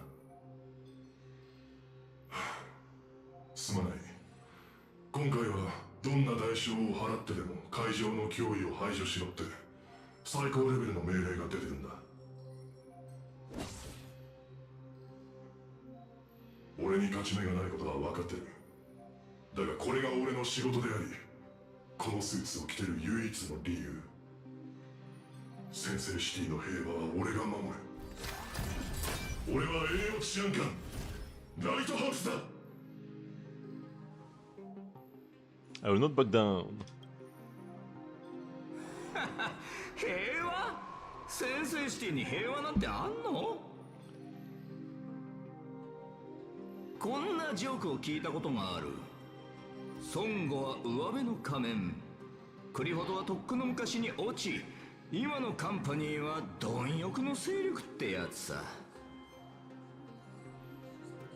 いやー、百聞は一見にしかずだな。あれただのジョークじゃなかったらしい。よく聞け。この先制シティの地下にも貪欲の古獣が一頭眠ってるぞ。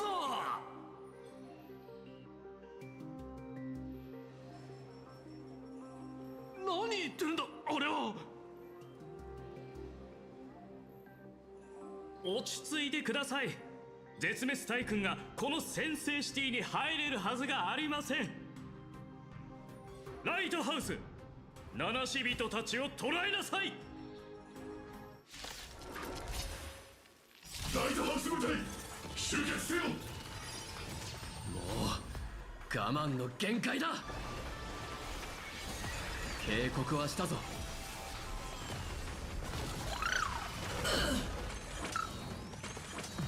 砥石にしてやろう。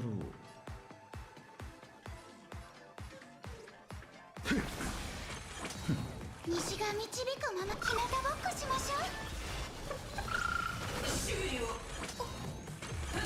ブレイク。よく見ておいてね。 How did Blake get hit 0 times outside of the one I taunted? いい頼り。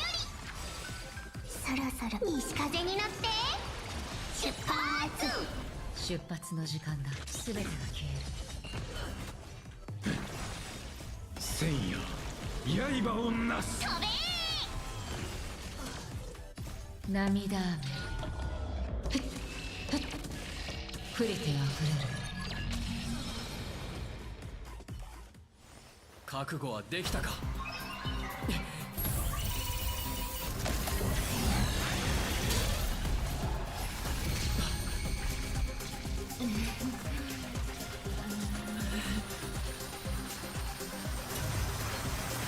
そこまでです。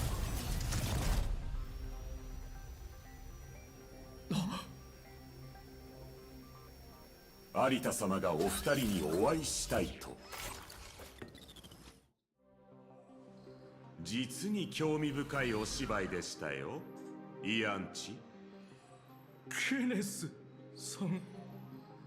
開拓者さんとステラさん、いえベラスメリーさんとお呼びした方がよろしいでしょうか。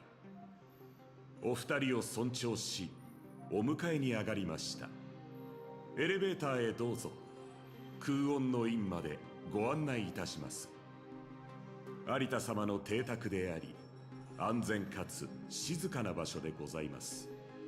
有田様はそこで二層楽園の行く末をお決めになるとのことです。Are you putting on a second act? どうか信じていただきたい。琥珀の王の身体に誓って今からお連れする面会に台本はございません。父はすでに今回の騒ぎを把握しており、その上でお二人に会いたいと仰せです。やっぱりお偉いさんに話を聞いてもらうには舞台をぶっ壊して屋根までひっぺがすくらいやらないとね。案内して。ええ、どうぞこちらへ。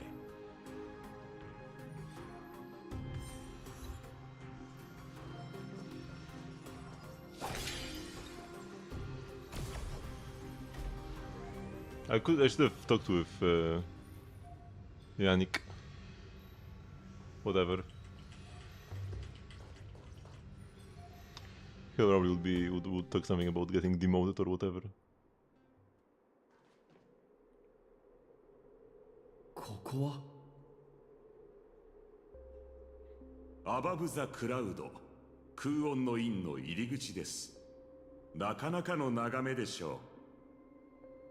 ここから見下ろしますと先制シティを一望できます。この絶景を堪能する資格のある者はそう多くありません。カンパニーの中でもたった7人です。Seven just became 8 today. 9人だよ。私を忘れないで。ま、君のおかげだけど。それはどうでしょうか。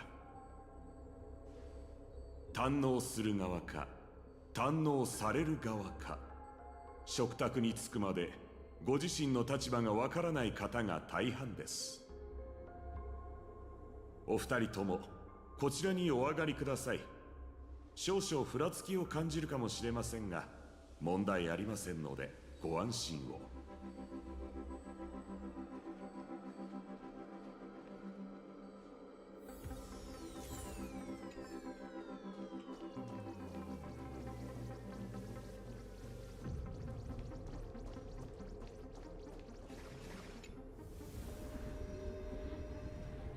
空に吸い上げられた。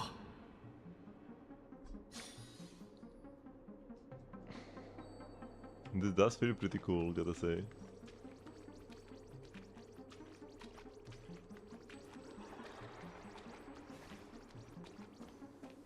お連れしました。Who are you talking to? 父上、お待たせいたしました。ああ、お前は下がっていなさい。これからする話に同席は不要だ。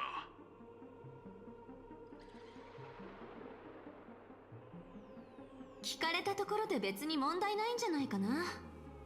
悪いけどこっちは急いでるんだ。君が握ってる重要な1票の投票まで1システム時間を切ってる。時は金なりでしょ。メリー、君はいい時計を持った方がいい。時間なら十分にあるだろう。ルイス・フレミングは60秒もあれば決断する。誰もが知っていることだ。でも君はルイス・フレミングじゃない。君に関して誰もが知ってるのは君の選択は会長でさえ覆せないってこと。その通り。若い者たちは皆アハトピアの件について議論は不要だと考えている。だがわしに言わせればどちらの案も今一つ。よって保留だ。 Both lacking? オスワルドは能力も野心もある。だがまだまだ子供だ。考えが甘い。ダイヤモンドは見かけよりはるかに視力深い。だが考えすぎも時には毒となる。カンパニーを任せられるものを選ぶのがわしの役目。経験の足りない二人にこの一票を渡すわけにはいかない。開拓者、わしに第三の案を示せ。第三の案。君が先制シティに降り立ったその時からわしは君を観察してきた。己の主張のために奔走し声を上げるその姿は創業期のルイス・フレミングを彷彿とさせる。今から1分間やろう。その間に思う存分君の物語を語るといい。わしの心を揺さぶるものであればわしは君を支持する。わしは望まぬ二者択一を迫られずに済み、君は求めていたものを手にできる。互いに徳のある話だ。 Are you kidding me? Still playing power games? Regardless, I need your vote. こんな時だって言うのにまだそんな権力争いする気なのか。いいか、物語なんか語らない。そんなのただの言葉遊びだし、それで今にも出てこようとしてる獣の脅威は止められないんだ。絵に封印することはただの時間稼ぎで武器化のリスクも取りたくないって言うなら今3つ目の案を出してやる。神々の戦いの兆しはすでに見え始めてる。カンパニーはそれに備えて長い時間をかけてこの世界で布石を打ってきたはずよ。幻月が満ちてるのを見てその考えは確信に変わったわ。アイオーンに謁見できる儀式はその真偽にかかわらず銀河の命運を左右するきっかけになる可能性があるの。でも大切なのは二人が自分なりの答えを出すことよ。この盛大な遊戯に参加するかどうか、どう望むかも含めてね。出発点に戻るんだ。そして聖越者として俺が幻月遊戯を再開させる。それで眼力を集めてアッハに謁見して愉悦の権能で抜け殻を沈めるんだ。無数の琥珀期の間二層楽園の人たちはそうしてきた。今回もきっとできる。これを実現するためには二層楽園が存在してないとダメだ。あの気まぐれなアッハが君の思う通りに動いてくれるとは限らないが。それそっくりそのまま返すぞ。アッハが俺に味方しないって断言できるのか。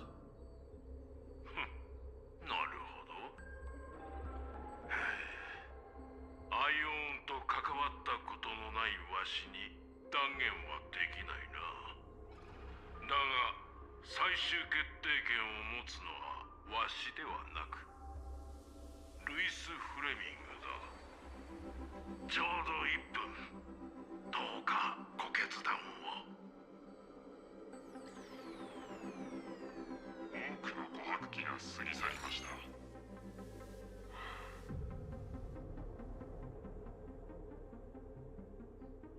よくお戻りになりましたね、古き友よ。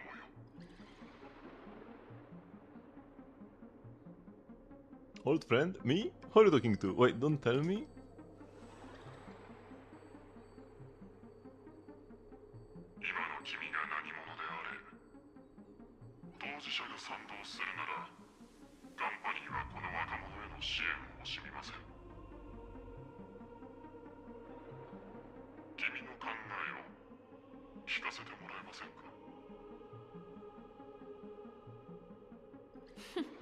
聞かなくても分かってるでしょ。私がアキビリに反対したことが一度でもあった？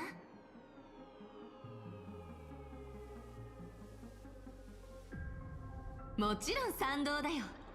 私がどっちの味方かなんて考えるまでもない。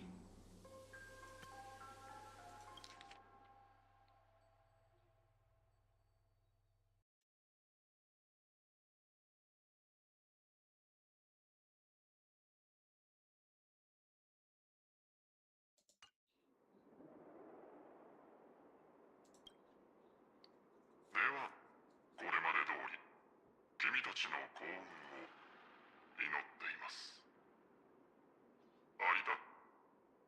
仰せのままに。琥珀の王より授かりし神聖なる権力をもって伝統事業部はここに決定を下す。わしの一票は請求列車に投じられた。カンパニーは二層楽園を再び絵に封じ込め幻月遊戯を再開させる。以上決議は終わり。孫悟の進捗は必ずや示されアハトピアは存続する。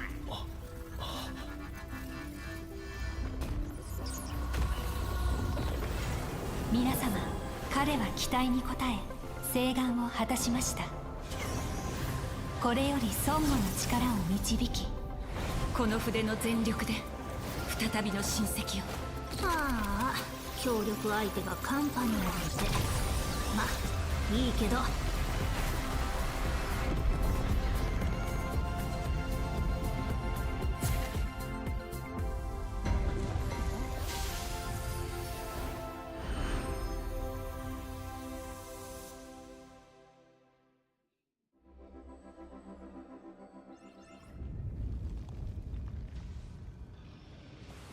イレフさん、そろそろ撤退した方が。いいえ、もうパブに行く必要はなさそうよ。ずっと続いていた大地の揺れが止まってる。裂け目から出てきていた触手も消えたな。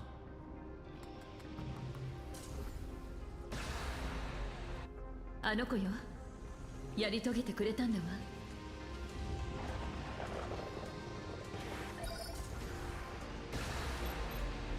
朗報です。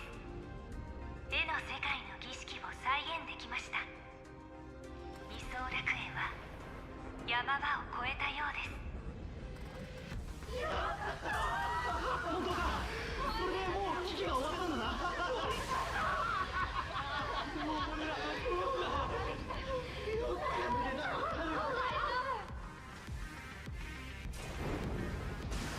皆さん聞こえますか。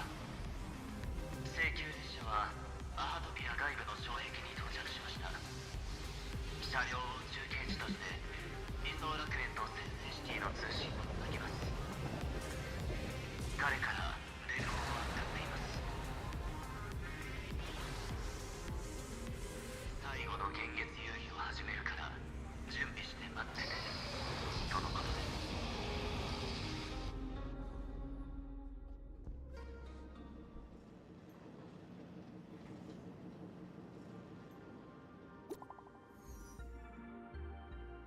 From Kuchiba. Earth said I will be heading to the target location with the detective. You mean the Life Sciences Institute? That's right. I've told you everything I know, no holding back. If it's all true, if Yabulik has touched things she shouldn't have, I will kill her.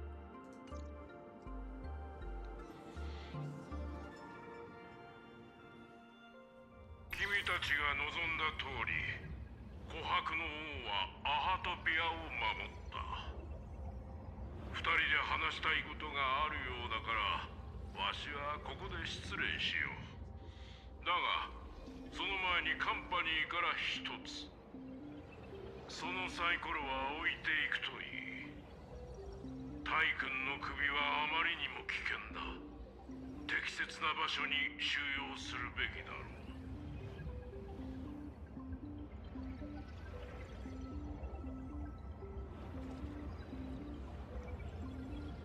I mean, it makes sense to leave him somewhere, but not necessarily at the APC. You're asking too much. 置いていくのが良さそうだね。彼は信頼していいよ。それに、君は聞きたいことでいっぱいでしょ。それを一つ一つ聞いてるときに第三者がいるっていうのもね、ムードが台無し。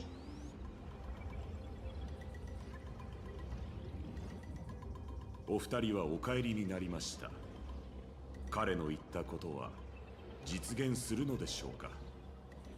彼はやり遂げる。やり遂げなければならない。おやおや、悪巧みの匂いで部屋がいっぱいじゃないか。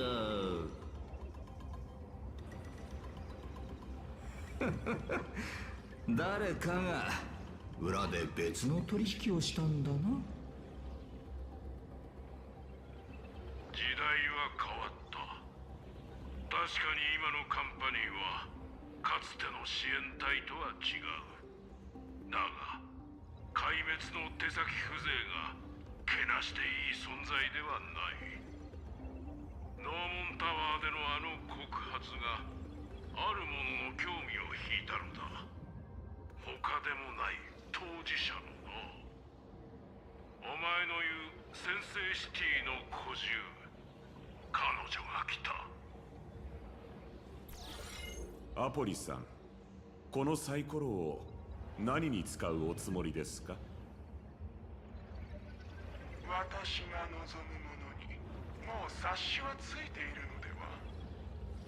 政権員に送るようライトハウスに連絡を。その陰謀が詰まった頭に私の手でメスを入れ、ウロボロスに関する知識を全ていただきましょう。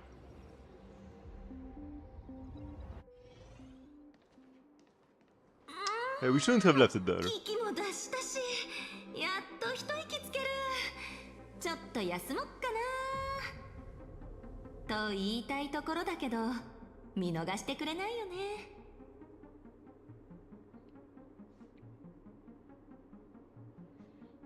I have a lot of questions for you. ちゃんと答えるから安心して。どこか落ち着いて話せる場所を探そう。少なくとも今は時間がたっぷりあるからね。でもその前に、大仕事を成し遂げた君にお祝いを言いたい人がいっぱいいるんじゃないかな。とりあえずスマホ確認したら。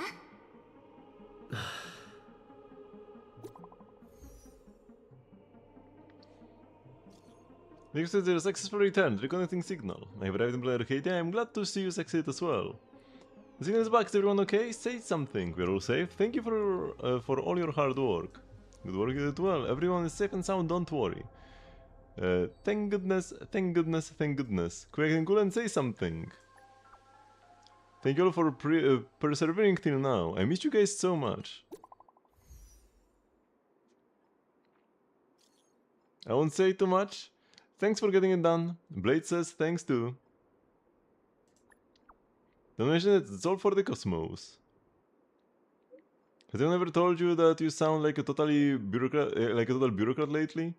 You say something too. Thanks. Why are you so shy? Say a few more words. A few more words. He's been so stressed out, he's actually trying to make jokes. Alright, Jan, that gift I gave you at departure, it's all used up.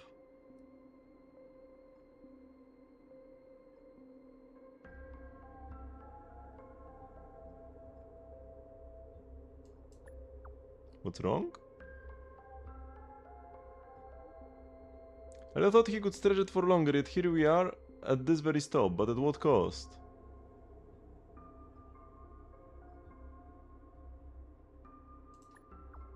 Don't worry, everything will be okay. I give up. Hit me up if you need anything. Alpha Wolf's always on call.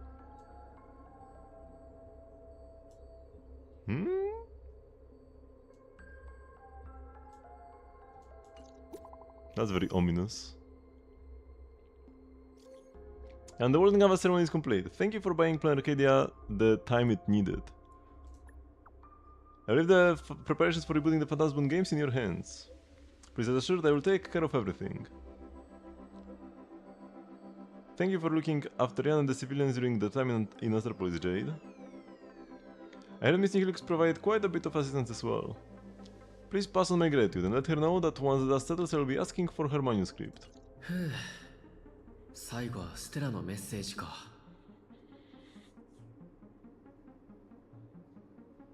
ってあれ本人はどこ行った？油断した。また逃げたのか？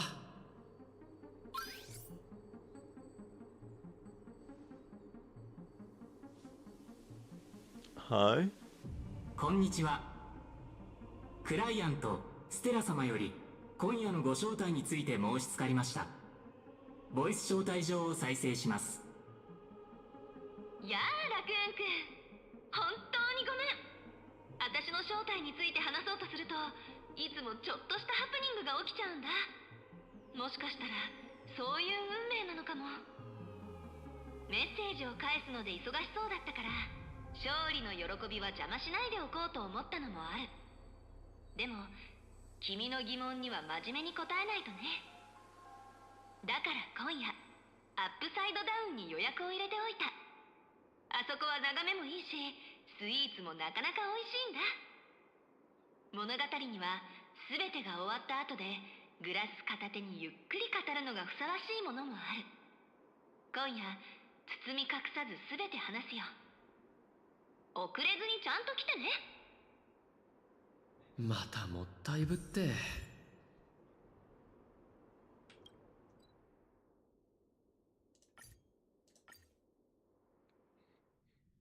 ここだって言ってたよな。触れられるのはトゲのある花ばかりだ。力を合わせて。配置されていない唯一のチーム。5秒先仕事中なの。勝利部の Oh, this special room down here. 来てくれると思ってたよ。Of course you would. それで話したいことって？隠すつもりはなかったんだけど。漫画家っていうのは仮の姿で。だから私のことは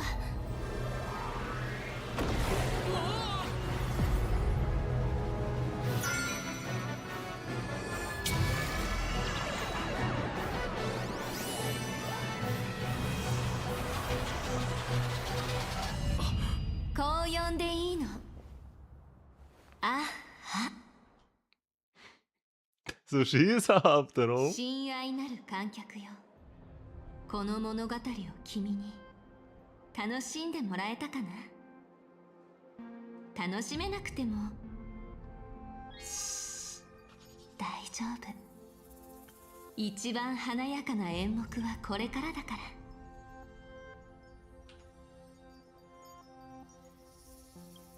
Damn, I didn't think she would be.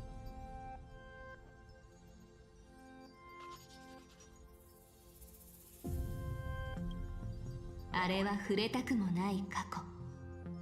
若かった私が歩んだ回り道。神々とじゃれ合ったバラ色と血の赤に染まった時代。今思えばまさに悪夢。でも今宇宙のため、そして君のためにこの仮面を脱ごう。私は幻楽の主であり弔う者。あらゆる確定性を殺すドラマチックな全てにとっての偽りの主。 Get ready for power creep like you've never seen before.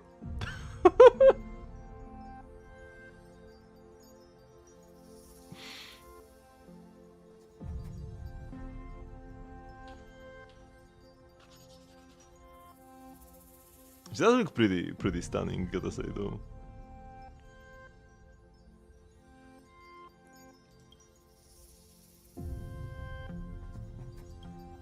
最初の愚者にして最初の霊人。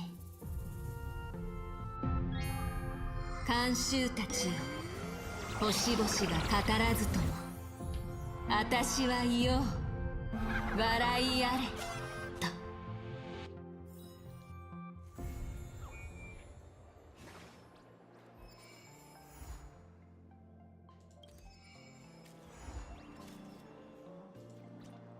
The continuance we will do on Sunday.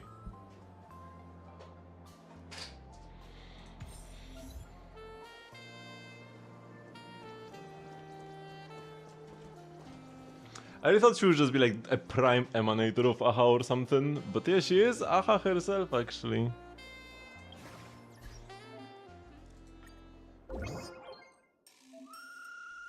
Once the Trailblaze branch is up and running, you can take charge of some fresh business for the Furbos. What? The Verbs have updated their profiles. Feel free to drop by and chat anytime.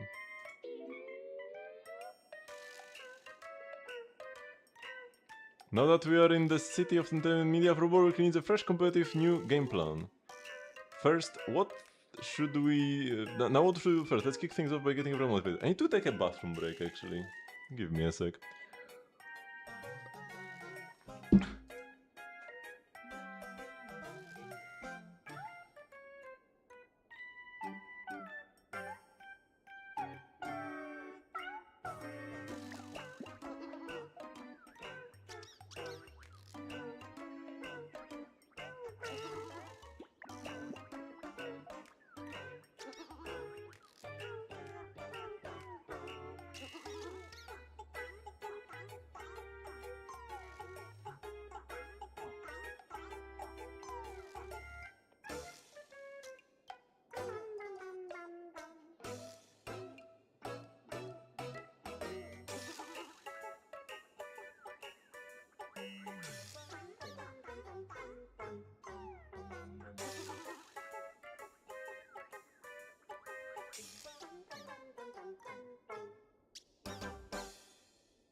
Okay.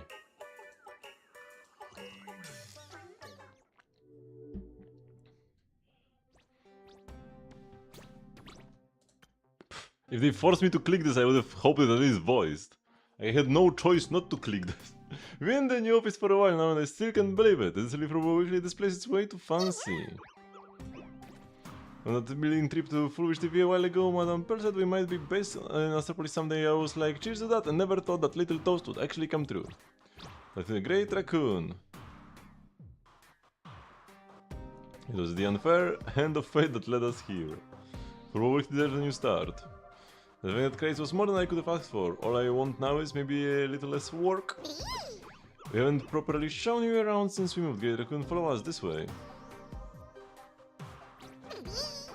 Over here, that's my desk. It's just like something straight of a feel-good workplace drama.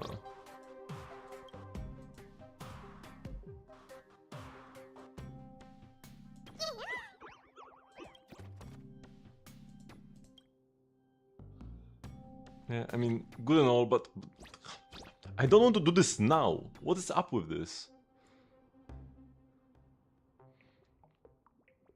Why am I being sidelined? It's all for the perfect view.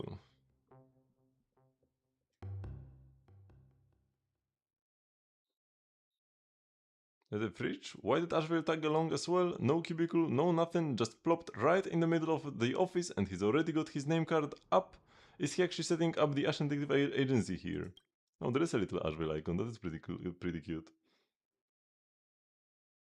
There's a personal wish of mine, hope you understand. Got it.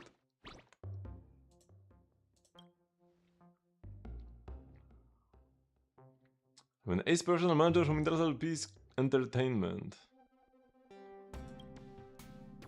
You are amateurs as it stands. Give me 6 months, and with my know-how, the Furbo Weekly will be a name everyone in Astropolis knows.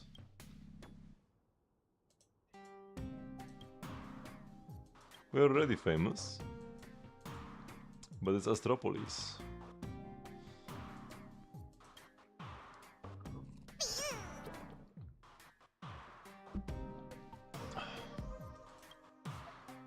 Once this Wolven culture takes over, the Furbo Weekly's sluggish work vibe will be a thing of the past. You understand Furbo Weekly at all? Incorrect.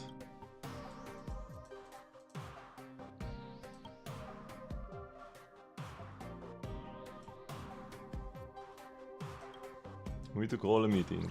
My god, how long is this?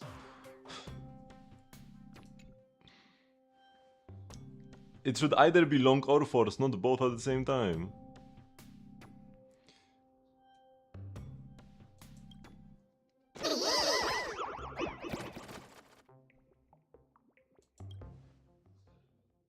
Who thinks Furbulis are bits paraplanes in cuteness? Wink if you agree. Paraplanes just give up. I will never give up. If you agree to hire the professional manager, take both hands off the camera. Nobody's on board with that. You must fight with Furbonality culture.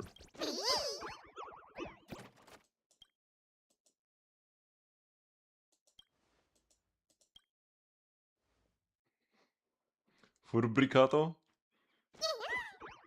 Our little ghost buddy? At least I've done enough quests to know who he is. Because I'm assuming that, like, this probably assumes you've done all the prior Furbo quests. But if you haven't, you don't know why there is a ghost and the robot and these twins. I haven't done all of them, but I've done most of them.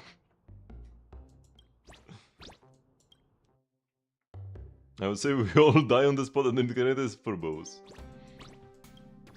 As we've all successfully turned into ghosts, no one can stop us.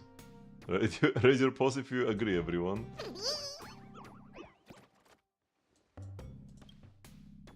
Furblix? Actually, I have a highly mature concept for real, so there is the thing. I've already tapped into my connection in Astropolis. Basically, the most successful Furbo in our family. That's my mom's other daughter's daughter to help out. Is that your cousin Furbray? Let's go. Oh, I should have asked Jemibo first.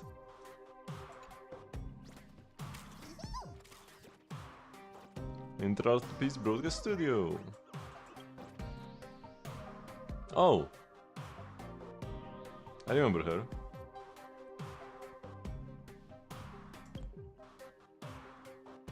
Very own TV show.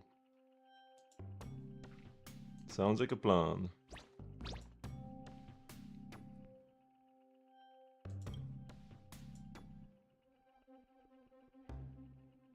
Thank you, cousin. Why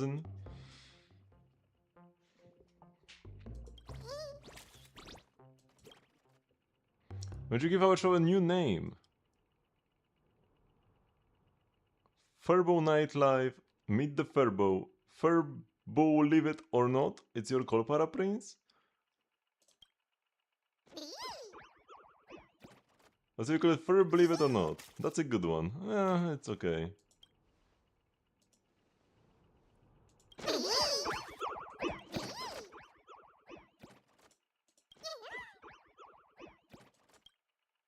Hold up. Okay, can I like do something now? For believe it or not, it is. Let's chase down every story and build Furbo Weekly into a news empire. Ding dong.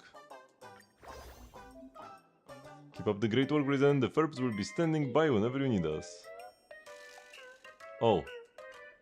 Thank you. My god. I like the Furbos, but don't force me into like a 10-minute long quest again, please.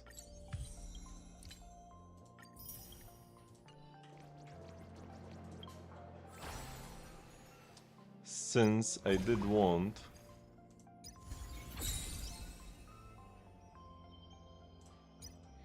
to check out a bit of this anomaly arbitration, although I should probably first level and gear up my Robin.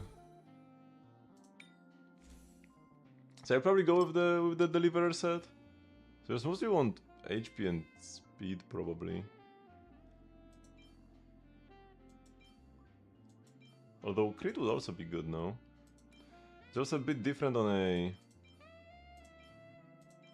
Kirene team. Because the attack buff scales.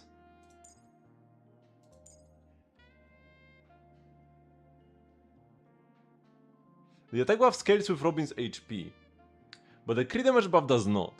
So in HP scaling teams, you don't care for Robin's HP. In attack scaling teams, you just want max HP and that's it. HP. Maybe speed truce. But in these, you just build damage and speed.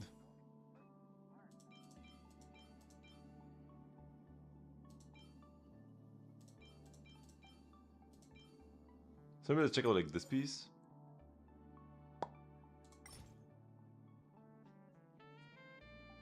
I mean, you will have the HP main stats. So it should be good. Speed is still important. Okay, we got the crit. Ugh. Oh. Yeah, no. At the best, it's the same as this piece.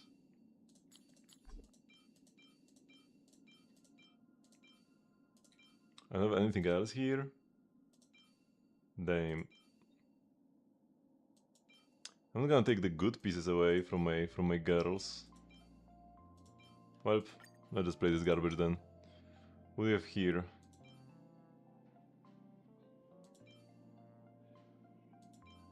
I mean, if any of these pieces were actually good, I would be playing them on... Okay, this is like fine, maybe. I'll be playing them on Evernight. Or Kirene already. Oh, this would be so nice. Ah, this is probably a better piece to play. Definitely.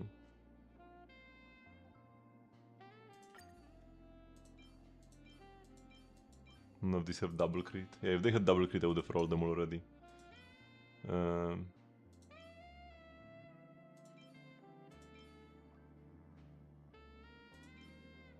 She gets a bunch of crit rate already.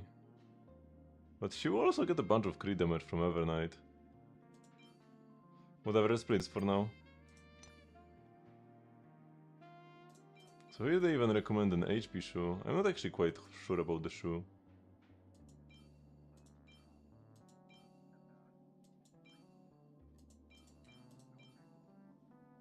Let's play my beautiful 3 times effect hit rate roll HP shoe then. And then yeah, we're gonna play Unfortunately Eternal Land because I had this on my MC before. Wait, did I? Because it doesn't show up as being played by MC. Wait, did I not play this on MC? No, I played this on Kirene actually. So I should put Kirene on like Boneyard and then this should be on Robin.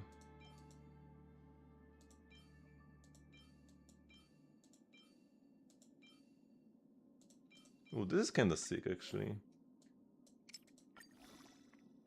As long as we don't roll into attack percent down at the bottom. Okay. Haha! Of course!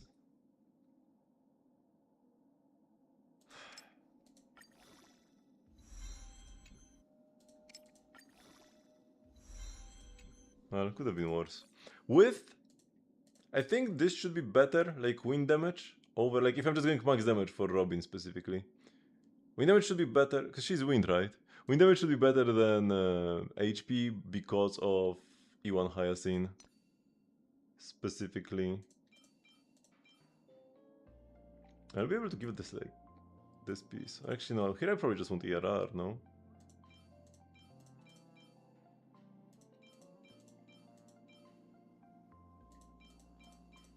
I have quite a lot of ropes that I never rolled here. I'll check out this one that has 2 good stats. I have like no speed subs though. This is gonna be the slowest Robin in the Cosmos. Okay, we rolled like HP twice at least. But yeah, I don't think it matters whether she's built or not.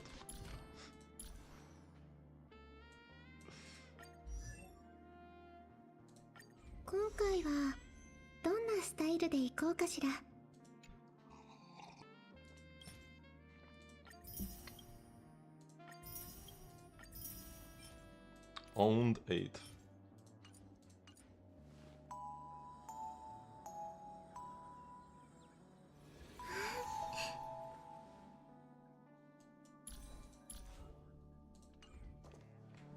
Okay. Use like 1 billion credits. Okay, claim. It's already very late though. The Furballs took all my time, man. Maybe I can do like 1 stage.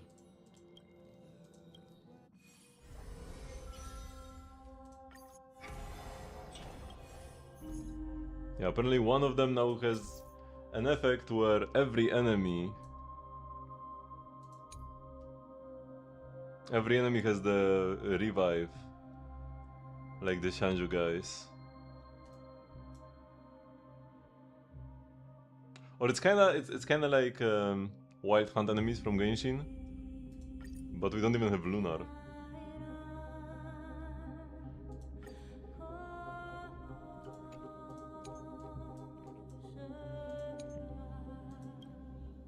And here, I need to change the preset team. We will have the Birdie. And now I can actually play MC for Evanesia. Oh, but Hyacinth needs to be here for sure. And we'll probably go with like Dan Hung instead. And on top...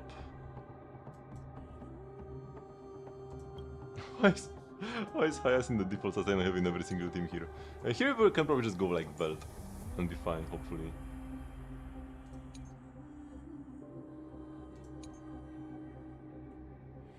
Let's check out the worst Robin build in the Cosmos.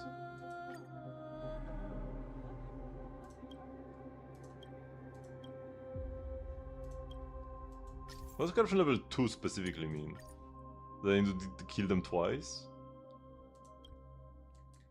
Before they die, or that I need to kill them 3 times. Damage taken reduces by 60% when there are more than 4 ally targets currently on the field. This effect is reduced by 20% for each additional target. Does it go into the negatives? If I have 8 targets? せっかくのいい雰囲気が台無し。アドリブでやるわ。めくりましょう。いい子にしてね。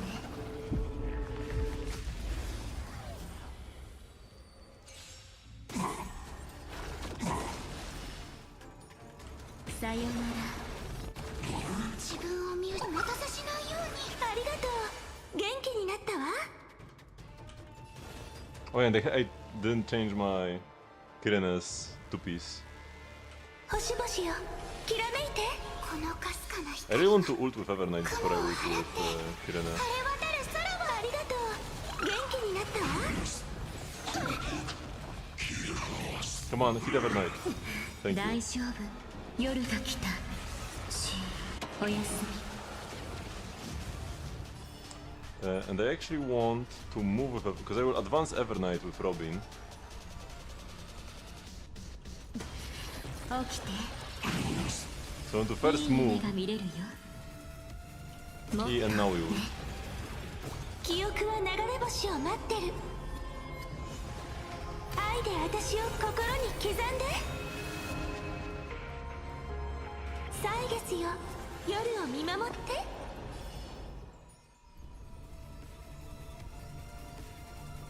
さようなら。大丈夫。目を。夜が来た。おやすみ。瞬き禁止よ。愛で憎しみを断ちましょう。壊滅の結末を書き換えましょ I う。 should have held this for second wave actually.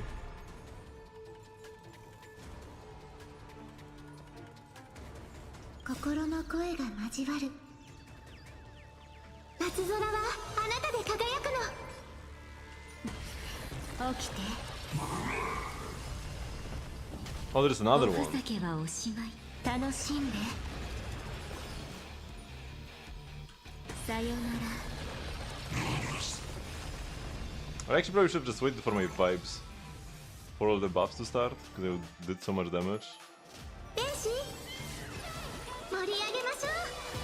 未来は明るいはずです。 I probably should have held all the Kirene ults until now. Yeah, because it would be like capped. このかすかな雲を払って晴れ渡る空は。ありがとう。すっきりしたわ。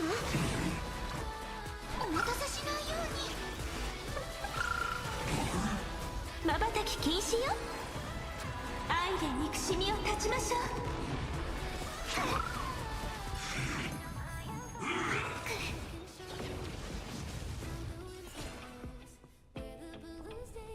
これが答えよ。いい夢が見れるよ。もっとね。起きて。大丈夫。夜が来た。おやすみ。 This is it? Oh, I hit Max vibes. さようなら。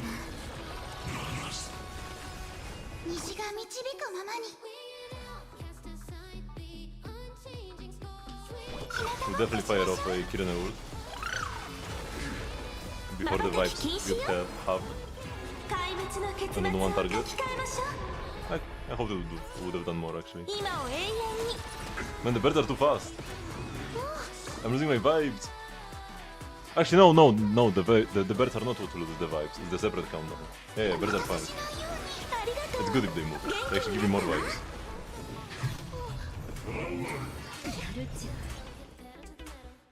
楽しんで。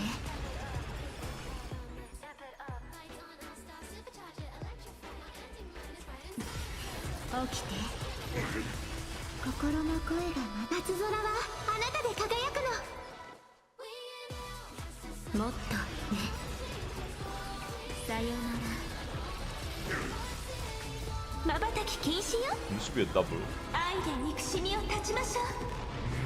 壊滅の結末を書き換えましょう。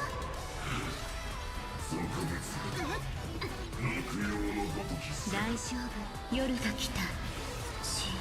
おやすみ。起きて。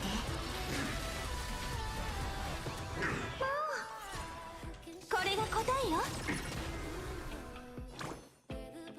このかすかな雲を払って晴れ渡る空は。ありがとう、すっきりしたわ。日向ぼっこしましょう。 Yeah, once our vibes go up, we can use the Kirino's. 楽しんで。さよなら。 My goodness, I don't know. 未来は明るいはず。お待たせしないように。ありがとう、元気になったわ。今を永遠に。瞬き禁止よ。愛で憎しみを断ちましょう。瞬き禁止よ。怪物の結末を書き換えましょう。魂の帰還風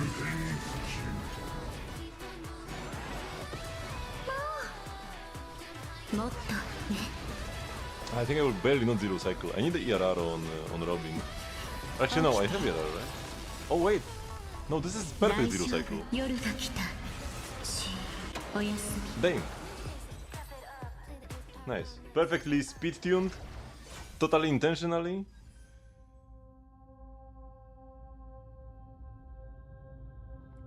As we compare to how it used to, it honestly seems kinda like almost the same.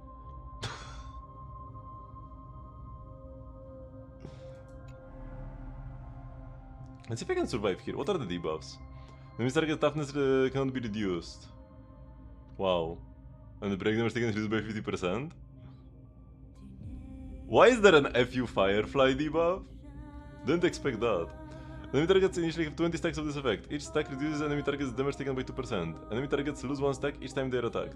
Stacks of this effect will reset during boss enemy phase transitions.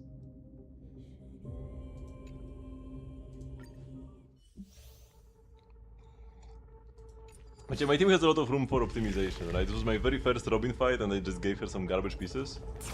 So that's good. とどまれ。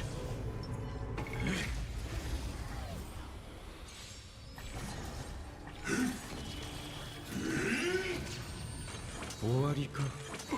砥石にしてやろう。 Blade took like negative damage from this attack, what?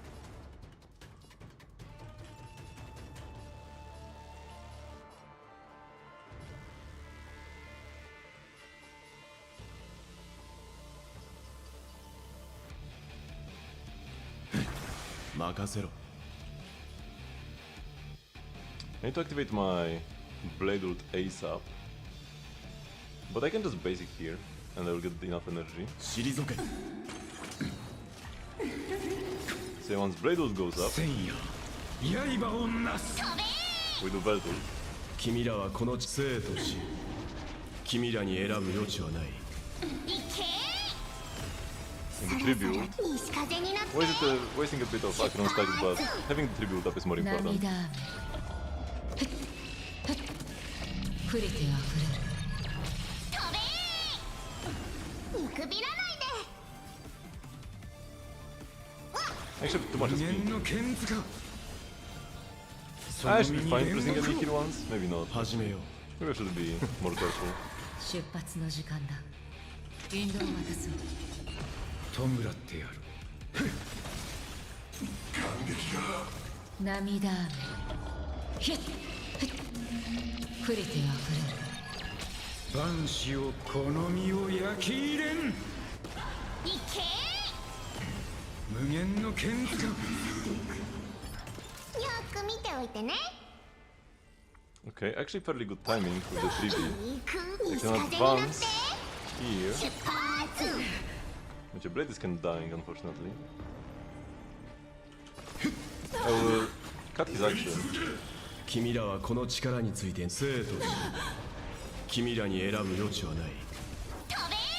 Oh, he resisted? 涙雨。 He was still on the action order. ひっ。触れてあふれる。いけ。その身に煉獄を。万死をこの Need to be 身 careful を about the 焼き wolves. 入れん。 They might die at any moment now. So many debuffs on her. すべてが消える。無限の剣塚。 涙 Yeah, now I need to save my ults for revival. ひっ。触れてあふれる。どうぞ。スカチョ西風に乗って出発。任せろ。抜かれた剣は死をもたらす。見くびらない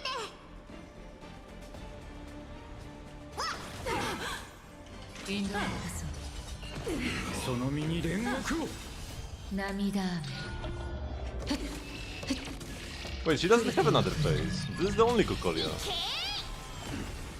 Wait, I should be able to just use my ult, no? It's like the text that this effect is preserved upon enemy face transitions can bait it into believing there will be another phase, but there won't be. This is the only phase. 君らはこの地生とし、君らに選ぶ余地はない。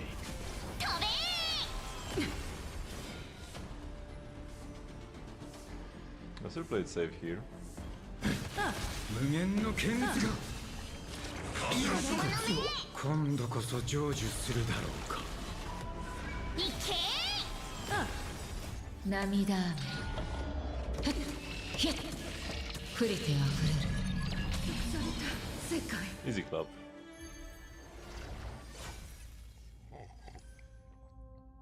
And imagine this once I get Ash Veil. Okay, now flow break.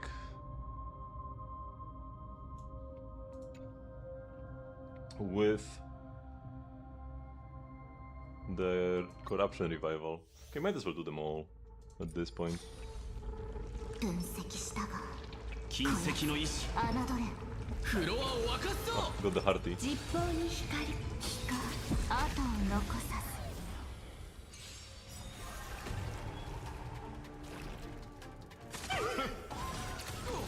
吉星交渉。竜の方向。ずんだな。上げてくぜ。俺が受け止める。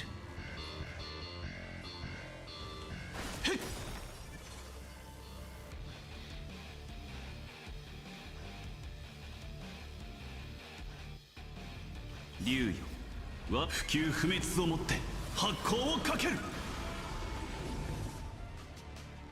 人は天命にある。この札で書店を見尽くさん。行こう、狐先生。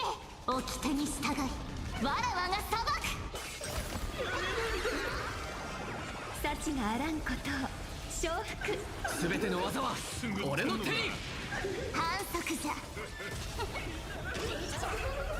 Oh no, is this... Wait, will every one of her dupes revive or just the final versions? Oh my god, don't... Please don't. Please just don't. あら残念。大凶よ。考えるだけじゃない。感じるんだ。ずんだな。 Game who runs the PS? What is PS? 最高の瞬間を For Honkai style, you got assist and desist, not assist. Oh, the private servers. Oh, I never cared about them. ステージに注目だ。反則じゃ。ずんだな。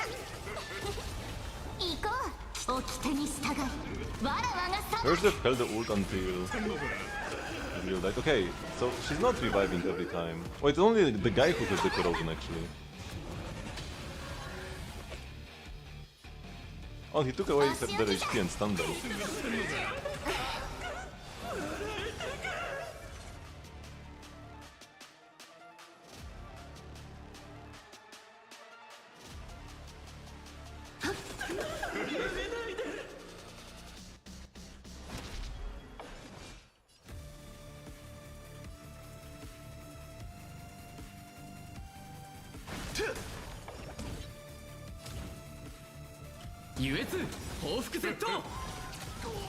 I should hold the ult here probably, because 3 targets is the worst scenario for Eva.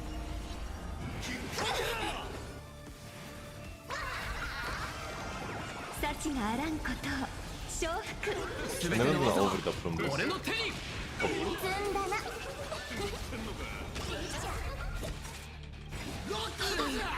行こう、狐先生。 Ah, I should have preferred to do nothing. I thought they would have died by now.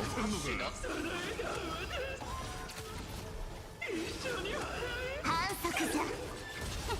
行こう、狐先生。 Wait, he didn't revive. わ What? らわが裁く。 Should he have revived? Or did he already revive before and I didn't notice? 竜よ、 I should 不 have 朽 done 不 that 滅をもっ faster. て発光をかける。じゃういっそ Maybe I should have taken some extra hits. Yeah, I should have let them keep me for energy. And then ulted. I do have a sustain. あら残念大凶よ I'm used to playing this team sustainless and like, don't allow enemies to hit me.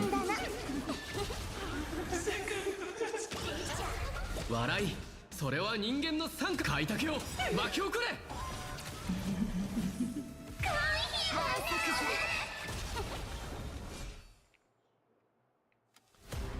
And she gets 2 HP bars still? Oh my god.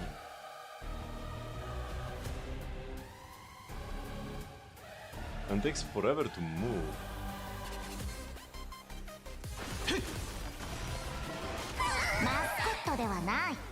I'm gonna lose so many punchlines, but I want to save the ults for... Ah, maybe I should just use it here? Because I have so many punchlines.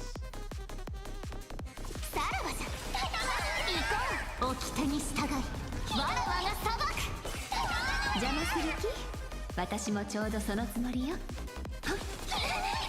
問題ないゴロゴしちゃう反則じゃ最高の瞬間を Yeah, the issue here is that she moves extra and I lose all the punchlines.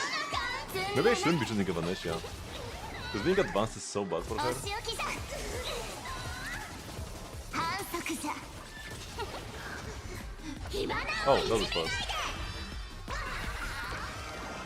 幸があらんことを承服全ての技は俺の手に積んだな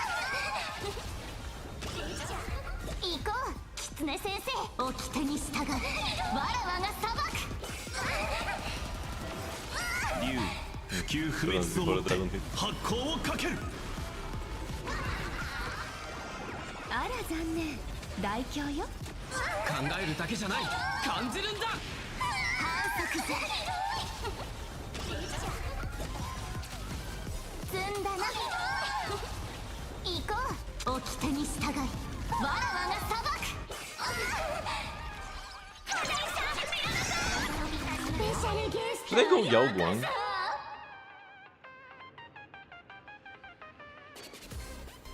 To not advance Evanescia now? Yeah, I'm gonna lose all my stars. I already have known. Because when I use this on Evanescia, she moves an additional time, and then I lose all my bangers. Moving is so bad with Elation characters. Not a single Elation character from the DPSs wants to move. Moving is so bad. Yao Guang can move because she doesn't care about punchlines, same for EMC. But the DPSs hate moving. You want to avoid moving as much as possible.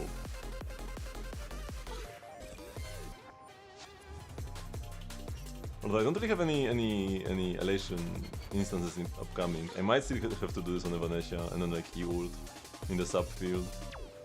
Yeah. If I had like an Aha instant coming up. But I don't.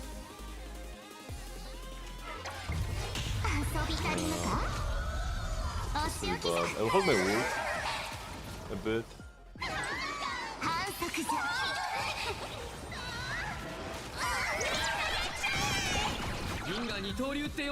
To get some stacks here.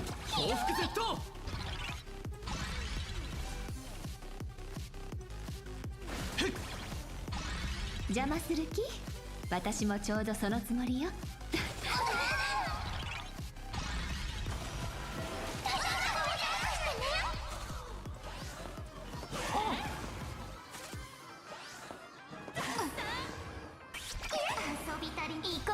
掟に従いわらわが裁く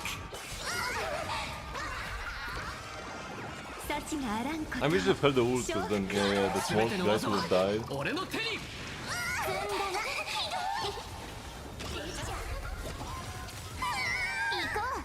Yeah. I could have done way more damage if there was only one enemy.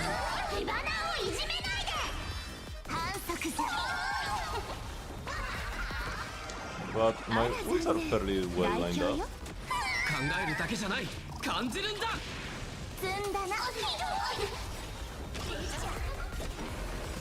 Oh, I want to ult 不朽不滅をもって発光をかける Can EMC ult? This mod is quite a bit それは actually. 人開拓を巻き起これ最高の瞬間をみんなステージに注目だ Wait, maybe we still zero cycles actually. Oh no, I need to eat! Oh no! I didn't notice my buff now! Now I lose because I didn't press E here, I just base it. And now I do no damage.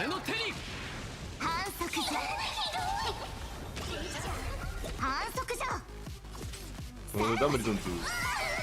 Maybe I should get it. Maybe Evanescence is just so broken. Okay, yeah, we still get this. Okay, okay. You want to good. Oh no, there is another HP bar! Okay, I wasn't getting this anyways.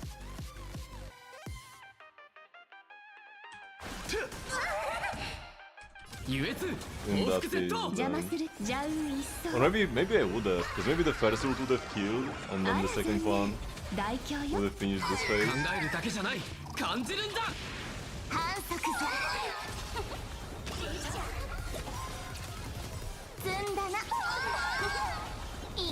I definitely could have zero cycled this. She's so squishy here after the death. And I messed up with the, like, I shouldn't have selected Evanescence at the very start. Either way, it doesn't matter, I'm probably not even gonna bother redoing this.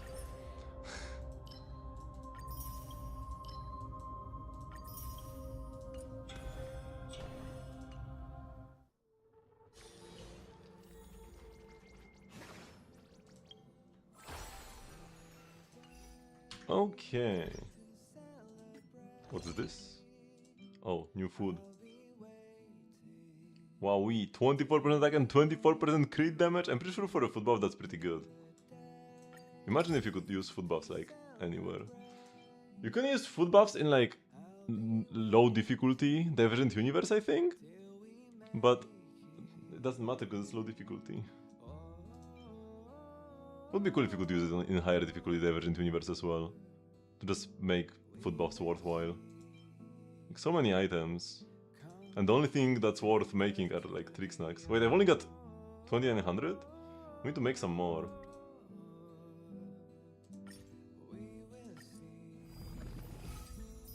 Okay, I feel a bit better now.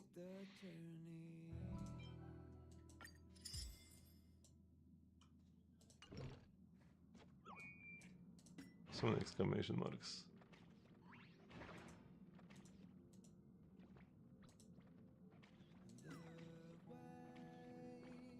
I've gone through so many trick snacks in my time.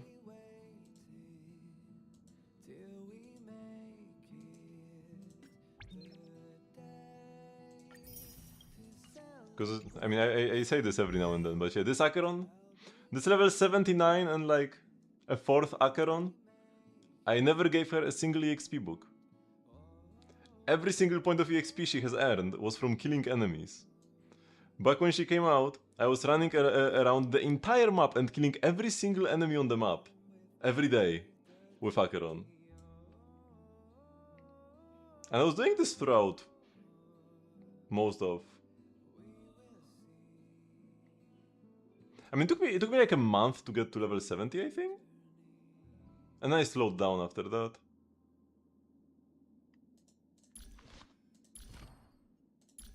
If I kept at it, I would have been at level 80 a long time ago. And yeah, this required a lot of trick snacks. She was chewing through trick snacks. Like crazy. Okay, what? Can I even play the Bone Zone set on my Kirene if I wanted to? Do you have any pieces? Either this or actually Arcadia, right? Because that's the Memo Sprite set.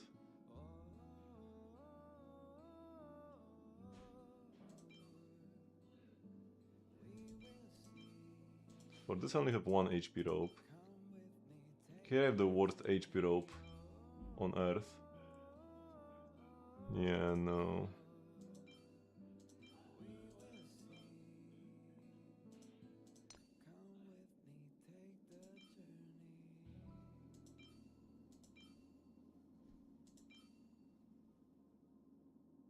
I mean, this isn't the worst ever. But yeah, no, I don't really have other pieces on other sets for her. Because I think I actually selected her when we had this like selector event thingy, right? The like guaranteed good relics event. Complete scam. I did go for Amphorius pieces for Kirene. But yeah, it would be better for her to play a more selfish set. And then Amphorius on Robert. Oh! You know why? Because like you asked how does playing Robin feel compared to playing like MC in that slot. I don't have a single trace unlocked. That's why it felt like Robin was a side grid to RMC. Yeah, okay, this makes sense. And I still zero cycled the boss. This makes a bit of sense. Like, I could get like 50 crit rate and then like the crit damage here. And then extra like energy gen for Robin. Oh yeah, I felt like my Robin wasn't getting her ult quickly enough, right? This would have helped. すべて散りばめられた音符よ。ここまで歩んできた道はすべて散りばめられた音符よ。Yeah, this makes some sense.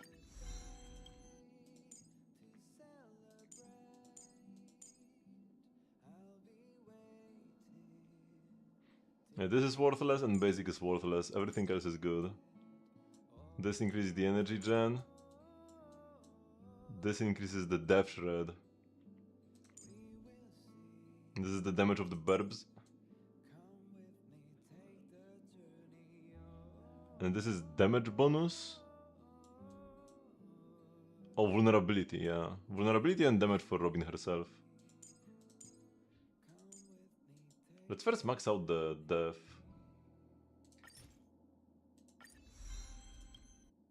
Shred. Because that's the stat that the more you have it, the better it gets. And probably the vulnerability. Oh, this is very cheap because it's a memo talent. They have fewer levels.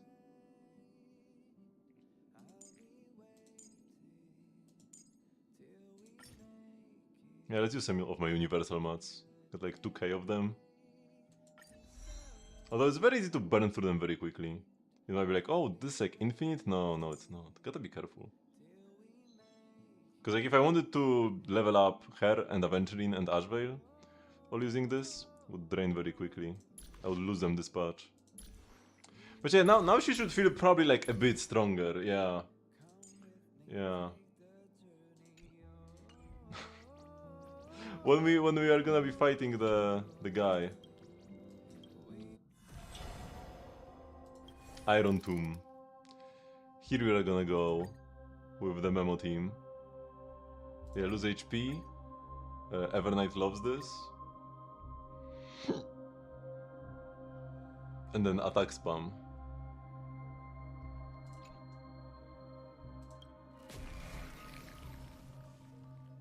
And then you get 50% damage bonus. Hopefully Demiurge counts, because it doesn't count for like half the effects related to Memo sprites.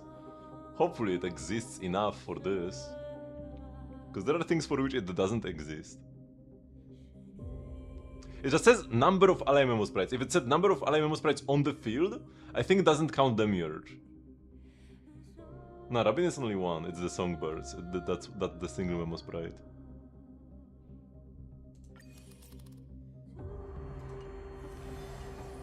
But yeah, because Demiurge is not on the field, so it actually doesn't even work with like her own with the set, the 2-piece. This, because it's when the number of ally targets on the field is not equal to 4 for every one additional missing. Blah blah. You get 9%. You don't get all the stacks. You only get 3, not 4. Because Demiurge is not on the field. And this is so dumb, man. Emanator of Remembrance and doesn't even have a proper Memo sprite.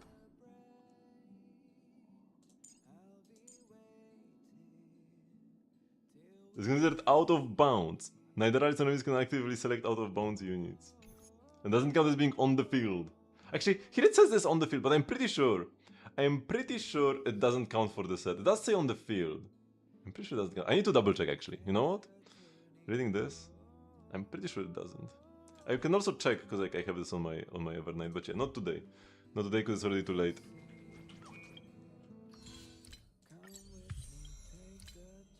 Does Tribi have a memo? No. Tribi is Harmony. That's why she's so good. If Tribi was not Harmony, she would not be so good because then she couldn't play DDD. Half of Tribi's kit is Dance Dance Dance.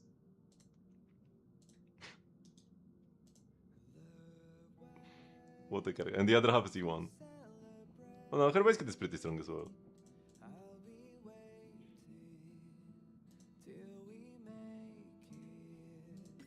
Rewards for watching my own stream. Let's go. So yeah, thank you everybody very much for watching.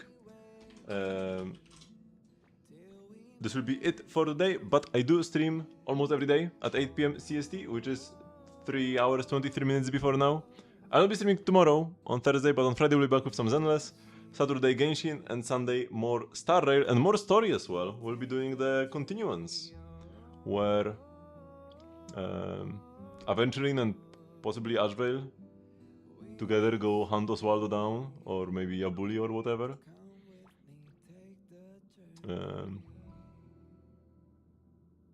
Let's read the English. Star Rail streamer, good enough for me. So yeah, join the Discord server if you want to get stream notifications and the like, and also to know what game I'm playing each day, because it can be hard to remember. I sometimes do not remember exactly what I'm supposed to play, but I do have a little post in the stream announcement channel every week, if I don't forget about that as well, saying what I stream each day. So yeah, I'll see you on Friday. Bye bye!